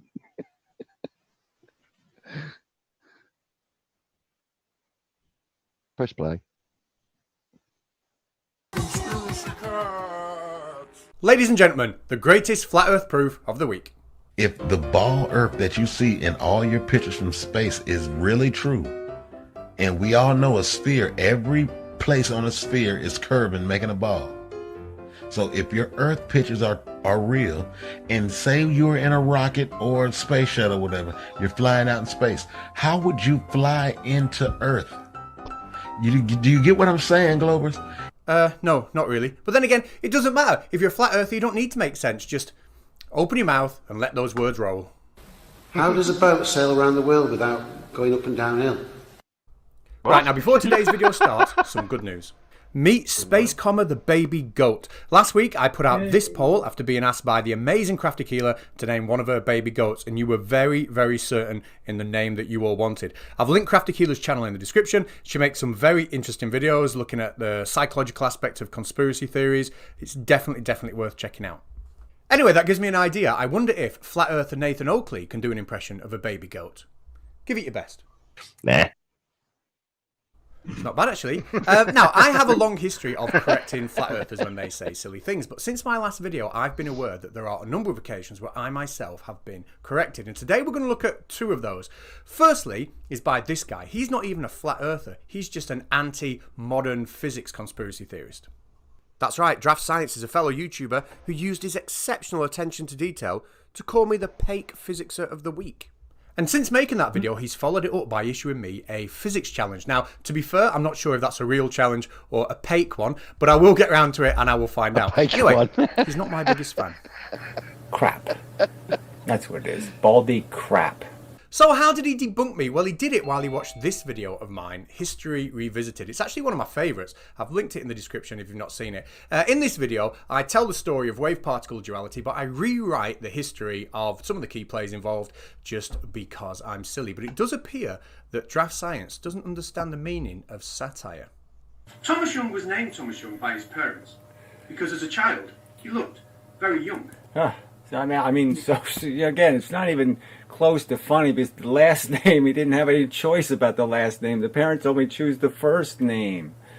Yeah, so you get the idea. He obviously didn't understand that I was mixing real science with Pake history. But while I was watching that, this happened. Hello. Hello, it's me, Flat Earth Millionaire, on my spirit level mobile phone again. Oh, hi, yeah. What can I do for you? You need to go onto Ranty Flat Earth's channel because he's going to debunk you now, live. So I went on YouTube and I found this. Flat Earth Millionaire was right. I was about to be humiliated live on a Flat Earther's channel. Now, if you don't know Ranty Flat Earth by now, he's actually a pretty nice guy and we really love him. In fact, we've created our own little introduction for him. These are the adventures of Ranty, the Flat Earther, as he explores the strange world known to Fraggles as the Globe. Now, the reason he has that introduction is because he's secretly a globe hero. He will film things that are only possible on a globe, like this boat sailing over the horizon. And then he will point blank deny what he's just seen, like on this occasion where he made this video, no boat went over the horizon. So let me bring you up to speed with what I said that he's about to debunk. In the last video I showed you this image which was presented by a flat earther as evidence for the Earth not being a globe. The yellow line is a flight path taken by some airlines from Sydney to Santiago, and the red line is what the flat earther believes would be the fastest route. Now, the fact that some flights take the path that's marked in yellow is a little bit confusing to this flat earther. He seems to think that on a globe, that yellow path will make absolutely no sense whatsoever, and we should be following that red path, as in his words, it's the shortest distance between those 2 points. But I tried to explain to him this isn't the case, because when we take a 3D object like a globe and we try and flatten it out onto a 2D surface like a map, things get distorted. Now, that point is highlighted here in this image from Qantas Airlines' own website. The red line shows what a direct flight from Sydney to Santiago would look like if it was flattened out onto a 2-dimensional map. Yeah, it's a very simple point, and here it is just in a nutshell. Well, in a nutshell, the flat earther simply thinks this: if the Earth is a globe, a direct flight from Sydney to Santiago should pass north of New Zealand. Meanwhile, back in the real world, everybody else thinks that a direct flight from Sydney to Santiago must pass south of New Zealand and will absolutely not be a straight line when plotted on a 2-dimensional map. So, after hearing me say that, what do you think Ranty Flat Earth's reaction was? Do you think it was A, to maybe sit and think about it for 5 minutes? Or do you think it was B, fire up a live stream and do this? But the bigger problem you've got here is that you think the red line is the quickest point between A and B. Now, what you've got to realise is that when we turn a globe into a flat map, you distort the picture. And that means that the fastest path between these 2 points on a globe is anything but your red line. Oh, dearie me. Oh dear. One more time. Oh, dearie me. But it wasn't just Ranty enjoying this. Blood could be smelt in the comments section, and the knives were out. Ha ha, is it the red colour that makes it wrong? Lol. Why don't you make it yellow? Then it would be correct. I guess other straight lines are not the fastest path either. The fastest route isn't a straight line. Is this some new globe geometry? Hello, it's me. I've just popped by to say that I'm going to regret having posted this when you release this video. Now, I could go on, but you get the picture. But then Ranty made his mistake. You see, it was all well and good while he was just saying I was wrong. But then he had to try and prove it. I've actually plotted these points out on Google Earth. Here we go. Stop! The incompetence you are about to see can only be carried out by trained professionals. At the bottom here we have Santiago, and up at the top there we have Sydney. So let's scroll in. Let's have a look at this. So here we have Santiago. There we go. There's Santiago, and let's have a look. Let's follow the red line, point A to point B. Stop! When attempting this in future, please try it offline first for the following reason. So this is on a globe Earth, by the way. Yeah, we know what it is, but have you spotted it yet? Nope. Yeah, we know you didn't. Anyway, now what I want to do is totally misquote me and then still claim that the flat earther is correct. Your words are absolutely crystal clear. You're saying that on your globe Earth, that the points between Santiago and Sydney, it's anything but the quickest route from point A to point B, and that this is wrong. So I'm sorry, but you screwed up, mate. You screwed up. The guy that did the presentation has it absolutely correct. No, Ranty, what you've just plotted on your screen isn't this. It's this. Anyway, just to help you remember, I've put a little song together for you. Oh, Ranty, you did a live stream and you tried to debunk me, but you should have taken a look at New Zealand. You're so funny. It's above the line, but now it's below. So I guess you're wrong, but that's just the way it always goes. And if that doesn't help, how about this? Yes, in this picture here, drawn by the flat earther, the red line clearly passes north of New Zealand. But when Ranty tried to recreate this line on a globe model, the line had to pass south of New Zealand. And finally, Ranty, representing that on a 2-dimensional map would look a little bit like this. Not this. So I hope in future, Ranty, next time a flat earther tries to tell you that the flight paths we see don't make sense on a globe Earth, that you remember this moment and you put them right. Now, as far as the yellow line and why some flights have to take that path, Wolfie6020 explains that really, really well in one of his videos. So for the third week on the trot, I've linked one of his videos in the description. In that video, he talks about the cabotage law and how legal restrictions apply to flight companies from the Northern Hemisphere that prevent them going from Sydney to San Diego in one stop. That's all I'm going to say. I don't want to rob Wolfie of any views, so he gives a very, very interesting description of all sorts in that video. Please check on it. But for now, Ranty, at the end of your stream, what was your message to me? You got it wrong. Man up. Accept it. And there we go. On the fly. And I do love the way he signs off on that, on the fly. Yes, we do know it was on the fly, because if you'd have put any preparation into it, you probably wouldn't have made it. Anyway, do you know what your mistake is now, Ranty? It's pretty clear, so... Yeah, and maybe next time, before you go live, maybe put a bit more research into it, yeah? Yeah, I mean, I learnt my mistake. Now, as much of a nice guy that Ranty is, I don't think that he's learned from his mistakes. When I go over to his channel, I don't see any videos correcting the mistake he made, and I don't see any comments on that video from Ranty explaining to his subscribers that he was wrong. And I don't really think that's fair on the subscribers that follow him and listen to what he's got to say.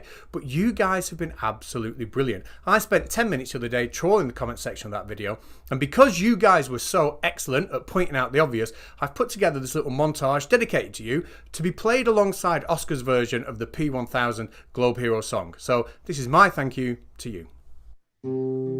He's got a P1000, he ain't afraid to use it.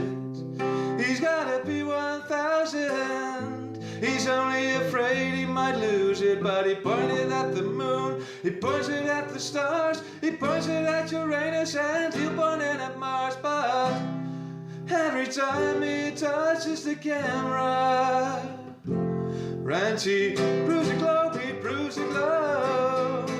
He's a great globe prover, proves the globe, he proves the globe. He's a great globe prover, and his friends, they don't talk to him anymore, because he burnt the video and a woman picked a book off the floor. He failed the boat going over the horizon. Now, if you left a comment on that video and it didn't make the montage, then I'm really sorry about that. However, I was getting increasingly worried about Ranty Flat Earth and his inability to realise that he'd made a mistake. So much so that I felt I had to reach out for some spiritual help. Hello, it's me. Conspiracy cats. Oh, I like that. Well, thank you very much. Can I ask a question, please? Yes, you can, Conspiracy. Well, actually, I've got two questions, and they're both for a friend of mine called Ranty. First of all, he doesn't think he can ever see his boat going over the horizon. I'm worried. I have a friend called Ranty. All I can say is that he can't ever. Oh, isn't that cute? It's not quite the word I'd use for it, but crack on anyway. Now, over the horizon, you mean dead, or over the horizon as in moving forward and doing something productive? No, I mean literally over the horizon. He filmed a boat going over the horizon and said it wasn't. I can't help him unless he comes to me to get some help. You can't help a person. They have to help themselves. I could not agree more. Thank you very much. But I do have one more question. He keeps telling me he's confused about a red line, and I'm really worried. I just don't know what to do. The only conspiracy theory, the only thing you can do for him right now is just keep on loving him as a friend. Right. Well, I'll be honest. That's easier said than done. Yeah, she was great fun. Very helpful. Now, before we dive into Chatbox Travels and have a look at some comments, we really should put something at least vaguely educational into this video. So I'm going to take a quick look at how we take a 3D object, like a globe, and turn it into a 2D representation. We're going to start by taking a look at something called a stereographic projection, and then we're going to take a look at a cylindrical projection, which produces a type of map that has confused our flat earthers so far. Take it away. So let's take a toy globe and then mark a point at, let's say, the North Pole and place it on a piece of paper. We're then going to draw an imaginary line from the North Pole through the sphere until it hits the paper. Now the two black dots we're left with represent a point on that globe and the point on the paper where we draw it. Now if we carried on doing this through every single point in the globe, we'd end up with something that looks a little bit like this. Now you won't see many school kids using these in the classroom, but they are favoured for people who work around the poles due to the fact that on a stereographic projection the meridians radiate in straight lines from them. The Mercator map that the Flat Earther showed us is an example of a cylindrical projection, only in this point we draw lines from the centre of the globe, and then we unfold the cylinder to show our map. So there we have it. Now, like I said before, both Wolfie6020 and Blue Marble Science have videos linked in the description. They have dealt with this subject very well in the past week or so. But for now, Chatbox Travels. Chat Box Travels. Space comma.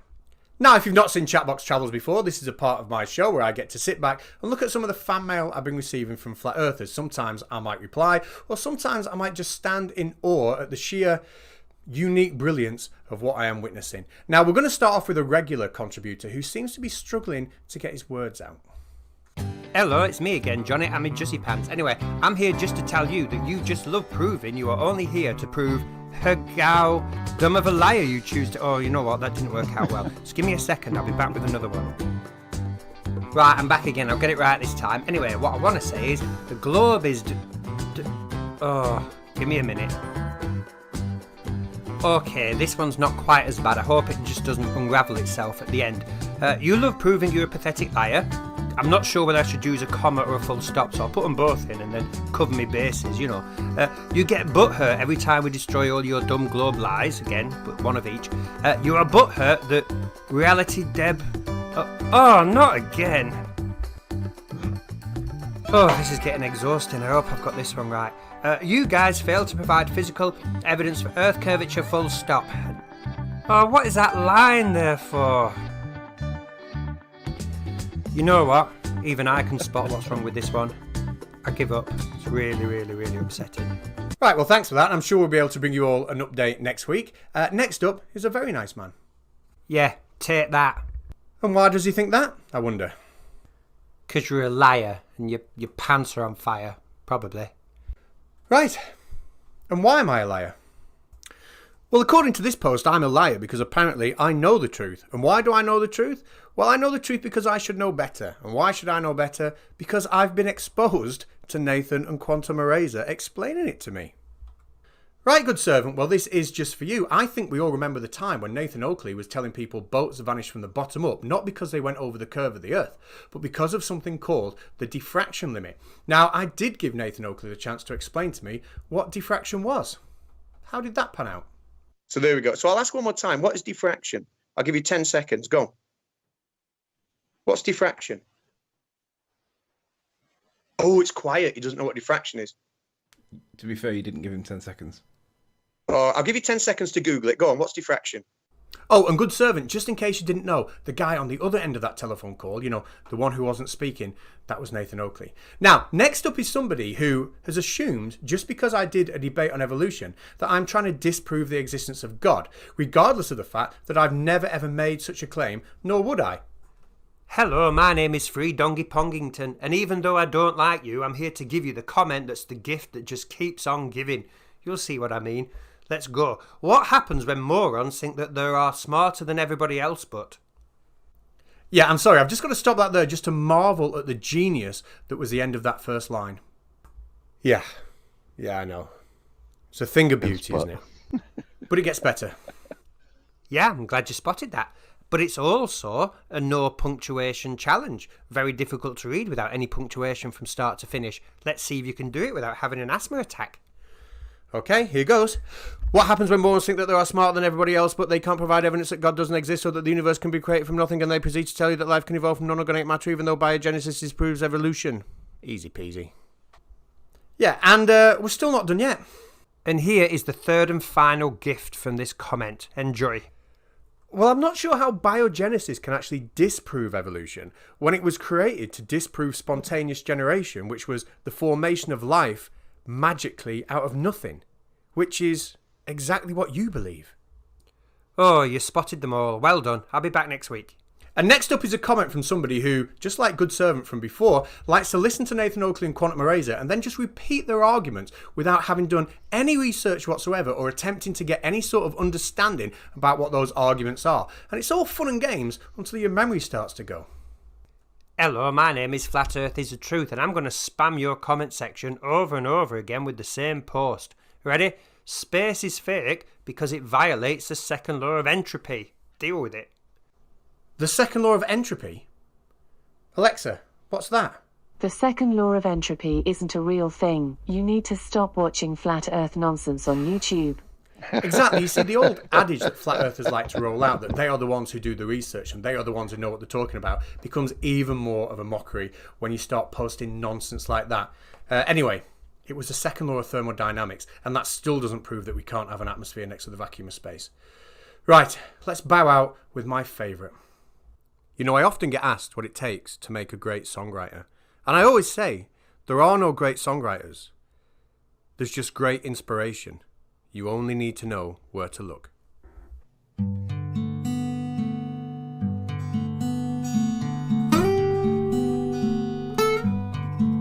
I wanna kick on the bald guy's face.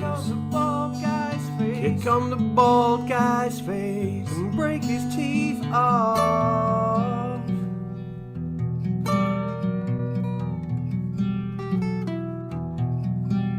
And the other half gonna pain throughout his whole life.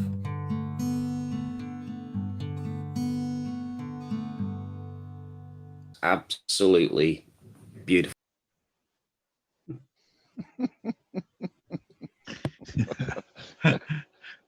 I like his voice he says when he reads back them comments. Yeah. That's perfect. I'll give you 10 seconds. You didn't give him 10 seconds. All right, I'll give him another 10 seconds. Oh my God. That's enough dirt for today, isn't it?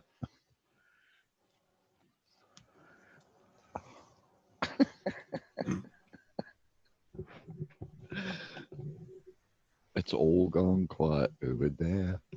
Yep. Yeah.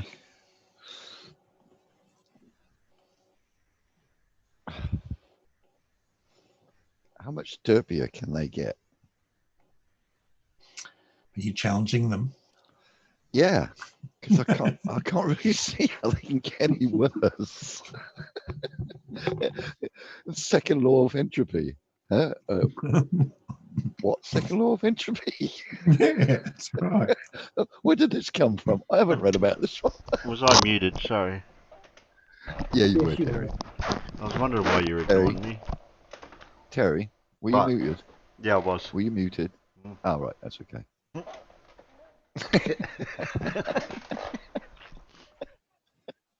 What I was saying is I liked how Ranty also put the globe round the vertical way and not put it round the normal north-south way.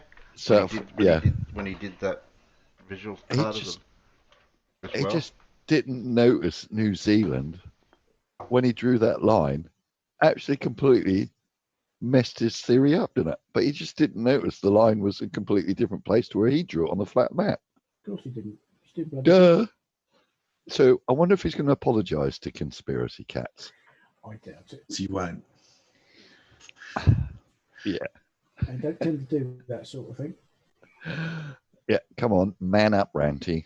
You made a mistake and apologise. Yeah. I don't think any flat earthers retracted anything or apologised for anything. Otherwise, they'd set a precedent, and then all the others would have to do it too. Yep. So that ain't going to happen. Yes, as if that's going to happen. Yep.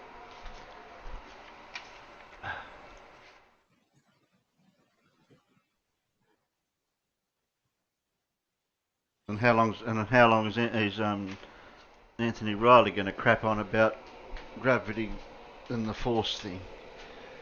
Yeah. Well, Until he realises. For ages, so. Yeah.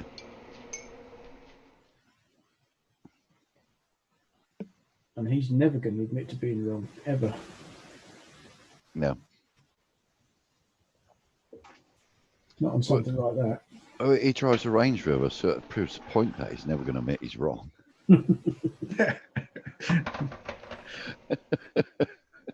Yeah, that's true. You brought the wrong car. No, I didn't. Yes, you did.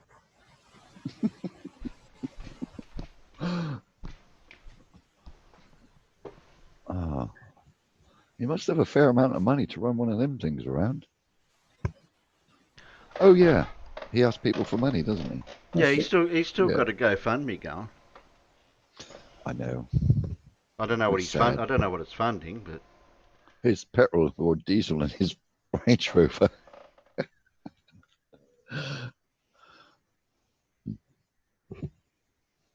okay. Who's putting a number out? First number. Dora's already done it, so Dora can't do it this time. 2. Okay, Eden. There you go. Oh, sorry, Coward Castle. Yeah, Right, you didn't hear that what I said. Sorry. No. No, I made a mistake calling it Eden. Yeah, no, it's earlier. Coward Castle. Yes. It's In the weird side that I've chat. got it. It's weird that I've got an account Coward Castle. I wonder if it's the same one. Can't be. No, Yeah, Dave, thought you it'd be can't more. put 4 out, Dave. Coward Castle's already done 2. I can't even time you out because I haven't got the ability. No. Yeah, Alan. Alan's not here. No, Alan's not. Alan's not online. No. No, don't his think so. internet's gone kaputted. Oh. He can go on the. He got on the phone a little bit, so he may be able to come back in on the phone. Okay, well, who have we got for 2? Yeah. I hope this is not the same. I don't know what this one is actually. Flat I've Earther lost sound. challenges Simon Dan again.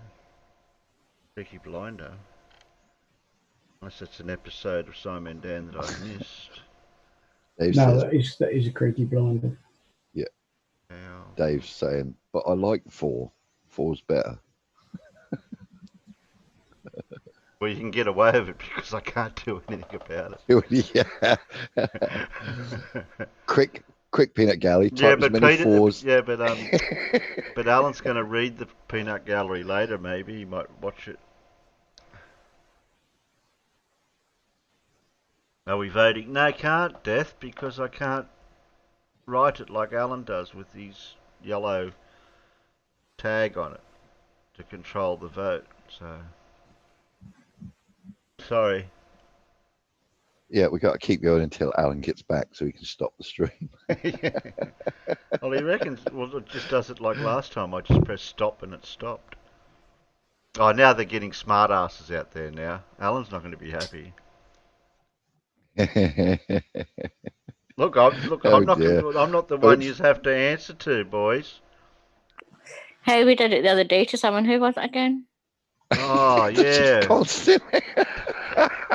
Wasn't it on Red Redrick's? Who was it? On It was Red, Redrick's? that's right. Yeah. That's right. These buggers. Oh dear. Everyone's getting into it now. Hello, Oh. Demon All. Yeah, he was there before. Is he getting into it too? Hello, wonderful No, person. he went B. Let me know when Andrea turns up, if she turns up. Well, have I got another Anton ready, have I? No, I'll just say, hello, wonderful person. Hmm? Who we got here? Creaky.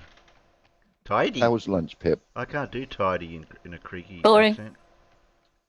Boring? Lunch is never boring, unless you made boring food. It was toast with ham and Philadelphia cheese. That's not boring, that's yummy. I wanted hot, spicy noodles, but there was none. I ain't had any Philadelphia cheese for ages. You got me craving for it now. Oh, no, it wasn't Philadelphia. Primula. Squeeze it out a tube. Oh, processed. Cheese Yeah, out I of a like it. tube? Yeah. Yeah. Got to be kidding. Yeah. Primula. You got Squeeze the cheese. Lovely. You got to squeeze it really, really hard though to get it out. You get it plain, you get it with chives, you get it with ham, you get it with prawns. So obviously you I love don't the leave one it with in the fridge. chives. Obviously you don't leave it in the fridge then. Yeah, Yes. yeah. Yeah, you keeps it in do. the fridge. It, You does, would- it stays soft. Okay. Yeah, it's a soft cheese. Yeah, John And if you're laughs. really hungry, you just squish it straight into your mouth. Yeah. Good one, John. Yeah, what did he, yeah, now I'm trying to work it out. Sorry, I've drawn my 4 and my 4 and my 4 and my other 4. You sure you got the right amount of 4s? Too late, John. You're in the shit. Naughty, naughty, very naughty. Dora, I can't even go out and catch some haggis on my lunch. It's not fair. Yeah, we got to run round. Is it anti-clockwise or clockwise to catch them? Because they got one leg longer than the other, don't they? It depends if they're right or left-legged. Oh, right, yeah. Is it okay to press play yet? Yes. Yeah, You please. Sure? Yeah. Otherwise, we're going to be talking about cheese for the next half hour. No, haggis. Oh, Haggis, no. yeah. I don't even want to know what that is, so. Less potent than a fragrance-free wet wipe. Come on, Level Earth Observer, you're only using Simon Dan's name in your video title so you can get views. I cannot stand it when... Oh, Simon Dan. Hiya, mate. No, I haven't had a chance yet. Yeah, I know. I promised I'd mow your lawn this morning, and I will. I just need to finish this video. And, okay. Alright. Okay. Love you.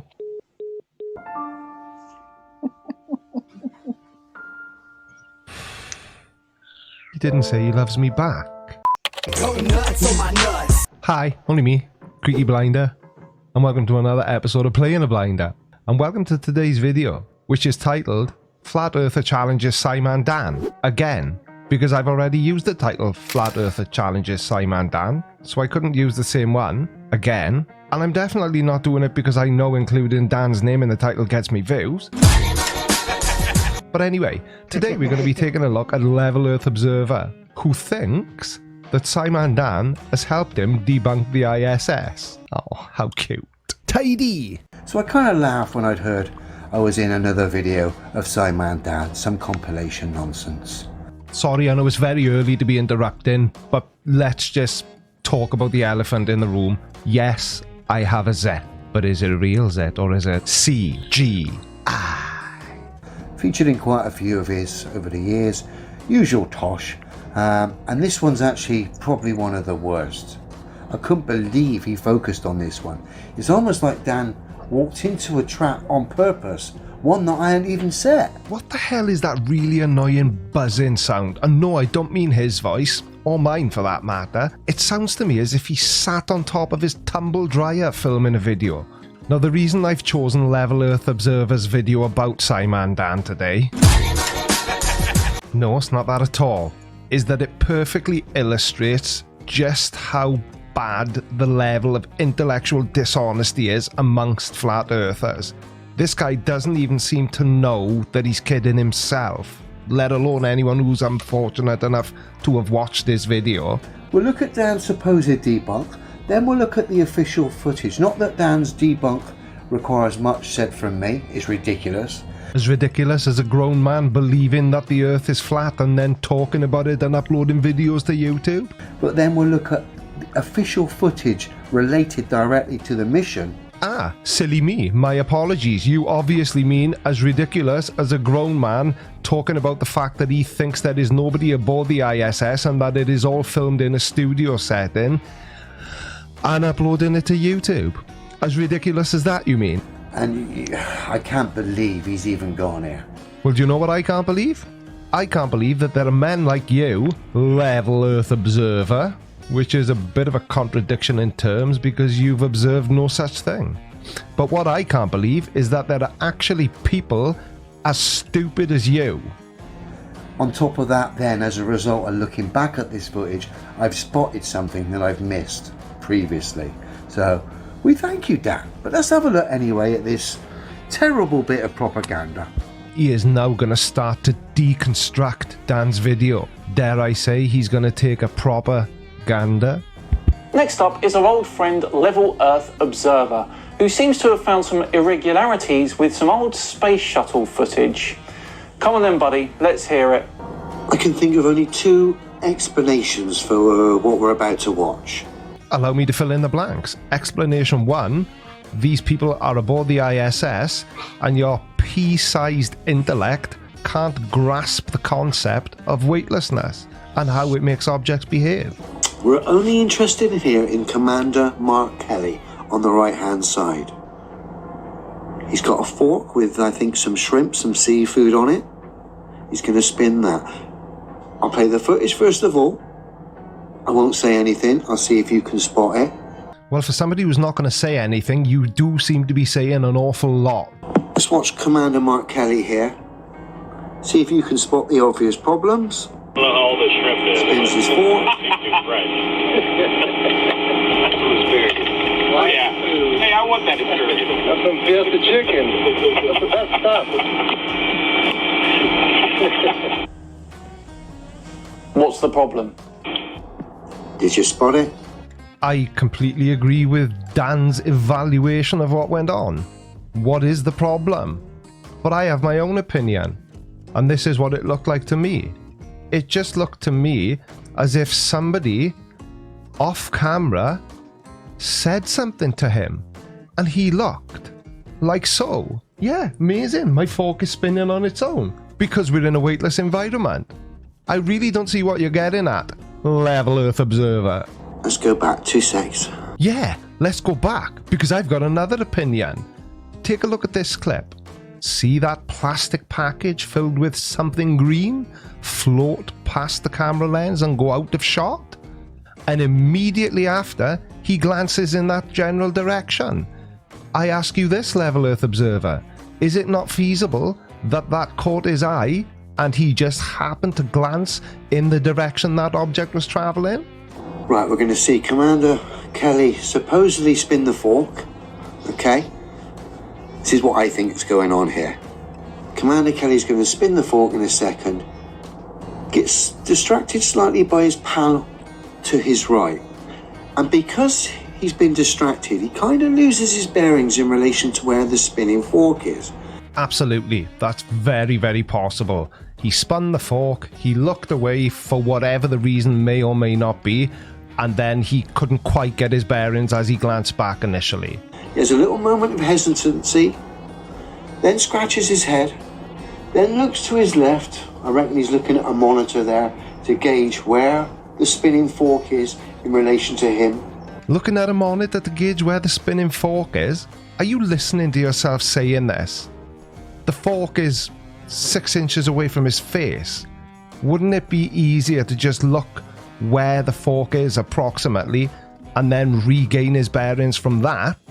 Then goes back to grab the spinning fork, totally misses it, gestures to put it back near the food bag, then has a moment of realisation, realising that was a bit of a fail. Then goes back to get it again, the spinning fork, and the footage fades out.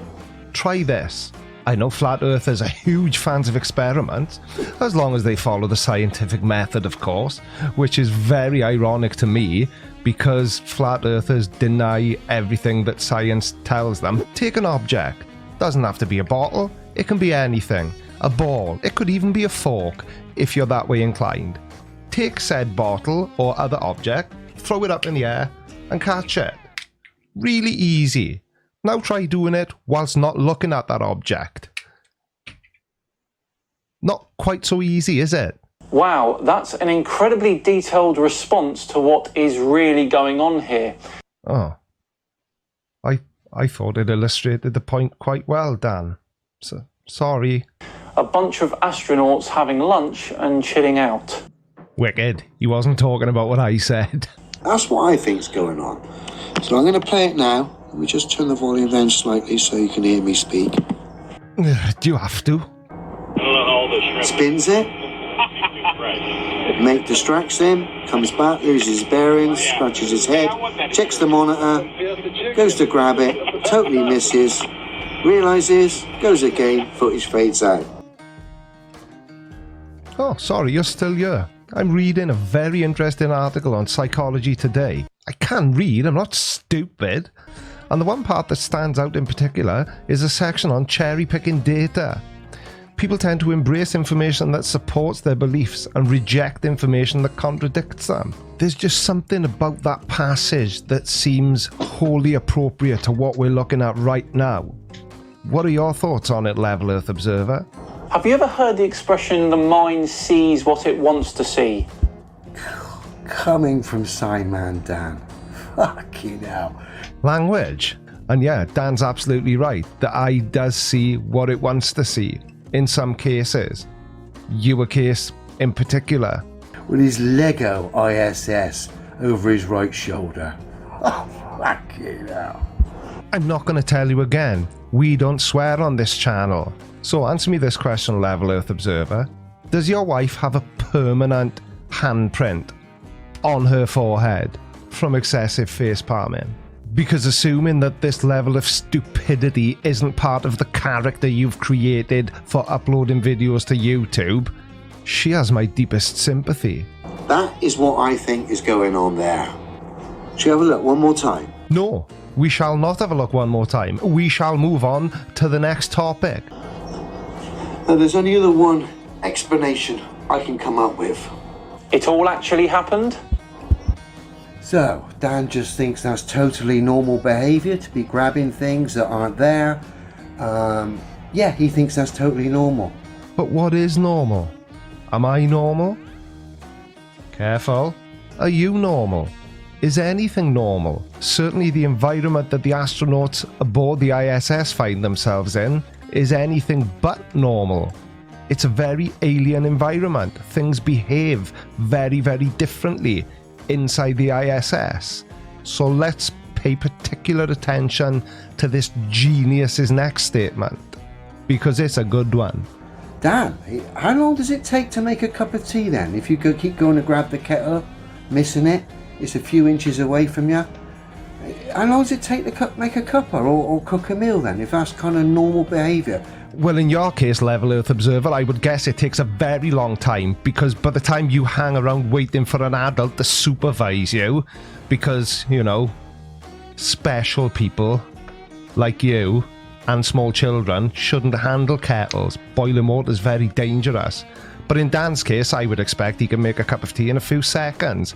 Are you honestly trying to equate Simon Dan making a cup of tea in his kitchen to the astronauts trying to prepare food or prepare a beverage aboard the ISS? A weightless environment. Of course, flat earthers don't believe in gravity either, do they? It's another weapon in their arsenal of stupidity. Grabbing things that aren't there, and then... Sorry, Dan, this is so blatantly and so obviously old school NASA special effects. Old school NASA special effects? Come on, man, really? If only there was an abbreviated term that people frequently use for special effects. CGI. Commander Kelly, the meal before, had some reconstituted wild Mexican mushrooms. They've now taken effect. He's now grabbing things and seeing things that aren't there.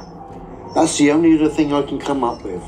Unless, of course, someone in the comments has got another idea of what's actually going on here. Is it wild Mexican mushrooms? Or is it a special effects meltdown? Or is it just that he's finding it difficult to interact with objects in a weightless environment, maybe? I'm going with actually happened. If you are a film lover, I think you can pretty much all agree with me that it's kind of obvious when they're using CGI. CGI. Sorry, I couldn't resist. You heard it here first. Space is fake because magic mushrooms. If you do want to see me abusing Simon Dan's name for views, check out this video next. I'm the Creaky Blinder, and I will see you next time. Take care, everyone. Bye-bye.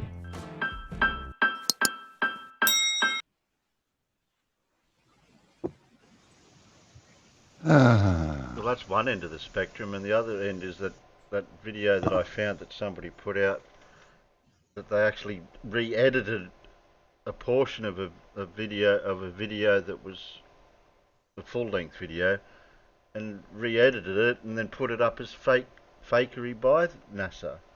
So I debunked that one. That was what, last week or the week before? I forget now. Yeah, it's crazy the lengths they're going to. Yeah.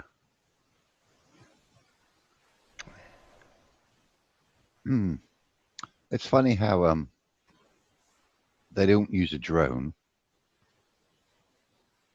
They use a P900, but they won't buy a drone. No. Oh, it's got fisheye lens on it. No, it hasn't. No, they don't.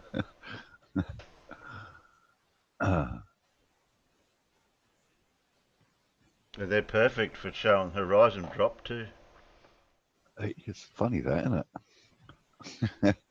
Is it because we live on a globe? Is it? Sure, Rand, he'll show us all that soon. He got a drone, didn't he? No. Yes, no. Oh, he's bought another one. No, he's got a drone, yeah. He unpacked it, he unboxed it online the other day. The one that supposedly bought 10 minutes. And he's moaning, I don't know why I'm opening it, I can't get outside to use it. Why can't he? He can go in his garden. There you go. But he does need a license to use it in public. Well, you got to register them now anyways. Yeah. But yeah, he bought that drone over a year ago, wasn't it? And someone asked him, where's this drone that all your subscribers paid for? And he said, oh, I flew it once and crashed it. No one ever saw him fly it. So No. Is this the mysterious drone that Well, he he's bought? definitely got one, Yeah. because he So- showed it the other day. What's he going to do with this drone then? Does he know how to fly it? Oh. Where does he put the compressed air in it to power the motors? Stu says Oakley will tell him not Not to to use use it. Yeah. Yeah. Hello, Irish Stu. Hello, Carl. Yeah, don't use it. Don't use it. You got no compressed air? Yes. Yeah, so someone just replied to Anthony, did he buy a bottle of compressed air to run it? They need to spend all year trying to find out where he plugs the compressed air in. Was it a nice drone? Yeah, I think so. Maverick Pro. Yeah, Oh, that's bloody right, hell. John. That's right, John. The flat Earth is a bit stagnant at the moment. Yes, that's because they're running out of bull.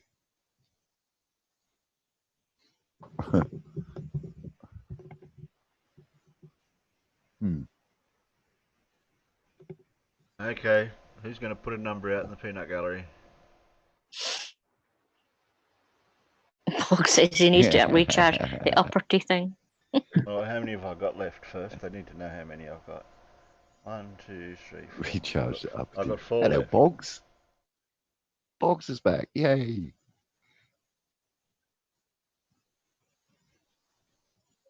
Need to recharge the uppity thing.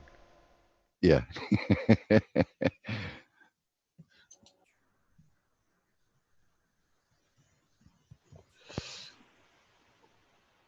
John. You can tag me now. John got a 3. Yeah. Oh, got another one of them.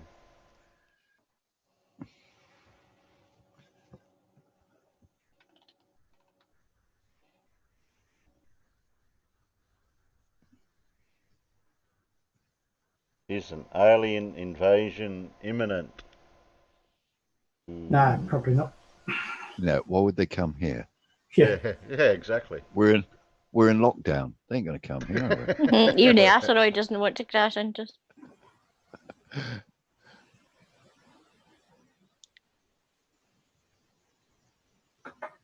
Media television, and it's run by a guy called Christopher Green.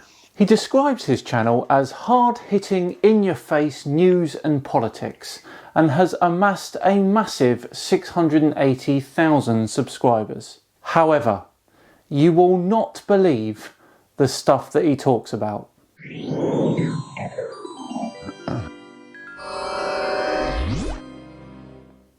Hello all and welcome along to another episode of Tinfoil Tuesday with me, Simon Dan. Thank you very much for joining me. So last week, Christopher Green posted a video entitled The Greatest Deception the World Has Ever Seen, and apparently he has a warning for us all. Where did this warning come from? Well, let's find out. Hey everybody, Christopher Green, AMTV, Alternative Media Television. Please take a moment to like and share this video. Would rather not, but thanks all the same. It is absolutely important that you get it out to your friends and family, because what I am about to reveal to you will be the greatest deception that the world has ever seen. Sounds ominous, doesn't it? I'm in. The greatest lie, and many, many will be fooled by their own eye. By their own eye. Oh, you mean like a magic eye picture? They were cool, those things. And I'm going to reveal all of this to you in today's video. Woke up last night from a vivid electric, like a lightning rod, fantastical dream of which I could see with absolute abundance and clarity what is coming next, not just to the American people, but worldwide. A dream? Really? I hope he's joking. And I'm surprised that I didn't see it before. My conscious mind did not want to connect these dots. And it was only until I had received this information and my unconscious mind was allowed to explore the reality of what's about to happen that I understood. Oh boy, this is going to be good. I'm really surprised more people haven't seen it yet, because this information has already been revealed. Get on with it. It's already out there, right? You know, the Dean Koontz book that talks about COVID-19 and the coronavirus. This information is also out there. Okay, so he thinks of himself as some sort of Nostradamus character. Got it. Okay, Christopher, carry on. It is in books, it is in predictive programming, and it's in movies. Note that I'm not saying this is going to happen. What I'm explaining to you could just be a metaphor, my dream, speaking to me, which I believe was received from him. What? The bird? From who? It could just be a metaphor for what is about to transpire. And it might not manifest itself in a physical reality, although what I saw was very much in the presence of my own eye, my own mind, and my own sight. During a dream. Yeah. Millions of people around the world, billions of you tuning in, are asking very critical questions right now, like, why am I locked in my home? To protect your National Health Service and to keep you safe. Not hard, that one. Why is it? I just spoke with a friend of mine. I congratulated him on the birth of his wife, just had a new baby boy. And I said, how was the hospital? He said, it was great. They took our temperatures and checked us out before we were able to go in. And my wife was to give birth. But he said, Christopher, there was no one there. Why would there be coronavirus patients on a maternity ward? I mentioned my brother, who's been fighting cancer for a bigger part of about a year and a half, also had to go into the ER for emergency surgery, and he is still in critical care. And he told me the same thing. There was no one there, Christopher. Genuinely sorry to hear about your brother, but again, I don't think they will want COVID-19 patients just randomly wandering the corridors. Christopher spends a bit more time confused about why people haven't connected the dots yet, sounding a little bit like this guy.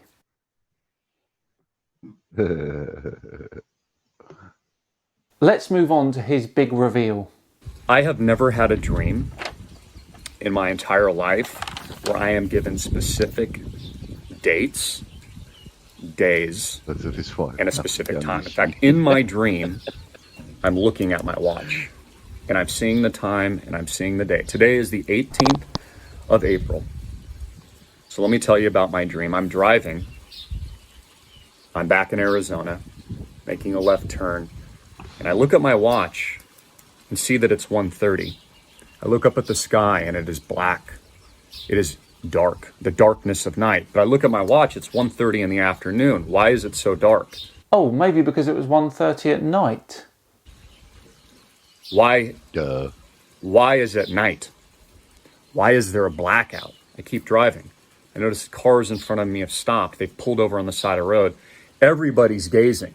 Men, women, children of all ages. There's a gentleman. I can see his daughter's face on his shoulder. She's a blonde. They're staring at the sky. I get out, discombobulated, stare up, and I see this. What, a burnt sausage? Blue and gray. Squiggly lines. Right, aliens. Gotcha. Yeah, it's a dream, dude. Get over it.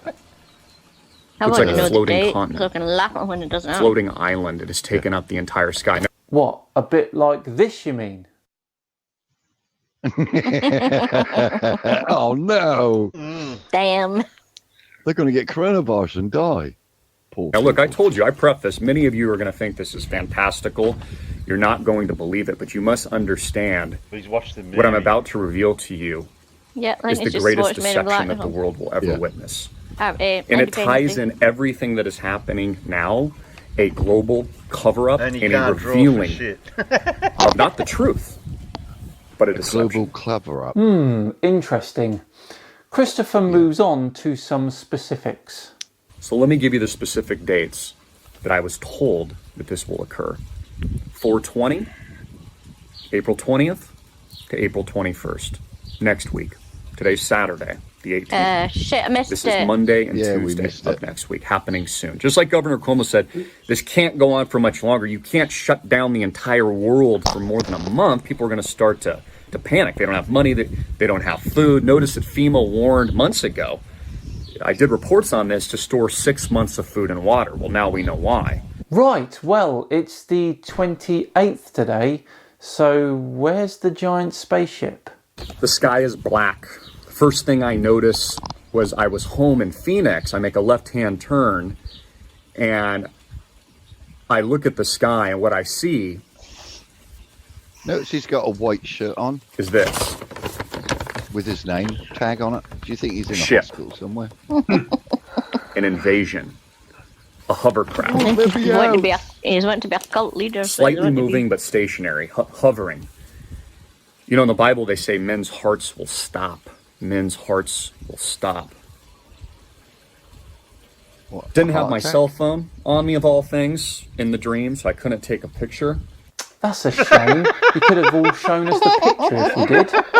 That was careless. Yeah. What, in his dream? This is even tough for me to explain. So what am I getting at? In his dream, he forgot to take photos. Have you heard of Project Bluebeam? God. Oh boy, unfortunately I have. Project Bluebeam is a conspiracy theory that NASA wants to start a new world order with the Antichrist at its head. We've been predictively programmed by movies, Independence Day. Exactly, and my rebuttal would be That's that what you you would do a not picture have of, had that you dream twat. with those particulars of that spaceship if it wasn't for that film. In that film, it genuinely goes dark and people are staring at the sky and then you see a country-sized ship up there.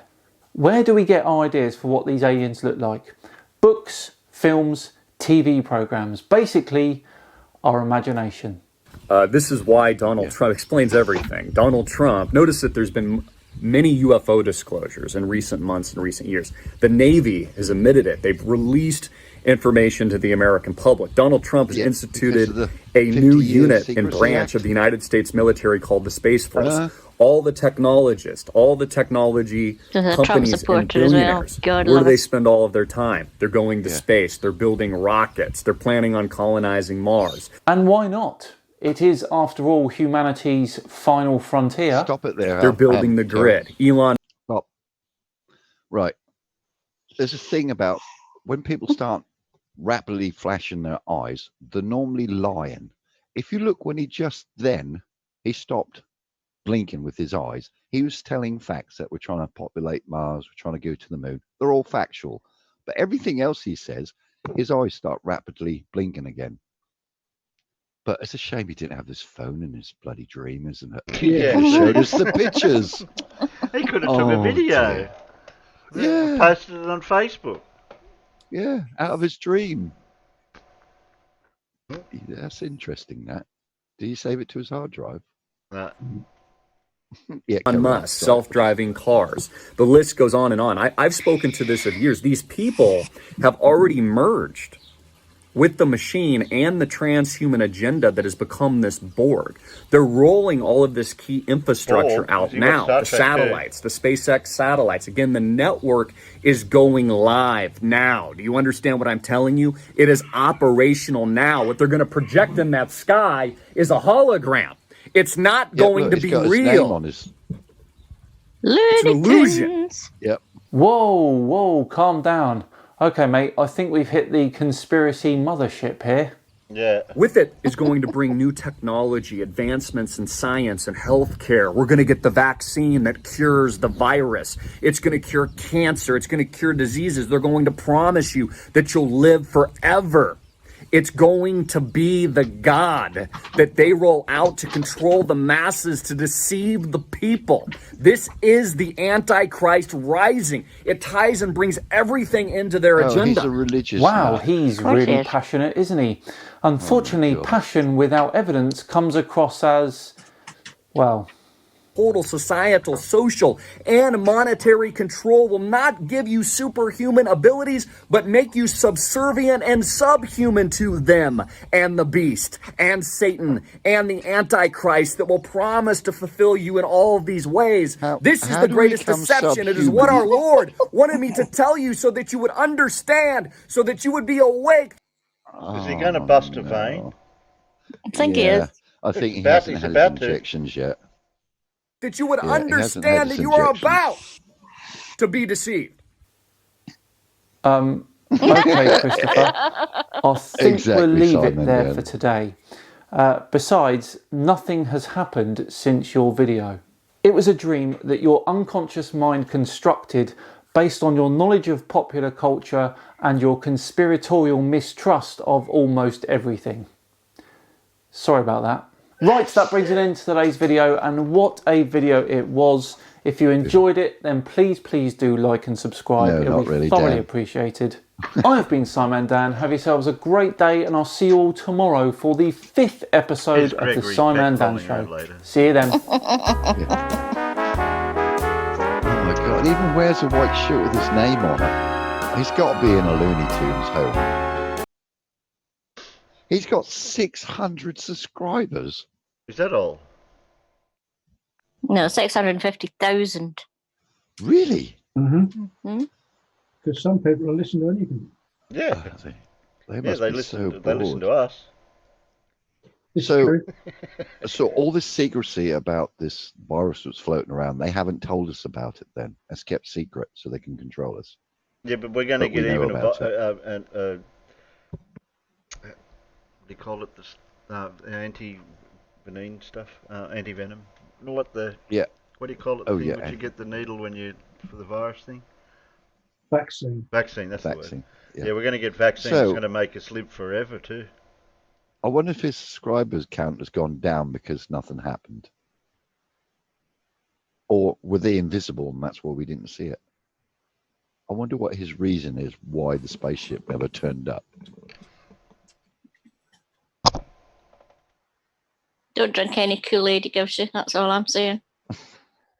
I wonder if he tried to drink some detergent. I think he injected himself with some. And it wasn't Well, he's a Trump detergent. supporter, so it wouldn't surprise me. Oh, God, right.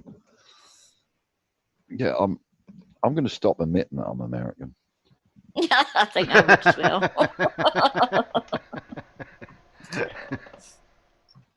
Oh, my word. My dad would be so disappointed.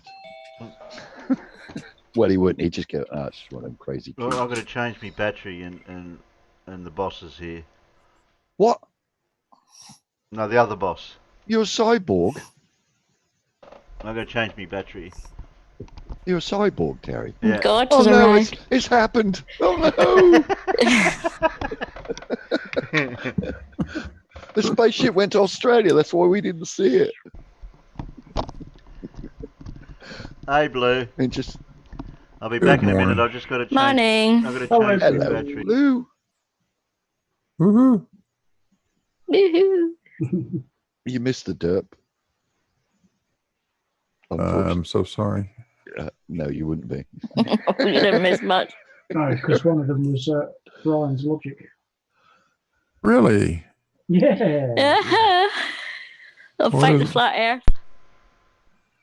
Oh no. I'm back. Yeah. I'm back. Yeah, I watched a good bit of that. That was painful, wasn't it? Yeah, Craig had the same problem. Well, everybody's gonna have the same problem with Brian, no matter what you do. Not been able to get a word in. Yeah. I'd be interested to see if anybody takes him up on his challenge of debating him tomorrow on Jose's channel. Yeah. Why? I mean, what's the point? All the guy's gonna do is say no. Yeah. Yeah. Yeah, that's why I said no, because it's an absolutely pointless exercise. You know, I really like the guy on a personal level. I think he's he's respectful. He doesn't get all crazy and doesn't get into the name calling and all that kind of stuff. Who are we talking about? I missed it while I was. Brian's Logic. Ah. Brian's Logic. Actually, I actually kind of feel sorry for the guy. I mean, he's just so fundamentally backward when it comes to anything technical. But yeah, what can you say? Did you guys watch QE's nonsense on me yesterday? I tried watching a little bit of that. Did I? I asked everyone, was there any other derp to watch? Oh yeah. I didn't watch it. That's an hour and a half of derp, though. No, we weren't going to watch all of it. We were just going to cherry pick. Yeah, Farmer's Boy raised it from his brain. Yeah. Well, if you cherry pick any part of it, you've done the same thing Quantum Eraser did, which is nothing but cherry pick everything I said. Yeah. But we got a little surprise for Quantum. But Dr. Bob and I are going to do a bit of an evisceration of Quantum Eraser Thursday night on Bob's channel. Oh, I thought you were going to say you got a taser for him. Nah. Waste of electricity. He probably wouldn't feel it anyways until next week.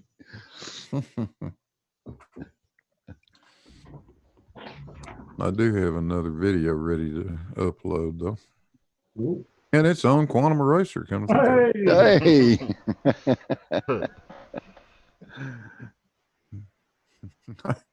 How long are you guys hanging in here? Well, good. Well, we took over Alan's channel because he's not here. I said we're on Alan's channel tonight, and Alan's not here. Oh. Who's this derpy guy we just watched on Simon Dan? Oh, I don't even know what his name was now. Level Earth Observer. No, not that one. The other one. We just watched him. A guy who's had the dream. And he forgot his phone. Oh, Otherwise him. He took a picture. Somebody green. He dreamt about Independence Day, but he didn't actually say it was Independence Day. No, and he dreamt about it and he forgot his phone. Yeah. Oh yeah, he forgot to take videos and pictures. In his dream, Blue, he forgot his phone. Yeah. If he had his phone, he could have showed us pictures of the spaceship of his dream. Yeah. He's got one of those special internet connections. Yeah, he has, yeah. And I've never known anyone in the modern day society now with modern cars to look at their watch when you're in your car. Like most modern they kept cars, flashing the watch. My car's got a clock in it.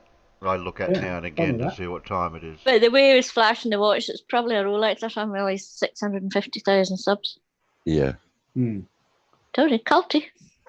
Yeah, and he was driving his car in his dream, Blue, right? Oh, good grief. Yeah, and he had this vision, and we're going to be invaded. What was the dates between last the week? Oh, it's already been and gone. Yeah, it's been and gone, 24. but we haven't seen the spaceship yet, which he predicted. because this bolt of lightning come down and told him. They spoke to him directly. God, Did no, he, it's did he God. mention Oh, lightning? it's God. Did he Oh, it's mention God. lightning mad? No, he didn't. He Well, he mentioned did mention a bright Bright- column of his sight or something. God knows. Anyway, it was good. Yeah, I expect that's when his wife smacked him around the head because he was fidgeting in his sleep. But the aliens are coming because of the Antichrist and Starlink and Or things like that. or he was in his, what they call it. He was in his relaxant drugs, and he was having his electric shock treatment at the time. I don't know, but he had a white shirt on with his name on it, blue. So I assume he was in a hospital somewhere. He needs to be, anyway. Kook, absolute kook. Yeah. But surely your subscribers would go, oh, well, that didn't happen. Bye. No, Guess they'd probably not. go, oh, he'd probably give him the wrong date. He read the wrong part in his diary. Oh, maybe it's going to happen next year. Yeah, it could be the wrong year, actually. Yeah, and we're going to turn subhuman, apparently, Blue. Oh, Yeah. Oh, goodness. Oh, yeah. sounds nasty. Yeah. But it didn't happen, so we're cool until it happens. I forgot my phone in my dream, otherwise I'd have took pictures. That's the best ever. Oh my God. Somebody needs to snip that bit out.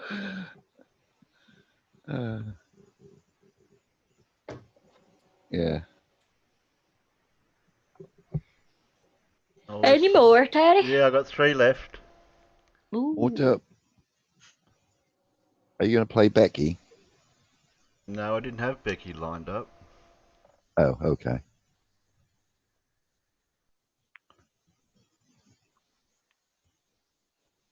I just need a bit of sanity in my life.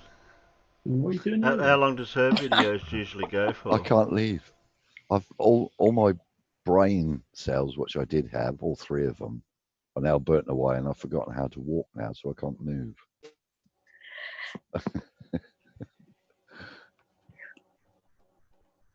Grim Fondell says the spaceship only happened to those wearing Trump hats. No, she's got content and stuff in it that I don't like, so I have to be careful. I'm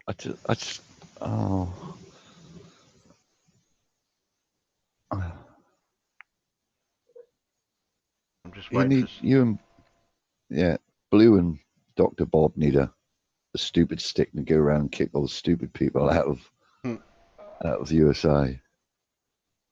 Oh my God, they're getting worse. Sorry, Blue. I feel ashamed to tell people I'm an American sometimes after watching that bloke's. No, I'm not like them. Honest.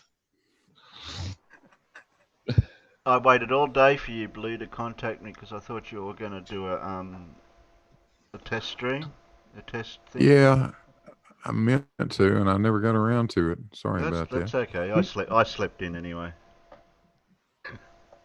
That's Casual's fault. Yeah, I used Casual's alarm clock.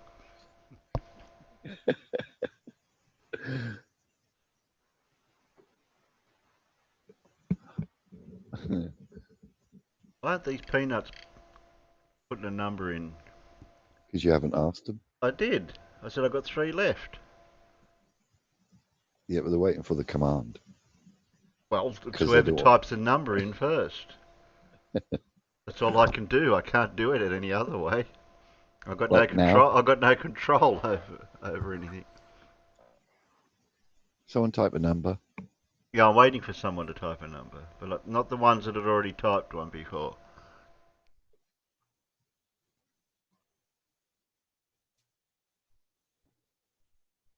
I think you've confused them, Terry. Yeah, did I confuse him? Did I? Oh, you got one. 3, but, John put 2. Well, Roomfondle put 3. Yeah, but as long as they hadn't voted before. Well, I don't know. What, I have you been keeping track? I can't keep track. I've got no way of... Well, Globey's put 33, so... No, John's first. He got 2. Demon always put a peanut. No, I can't do it the other way. I've got to do it. I'll just pick the first. Whoever does it first. That's easier. Hey, Wally. Yeah, where is Wally lately? I haven't seen him lately. No. All of them are subhuman. Good old point now. And I put in a couple of little baits with the crane. Now I thought surely not, because I know every single practical demonstration on Earth with the crane destroys the spinning globe model. So I thought the only option they've got would be the focal pendulum. And I thought surely none of them are silly enough to take up my offer. And if they were, surely they wouldn't be silly enough to throw the focal pendulum at me. G'day everybody, where's Wally here? Well, look, I'm just having to take my Ventolin and calm down my coughing and my laughing. I'm just giving myself asthma. Oh, that's because I listened to Adam IFE. Oh, sorry, Level Earth Observer he's called by these days.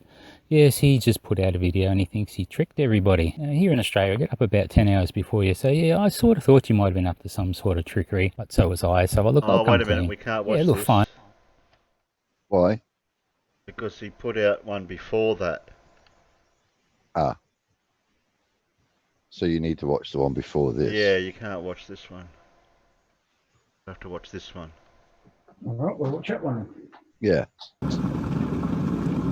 Let's watch this one. Yeah, watch this one. Okay.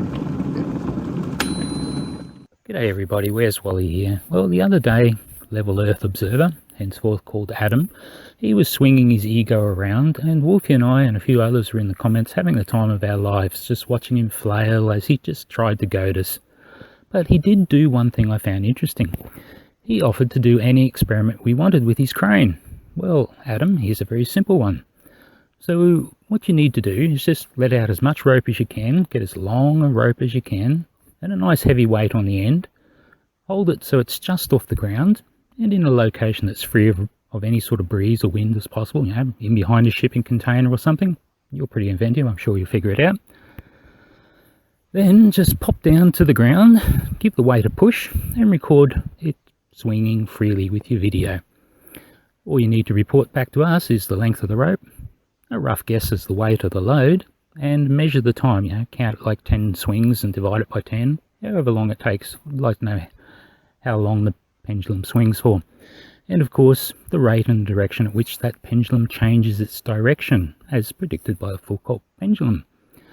Okay, so to do that, you might just need to put a piece of string, you know, and a pool of paint, just like in this video playing, or maybe put a pointer hanging on the bottom and drag it in a bit of smooth sand under it, anything just to give you an idea of how and which direction it's rotating. See how you go, Adam. You should be able to do it in the lunch break or after work. And look, I'll do the maths for you, Adam, just so you don't mess it up and get a figure like 831 feet per second of swing. So for Luton, which is a latitude of around 52 degrees, I'd expect one full swing in 24 hours divided by sine of 52, which is about 30.5 hours. And if you divide that, work that out, that comes to about 11.8 degrees per hour for your latitude of 52 north. And look, Wolfie and Wally would both love to come over and watch you do it, but you know, as you see on the week 17 all-cause mortality graphs, UK is not the place to be right now. Hey, Adam, let us know. The ball is now in your court, Adam. Okay, so if you like that, how about you click and share and subscribe and be the first to get in on the next fun little adventure into destroying the flat Don't Earth. burn your arm again, Wolfie. Wally. Yeah. He's going to burn his arm again. Or it just burns the hairs off it. Don't try this at home, kiddies.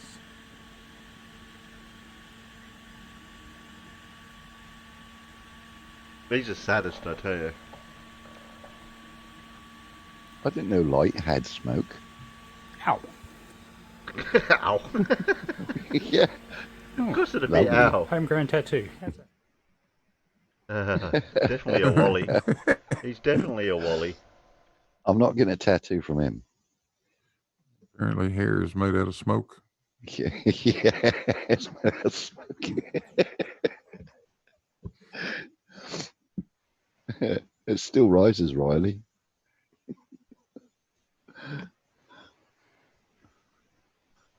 Have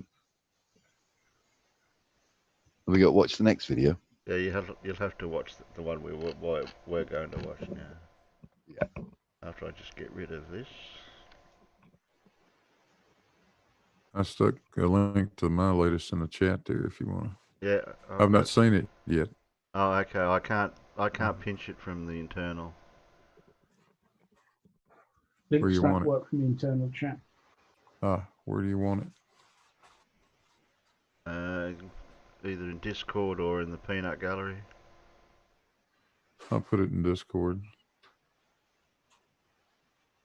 Let's see, where should we put it? Any other vids is okay. Any other vids? Yeah, got it.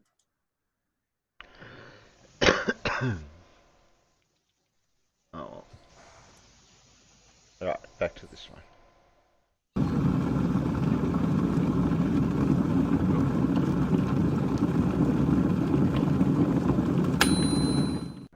I put in a couple of little baits with the crane. Now I thought surely not, because I know every single practical demonstration on Earth with the crane destroys the spinning globe model. So I thought the only option they've got would be the focal pendulum. And I thought surely none of them are silly enough to take up my offer. And if they were, surely they wouldn't be silly enough to throw the focal pendulum at me. G'day everybody, where's Wally here? Well, look, I'm just having to take my Ventolin and calm down my coughing and my laughing. I'm just giving myself asthma. Oh, that's because I listened to Adam IFE. Oh, sorry, Level Earth Observer he's called by these days. Yes, he just put out a video and he thinks he tricked everybody. Here in Australia, I get up about 10 hours before you, so yeah, I sort of thought you might have been up to some sort of trickery, but so was I, so look, I'll come clean.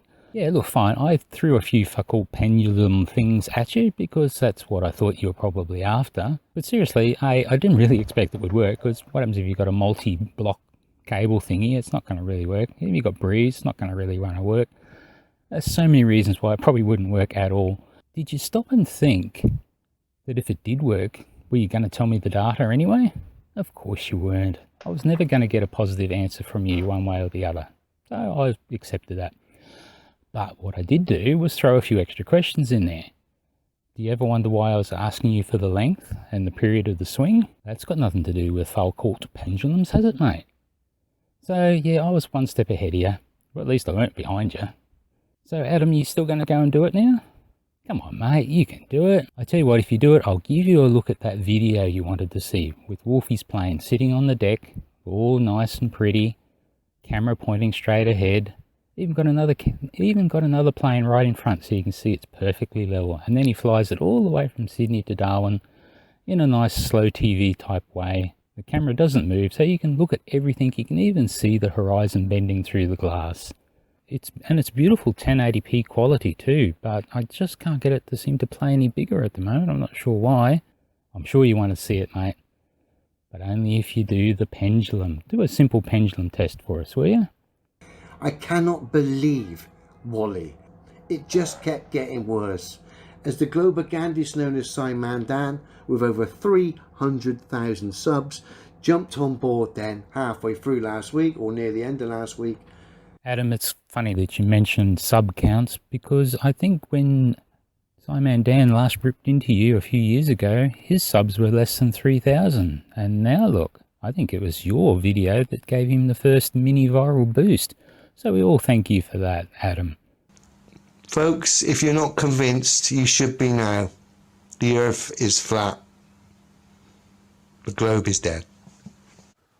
I'm surprised you're even able to talk still with all the humble pie spilling from your mouth. What an absolute mess of a video. Well, there we have it, people. Another complete destruction of yet another flat earth proof video. I shall await his scathing response with bated breath. After all, everyone has now seen the video he was moaning about. The problem is, It's actually proven curvature. How embarrassing is that? Thanks, Adam, for doing my job for me. Thanks again to everyone who has subscribed. We are winging our way to 3,000. I'm extremely grateful to all of you. I cannot believe, Wally. We're now just going to see what should have been some of the greatest footage of all time from modern day space actually exposed again. Totally wide open. And I thank you for putting me back onto this, Dan. Oh, I just love that Leo thinks that modern day space is back in the days of Space Shuttle. How many years ago was that? It was almost 10 years ago.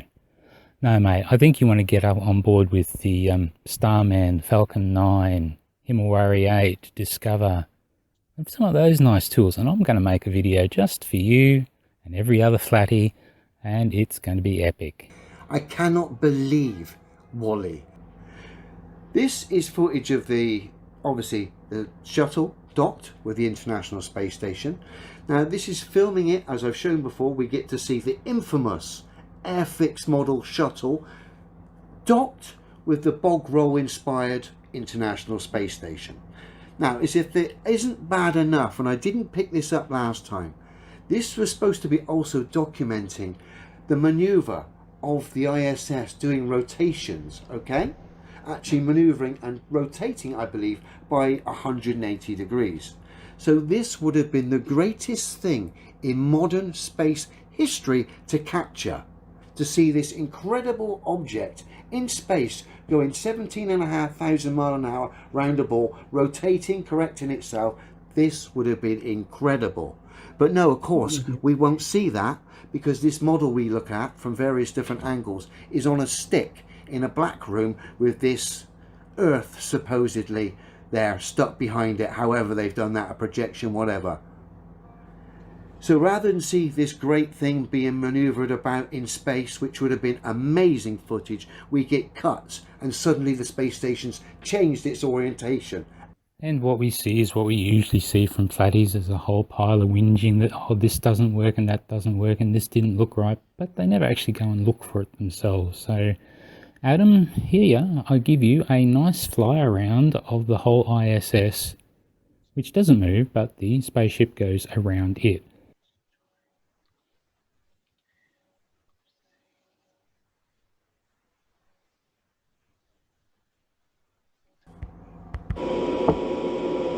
All going on at 17,500 miles an hour around a ball, whilst going around a light bulb at 500,000 miles an hour.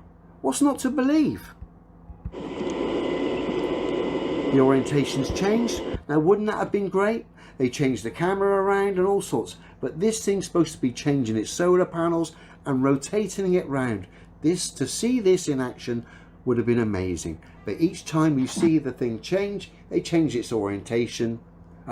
We get a cut rather than see the ISS actually move round. Of course, again, giving it away, it's on some sort of lolly stick there in the background. And then we've got our bog roll inspired International Space Station with mosaic tiles, all the trimmings there.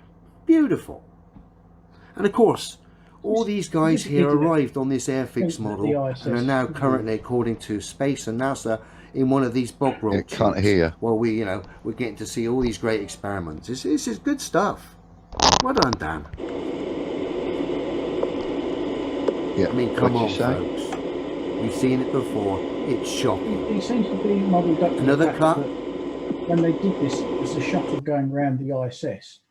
Yeah. The ISS doesn't spin around to give it different views. They tried to keep the ISS as steady and stable as they can. Yes. Yeah. Oh, he thinks that rotates round and round and round. Yeah. He thinks that the ISS should move round. No, it's not. The shuttle moves round it. Yeah. That I mean, I know he's stupid anyway, but I can't believe he's that stupid that he's sort of saying, "Oh, how come the ISS isn't moving around?" No, the ISS isn't moving. It stays where it is. It's the shuttle that goes around it. It's like you're driving your car into the garage. The garage doesn't come to the car. You drive the car to the garage. Yeah. Oh my God! I know, it's painful, isn't it? You really got the dirt about today, Terry. Are you trying to we turn the camera around this time? and just give the game away even more. Another cut. You see, rather than see this thing maneuver around in space, this gigantic man-made object, you get cuts. So they documented this supposed great thing, the shuttle docked with the ISS, supposedly maneuvering around, but we didn't get to see it maneuver around. We just got cuts of it in its place, having done the maneuvers, but off film. It's obvious, people. No, this is a model. We knew it anyway. And the footage now with the cuts supposedly documenting this thing maneuver around, the fact that wasn't documented gives the whole game away anyway. Add to the fact it's an Airfix model, add to the fact your man's tripping out grabbing things in there that aren't there, the astronaut Kelly, whatever his name is. One big pantomime of deceit. What is he on about? Always get his cuts. It's a continuous shot. He wasn't looking, I think, at that shot. I think Where's Wally was showing us that one. Oh, right. But even so, I think he gets confused by the fact that when they did these fly arounds of the ISS, it was the shuttle that was flying around the ISS. Yeah, which is quite obvious. Yeah. Yeah, they go out of their way to try and keep the ISS as steady and stationary and still and stable as they can. Huge as that thing is, it takes some effort to move it. Yes. But, apparently this guy would be confused by a twist-off bottle cap. Yeah, he's trying to take it off with a bottle opener. Oh, yeah.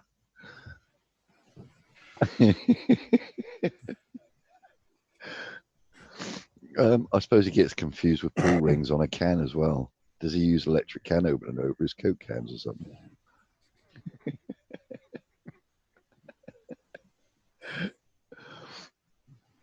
We'll make this the last vid.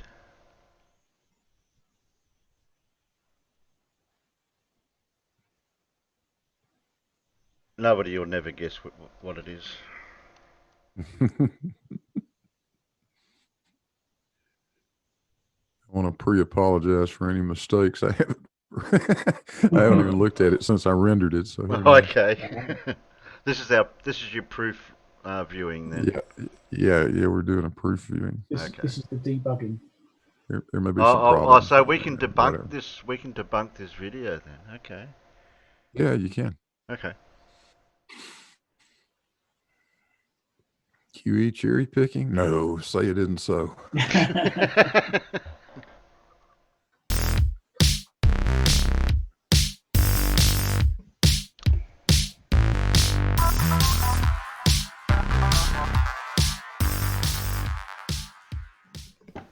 Hello everybody and welcome to Blue Marble Science. Let's take a look at cherry picking the flat earth way. And who better to bring that to you than John the Quantum Eraser, Flat Earth's chief scientist. Warning. Severe facial and monitor damage load is in effect. Get out the oven mitts.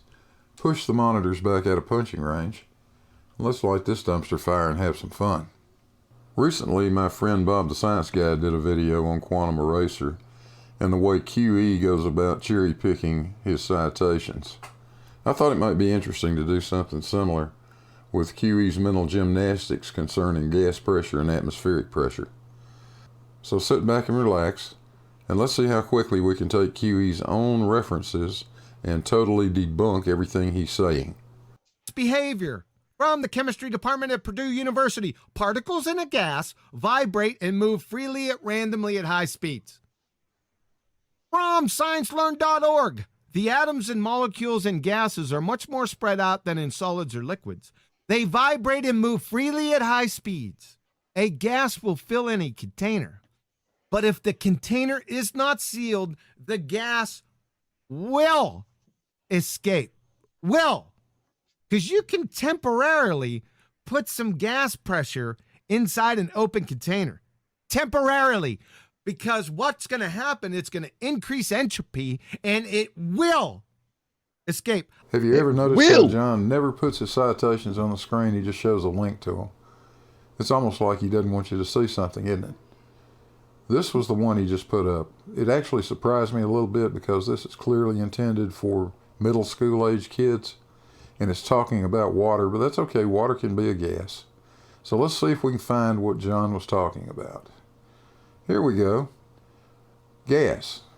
This is what he read. The atoms and molecules in gases are much more spread out than in solids or liquids. They vibrate and move freely at high speeds. A gas will fill any container, but if the container is not sealed, the gas will escape.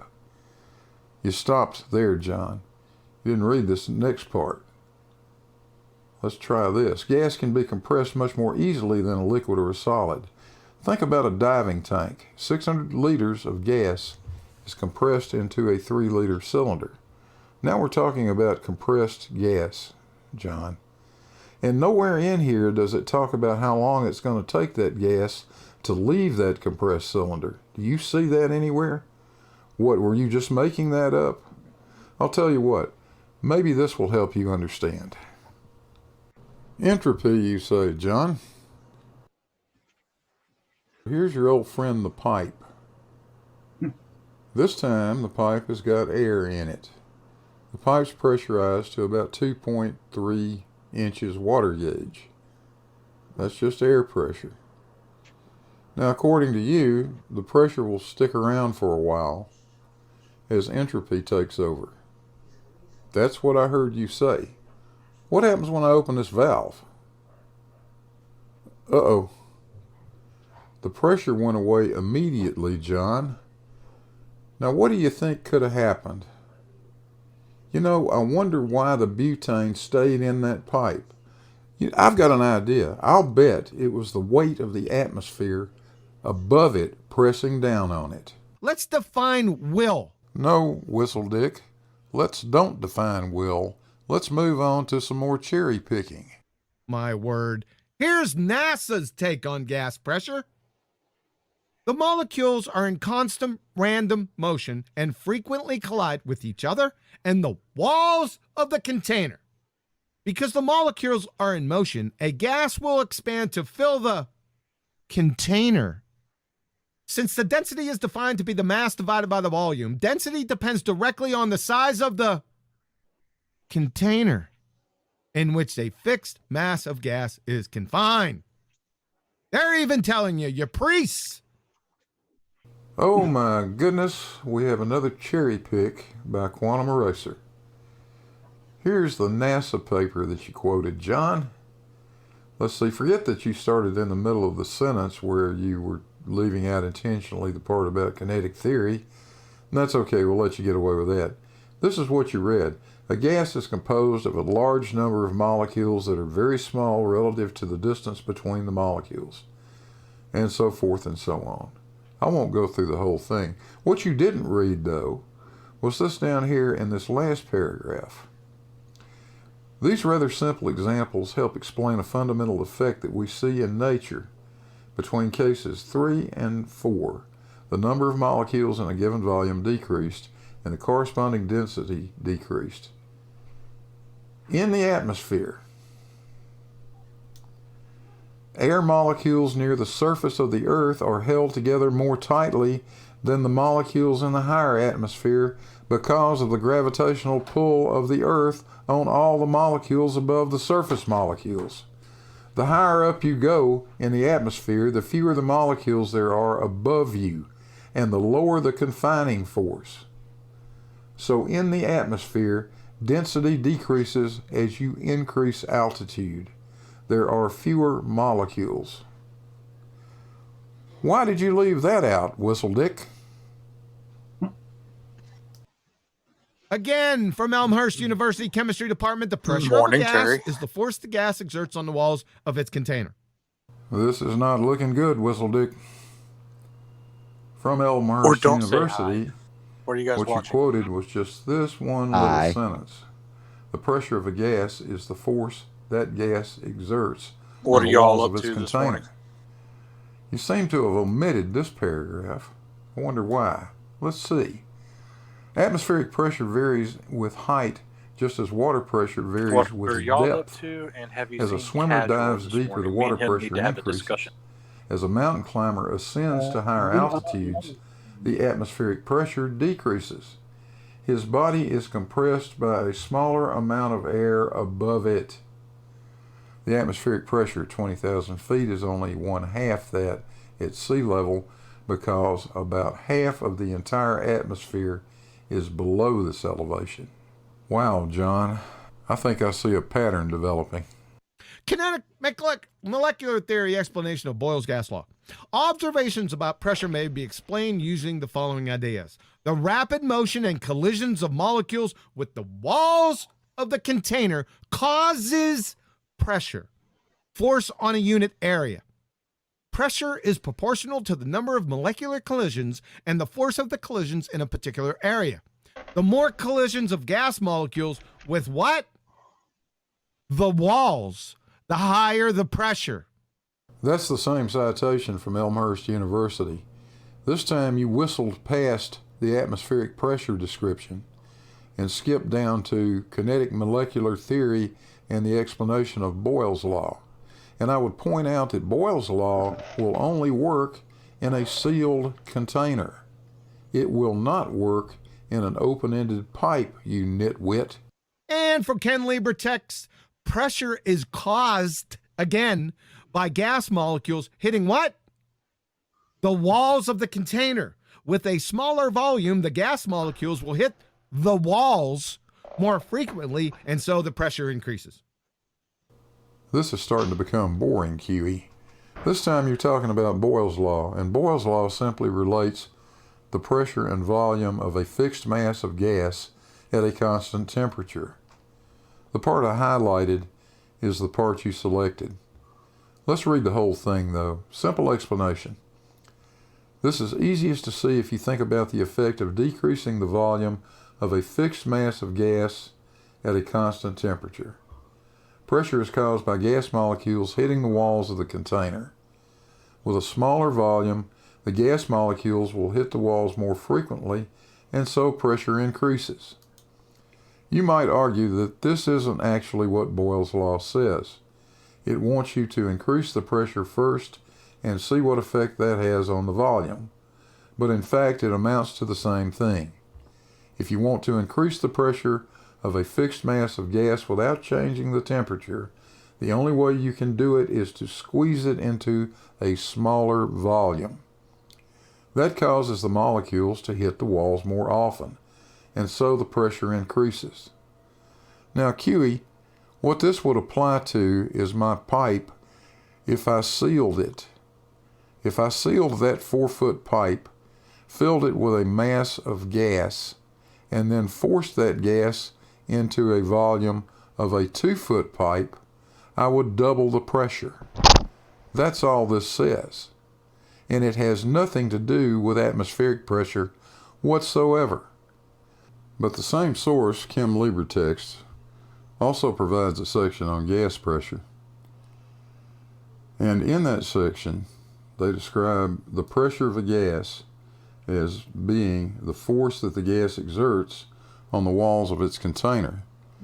And of course, that's the kinetic molecular theory. But then they go on to describe atmospheric pressure. And if you read this paragraph, you will find that it is word for word identical to the description provided by Elmhurst University. Now, QE, it doesn't appear that anyone agrees with you that gas pressure and atmospheric pressure are the same. What do you got to say about that? So the necessary antecedents that cause gas pressure, the things that cause it, are the rapid motion and collision of molecules. Well, collisions with what? Well, with the walls of the container. Well, QE, since you insist on whistling past the obvious difference in atmospheric pressure and gas pressure, let me give you a citation of my own. This comes from lumenlearning.com. You've used these guys too. Read right here. Atmospheric pressure is a measure of absolute pressure and is due to the weight of the air molecules above a certain height relative to sea level. increasing with decreasing altitude and decreasing with increasing altitude. Go down to this lower paragraph.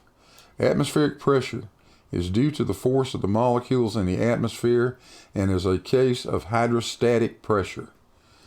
Depending on the altitude relative to sea level, the actual atmospheric pressure will be less at higher altitudes and more at lower altitudes as the weight of the air molecules in the immediate atmosphere changes, thus changing the effective atmospheric pressure. Gas pressure is not atmospheric pressure, you crotch waffle. Get over it. This is quite elementary. Take either one or two away. I don't know where have you get gas these pressure. sayings from, Blue, but you Simple. make them up at random. No amount of linguistics or mathematical acrobatics is going to change it. Newsflash, you can't have volume without a container. Now Quantum Eraser is going to try to tell us that a cup of flour is only a cup of flour while it's still in the measuring cup. If you pour it on the countertop, it no longer has any volume because it's not in a container. Oh, you know, right. that's a level of stupid I can't even relate to. We just saw 5 consecutive citations and 5 consecutive cherry picks from QE. And we just showed how easily we could debunk each and every one of them with QE's own citations. I think that'll do. Hey, thanks for watching. I hope you guys enjoyed it. There'll be more of these. Remember, QE,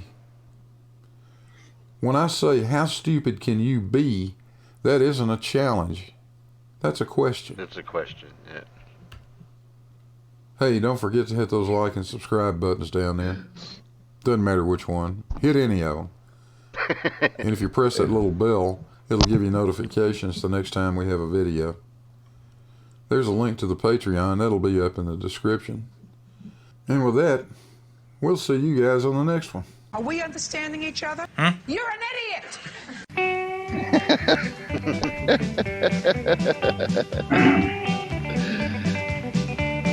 Oh my god. Yeah, nice one. Yep.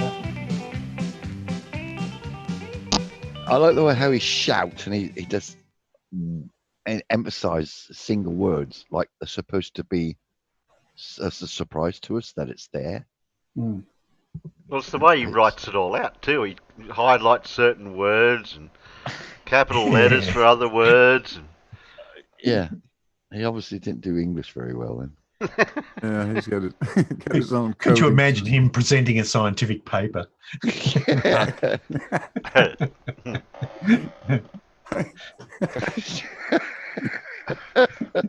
That'd be even more painful. I can imagine tomatoes being thrown in his direction. I'd be throwing rocks. I don't know about potatoes. At rapid velocity, I might add. Yeah. Perhaps even accelerating. That's interesting. There was a message that George just left in Jose's Discord. He says, QE on Nathan today. Atmospheric pressure is not gas pressure. Just wanted to make that clear. Huh? Oh. What? You better screenshot that, or it gets taken. That's what it's there in the Daily Boom chat. George wrote that about quarter of an hour ago. He says, QE on Nathan today. Atmospheric pressure is not gas pressure. Just wanted to make that clear. Blue saying, hold me back.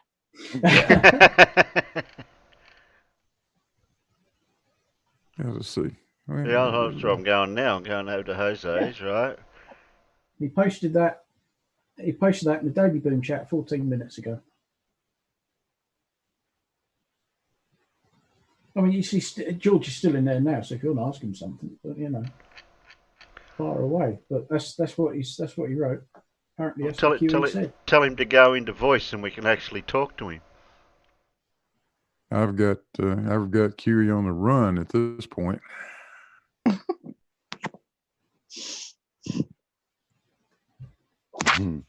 What in the hell did he say? I wonder. I have to go see that. Mm.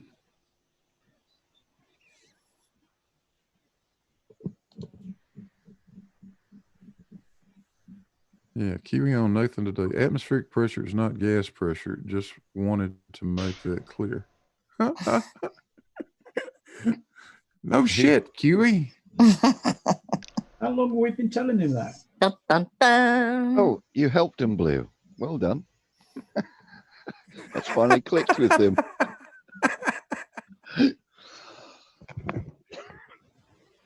Now, trying to explain to him why you can still have volume without container. That one still amazes me. He absolutely maintains that you can't have volume without a container. What? I can show you a cubic meter of air Yeah, that's got with volume. no container. I can go, there you go. That's a meter, that's a meter, that's a meter. There's a cubic meter of air right there in front of me.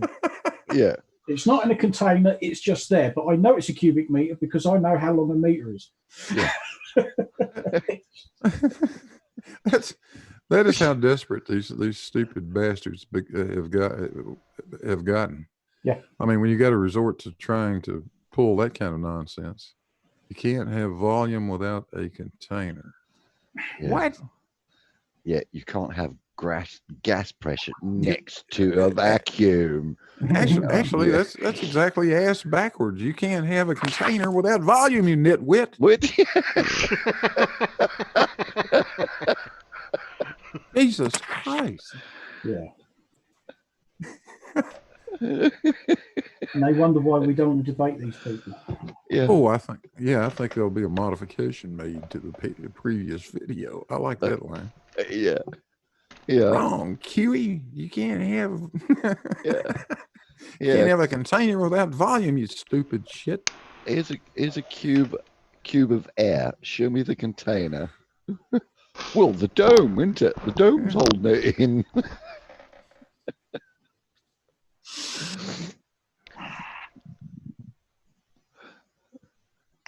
He's literally saying as I said, he's literally saying if you take a measuring cup and fill it full of flour, you got 1 cup of flour. Perfect. Now, if I pour it on the countertop, it has no volume anymore. No, it just suddenly disperses into nothing. Boom, gone. It just poof. Yeah.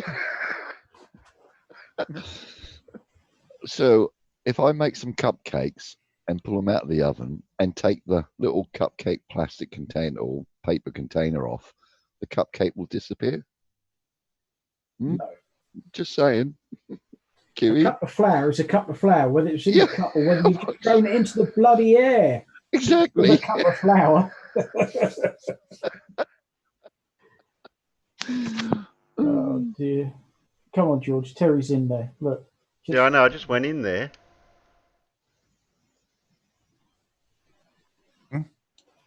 We're trying to get George to get into the voice chat. Well, he can come in here even. I've had him in here before. Oh, God. Who's George? I know. Natchik.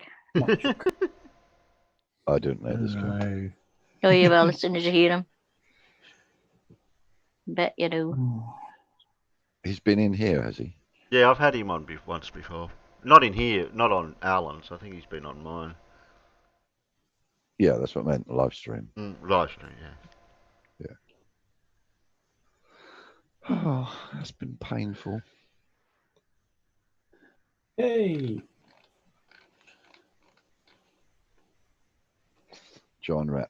QE, I want to enroll in a physics degree. Cashier.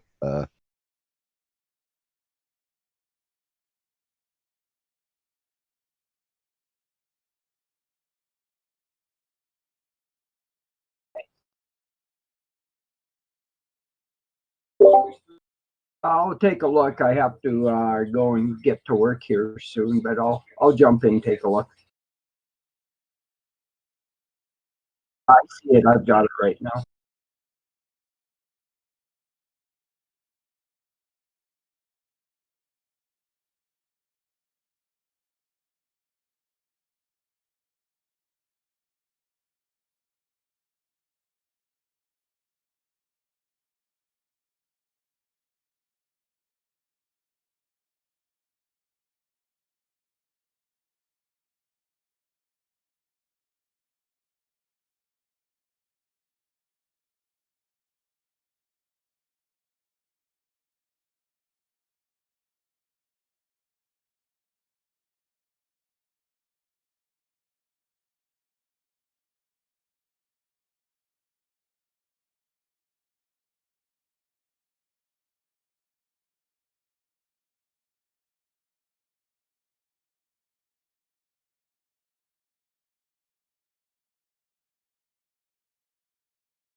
I like that John rap. Cherry picking clutch straws out of his arse through his hat. That's quite.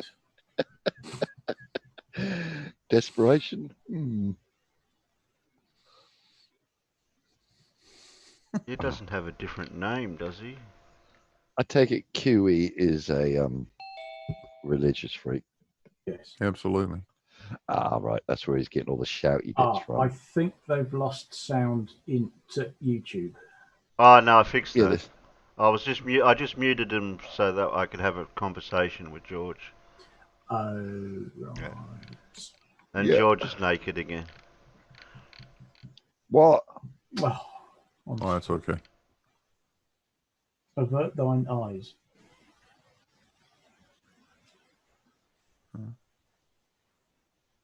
He's here. I thought he was in my Discord. Can't find him. I'll send him another Hello, link. George. I'll send him another link anyway. But he's here. Yeah, he's here. Oh. Whoa. Oh. I'll send him another. So it's Discord off. Yeah.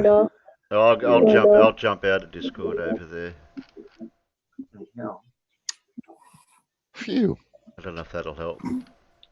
That sounded like a load of derpies coming towards us then. No, you was muted over there, so it wasn't that. Send him another link to Earth Calling George. Hello. There he is. There he is. George. Gotcha. George. These old farts that can't work out technology. No, it took a while for this Zoom to launch. Well, I know you're naked again. You know what it's. You know we don't like to see naked people. You're on Alan's channel at the moment because I can't stream on mine. I got struck. I got a little bit of a strike. Oh, so you were a bad boy, were you? Well, yeah, I'll take the blame. I'm a big boy, I can take the blame. No, I'm just going around other people's channels now, surfing the... Yeah. Well, I'm doing it as a world tour. Sorry? Yeah, I just happened to tune in about the last 10 minutes of Nation's show, and I just had to laugh. I mean, Quantum Eraser was on there. Let me make one thing perfectly clear. Atmospheric pressure is not gas pressure. Oh, my God. Well, he actually said that. Jeez, I wonder where he got that from. So is he finally admitting that they've been wrong all this time? Said what? Is he finally I'm having a hard time understanding you, farmers. Hang on. Oh, that's nice. Yeah, maybe because he's a pommy. Yeah, because he's a pommy. Yeah. George and I have spoken quite a lot. He doesn't usually have this problem. I think it might be his end. If he can't understand you, how's he going to go with me? Yeah. Oh, dear.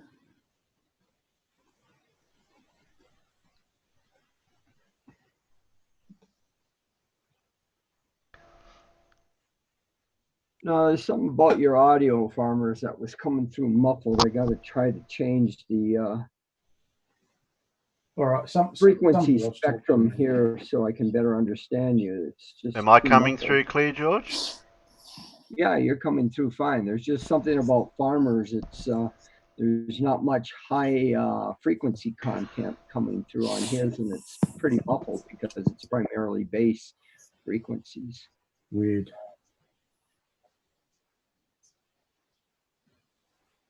What were you saying about Quantum Eraser, farmers?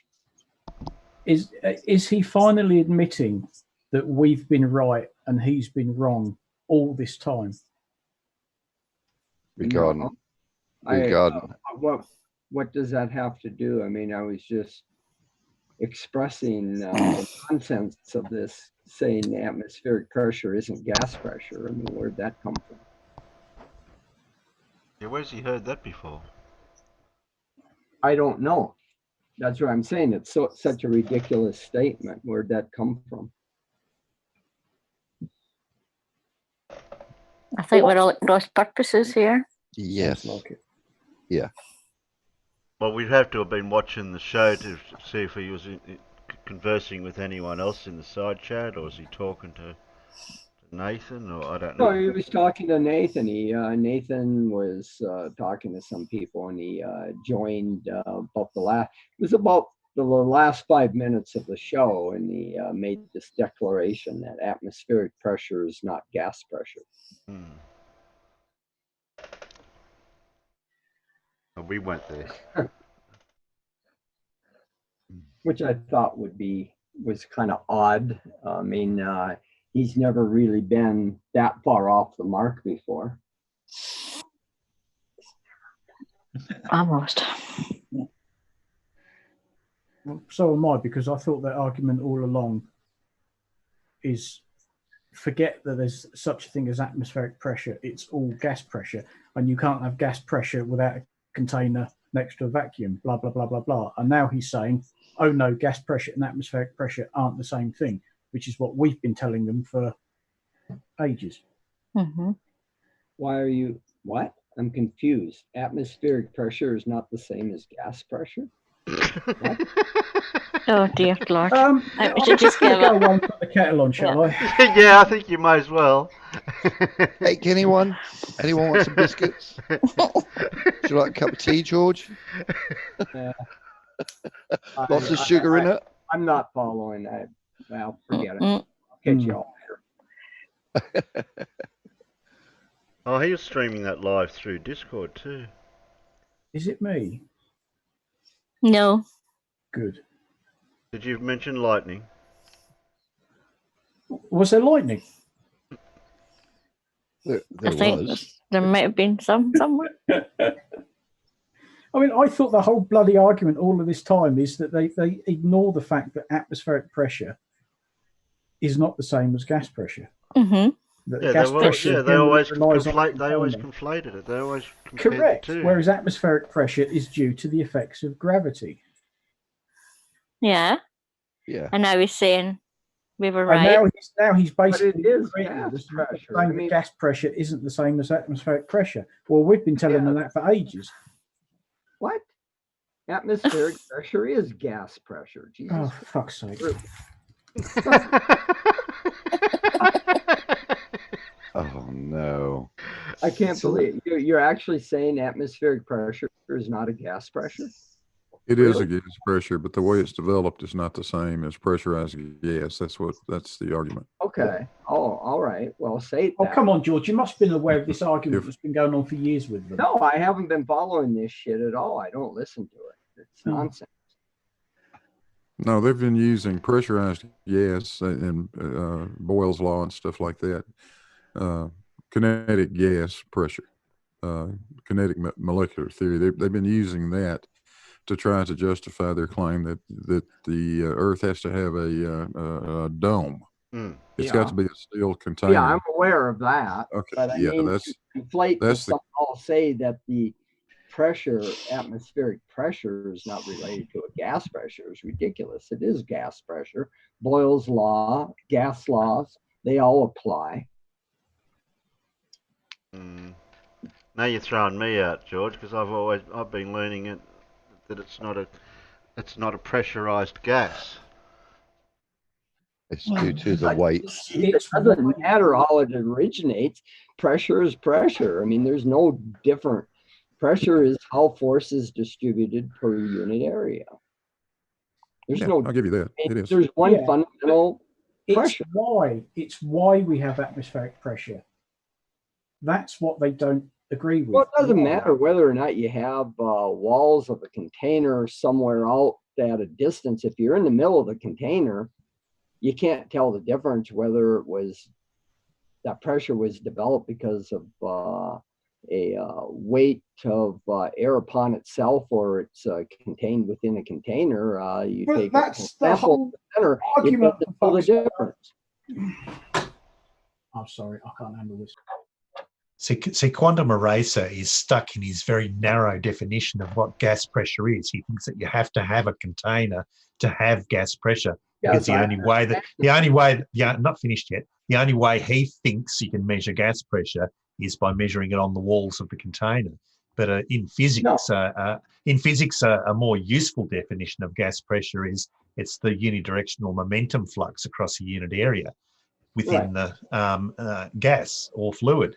It doesn't have to be at the actual walls of the container. No, it doesn't. I mean, it exists everywhere within the volume, not just at the walls. It's everywhere in the volume, and you can take a sample anywhere in the volume, and you wouldn't be able to tell whether or not you're in the at 14.7 pounds, say in the atmosphere, or if you had a walled container pressurized to the same, you wouldn't be able. Your measuring instruments don't know the difference.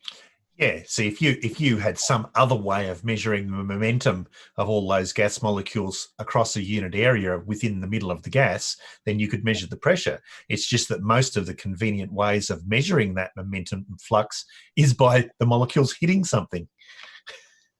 Yeah, but also in a pressurized system like in a container, isn't the pressure equal in that container? No. Strictly speaking, no. It has a gradient just like the atmosphere does. It has to. It's in a gravitational field. It's minute. The difference, say, in a container, say 100 feet tall, the difference between the pressure at the bottom to the top is very small. Most of your measuring instruments wouldn't be capable of differentiating the pressure from the top to the bottom, but it does exist. Yeah, you'd probably get 2 or 3 inches water gauge pressure differential. Yeah, the only way a pressure inside a enclosed container would be uniform throughout the volume is if you were outside a gravitational field. The minute you put that container within a gravitational field, there will be a pressure gradient developed within the container. That's right. A car tire has a pressure differential from where it's contacting the road at the bottom of the tire to the top of the tire. There's a pressure differential there. It's very, very small. It's quite insignificant. Most of your tire gauges can't register the difference, but if you had sensitive enough instrumentation, it would register the difference.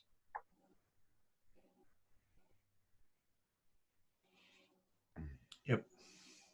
Now I'm finding it hard to where the argument of it is now. Well, their argument is this entropy between space and our atmosphere. That's their problem. Which law of entropy is that? First or the second? Yeah. Oh, yeah, the second one. Oh, yeah. Yeah. And they can't understand, gradient.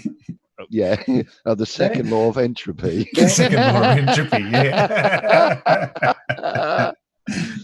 The entire argument is that gravity isn't real. Gravity isn't responsible for atmospheric pressure. There must be a dome, a firmament, some bullshit like that. There must be a container for us to have air pressure. That's where I'm confused, Farmer. That is their entire argument, and that's why they keep saying no. Gas pressure tells us there must be a container, therefore there must be a dome up there because gravity isn't a thing. Gravity can't be responsible for us having atmospheric pressure. That's I think the way, farmers, I think the way you could approach this is lead them through a thought experiment. Say, take yourself a container, an open container, let's say, and you have walls that are slightly angled outward, where the walls are a little bit closer at the bottom than they are at the top, okay? So it's kind of like an angled vessel, but it's open at the top. Now, you're in a vacuum. There's nothing in there. Now you load air in there that has the same composition as atmospheric air, about 75% nitrogen, 20% oxygen, and a bunch of other stuff. Okay, so you load this thing up, and the walls, say, are tall enough that they'll extend out to the Kármán line, 100 kilometers up. This is a very tall vessel. Okay, now you load it up with air, gas with the same composition as air, and it's in a gravitational field, similar to what we find on the surface of the Earth, and has the same sort of changes with height above the surface of the Earth. Okay, Yeah, so but they you deny. Pardon? But they deny that. That's why the thought experiment is a waste of time, because there is no gravity, there is no gradient. That's well, what there they is no deny. gradient and no gravity. Then, of course, the thought experiment falls apart. Correct. But this is the whole point of their argument is to deny gravity. To be a flat earther, you have to deny the existence of certain things, gravity and space. But would we not weigh anything if there was no gravity? No. See, that's all taken care of by density. You've got to follow their arguments. You've got to follow that's not a weight. Deluded thought processes. But that's not a weight. No, it is to them. Well, they're idiots then. Yes. Yes, they are. No argument.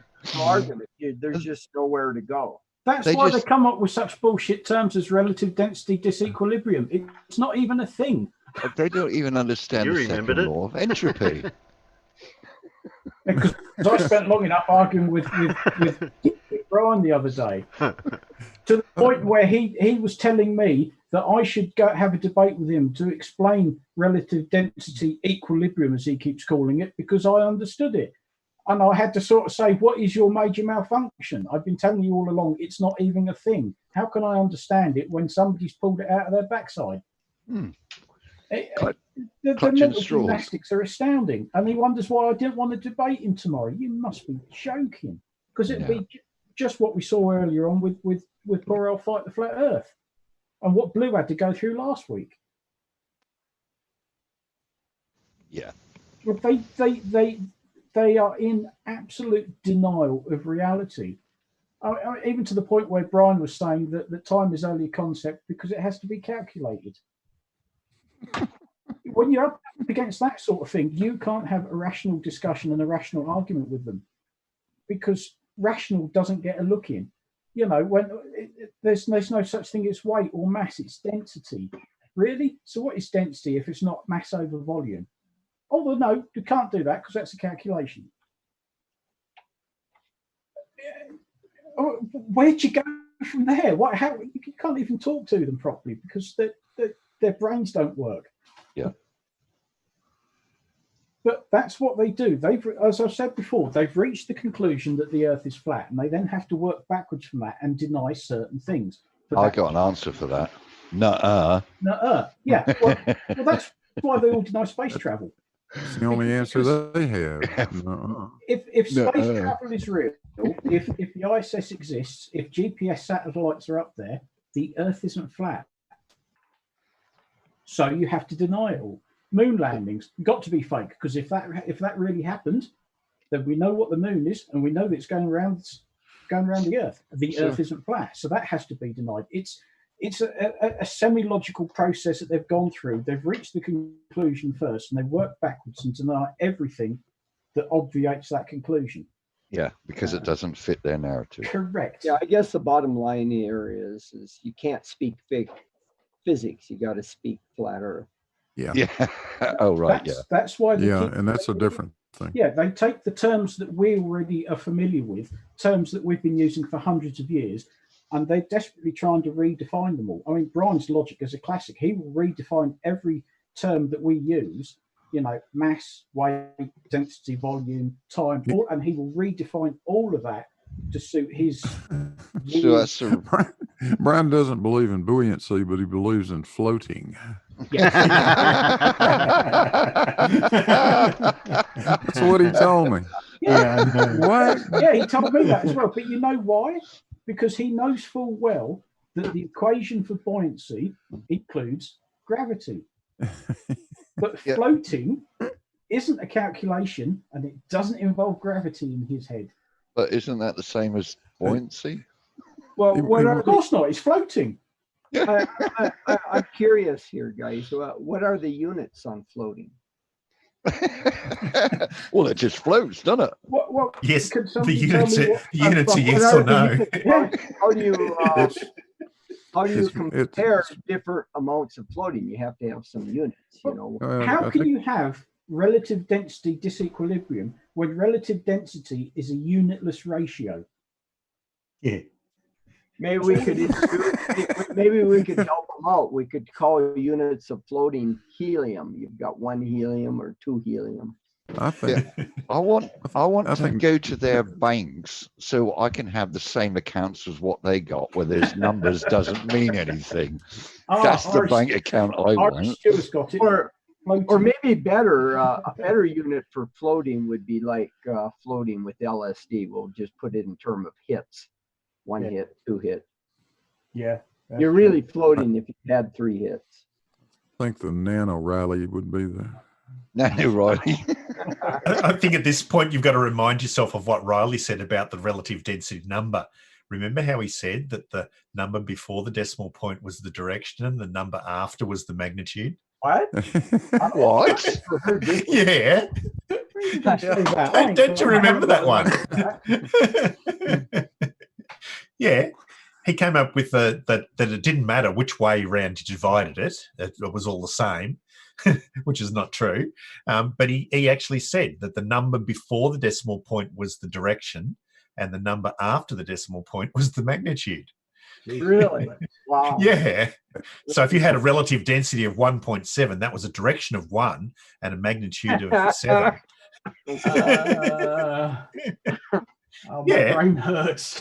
I've got to see if I can find that video. You've got to find that, because I've got a cheat sheet of all my favourite Anthony Riley moments, and I haven't got that on there. I need that. Brian taught me something else a week ago too. I forgot about that. He taught me that pressure down to 1 torr is positive, but between 1 and 0, it's negative. That's right. Yeah, below 1 torr, those are negative torrs. Oh, they're probably looking at the exponent on the power of 10 or something. That's exactly what they're doing. Well, remember how he said minus 10 to the power of 17? Yeah. Minus 10 to the 17. Yeah. Whoa, that's a big friggin' number. That's a pretty low vacuum. That's negative.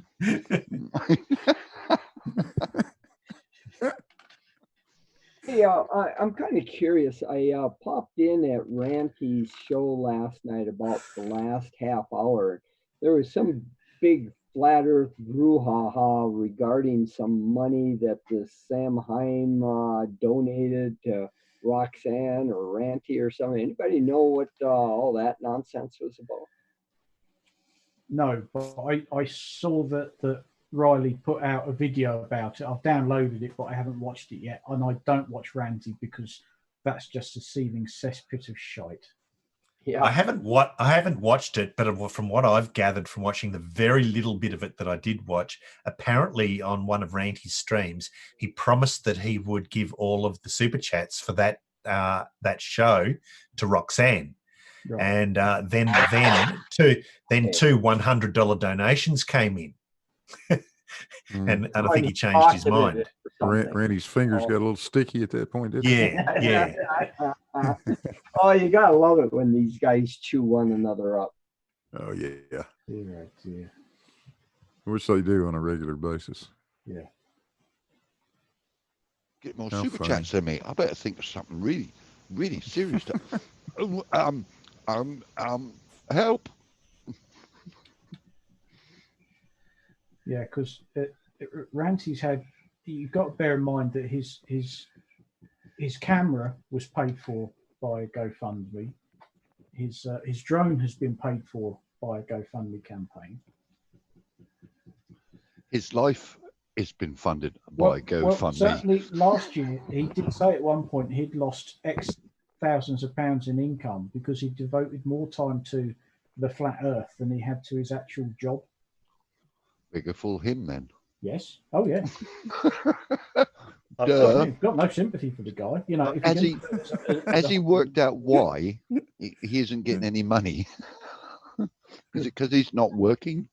By any chance? I kept this video because we're talking about gas pressures and atmospheric pressures and all that, and I've been keeping videos like this, thinking that they have something, roundabout way of explaining things. What's he got? Sulfur hexafluoride or something? By the looks of it. I bet it is, because that thing's going to start floating in a minute, isn't it? Yeah. They don't like this, do they? They think it's CGI. John Rapp in the chat says, Blue, it was worse. Negative Tor is less than 0, and 0 to 0 to 1 is minus Tor. Yeah, I forgot about that. Correct. Yeah. There it goes. Look, that's magic. That is. To Brian, negative and minus are 2 different things. Yeah. Oh, right. Yeah, because when somebody says minus to me, I automatically assume they're meaning a negative number, because that's what people generally mean. Well, yeah. If you said minus 2, I'm presuming that's negative 2. Yeah. Not 0.2 or something. Yeah, that would be sulfur hexafluoride would be my guess. Yeah. Yeah, but that's just on strings. That's CGI. I was going to say, it's not real. It's on a harness. Mm. Something is keeping that sulfur hexafluoride in that tank. I wonder what that is. Yeah, I wonder. Atmosphere pressure? Could be. Yeah, the weight of the atmosphere sitting on top of it. That's exactly what it is. Or is that foil container holding it all in? Or is it the second law of entropy? The second law of entropy. Yeah. Yeah. I've been trying to find those entropy laws. I don't know where they are. Where did you find those? No, we don't. But apparently, Brian was it Brian? Wasn't it? That was Brian's logic, I think, wasn't it? The second. Or is it that flat Earth observer?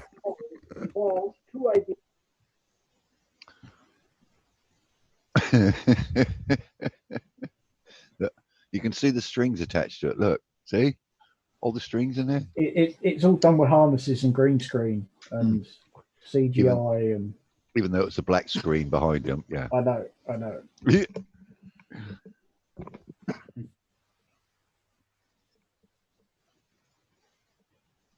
So what does this gas be used for? Used for insulation and stuff like air circuit breakers. Right. So it wasn't created just to pull stunts like this and go, look at this, look, it's floating invisibly.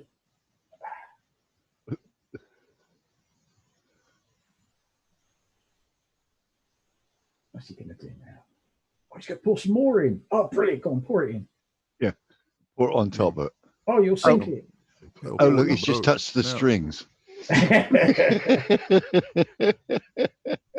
Uh-oh. The boat seems to be sinking. It's like that fuel they use in NASCAR racing that you can't see. When it burns, you can't see the flame. Yeah, alcohol, yeah. Yeah, what is it? Oh. Methanol, ethanol, something like that. Yeah. And when you see them catch fire and you Yeah. see the guys pouring these huge buckets of water over, and it's like, there's no flames. How do you know he's on fire? That's why a lot of drag racing is done at night for the top fuelers, because you can't see the fuel burning. Yeah. For safety reasons. Yeah, that's fair enough. Yeah. Because I did watch some of that on telly, and they said, oh, there's a fire in the pit. So I'm going, where? What And fire? the bloke's dancing around, smacking himself, wondering why what's wrong with him? Has he got a wasp or something? No, he's on fire. And they're dumping huge tubs of bloody water or whatever over him. Over him, What's that for? Yeah, poor sod. So at Didn't least change the F1 tyre. At least in F1, when they had refueling, when there was a fire, you could see there was a fire. Bloody hell. Yeah. Yeah, definitely, yeah. That's quite a clever trick, that though. I do like that. Is this stuff expensive, Blue? Oh, look, buoyancy. Yeah, Blue, is this gas expensive? I don't know. I've never looked into it. Oh, look, he's taking it out now. Sulfur hexafluoride. Let's have a look. The hexafluoride, you mean? Yeah. No, it's not too expensive. I mean, it's used in physics classes a lot for demonstrating these principles. It's so funny. It looks so weird, doesn't it? I'll just take it out and pour it back on top of it. Yeah, it's using. I like the movie from The Invisible Man. Oh yeah. Sorry, Blue. That's used what? It's used in circuit breakers. A dielectric medium. Yeah.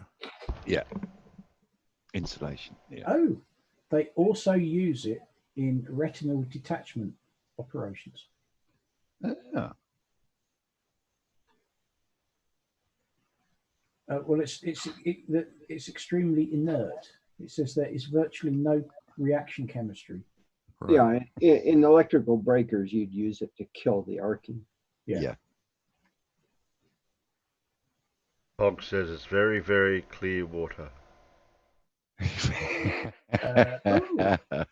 Oh, that's interesting. The US Navy's Mark 50 torpedo has a closed ranking cycle propulsion system that is powered by sulfur hexafluoride in an exothermic reaction with solid lithium. Ooh. Oh, that's very testable. Yeah. Technical. Yeah. Intriguing, yeah. Yeah, ask a flirt how a torpedo works underwater. Have we got another Anton video ready to go? Hello, Andrew. Oh, hello, Andrea. Oh, sorry, I didn't see Andrea there. Oh, sorry. You're a wonderful person, Andrea.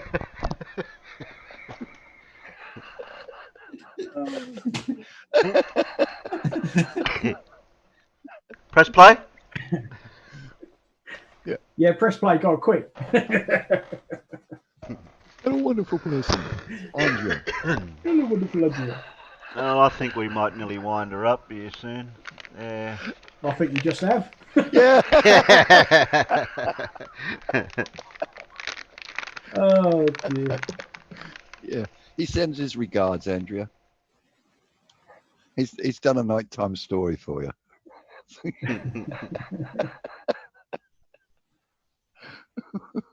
I don't know. You missed all the best bits, Andrea. Yeah. Yeah. Missed your favourite. Yeah, Anton was asking where you were. He said hello to you. You're a wonderful person. Oh dear. Oh dear. We still got to get Creaky. Yeah, we've got to get hold of Creaky too.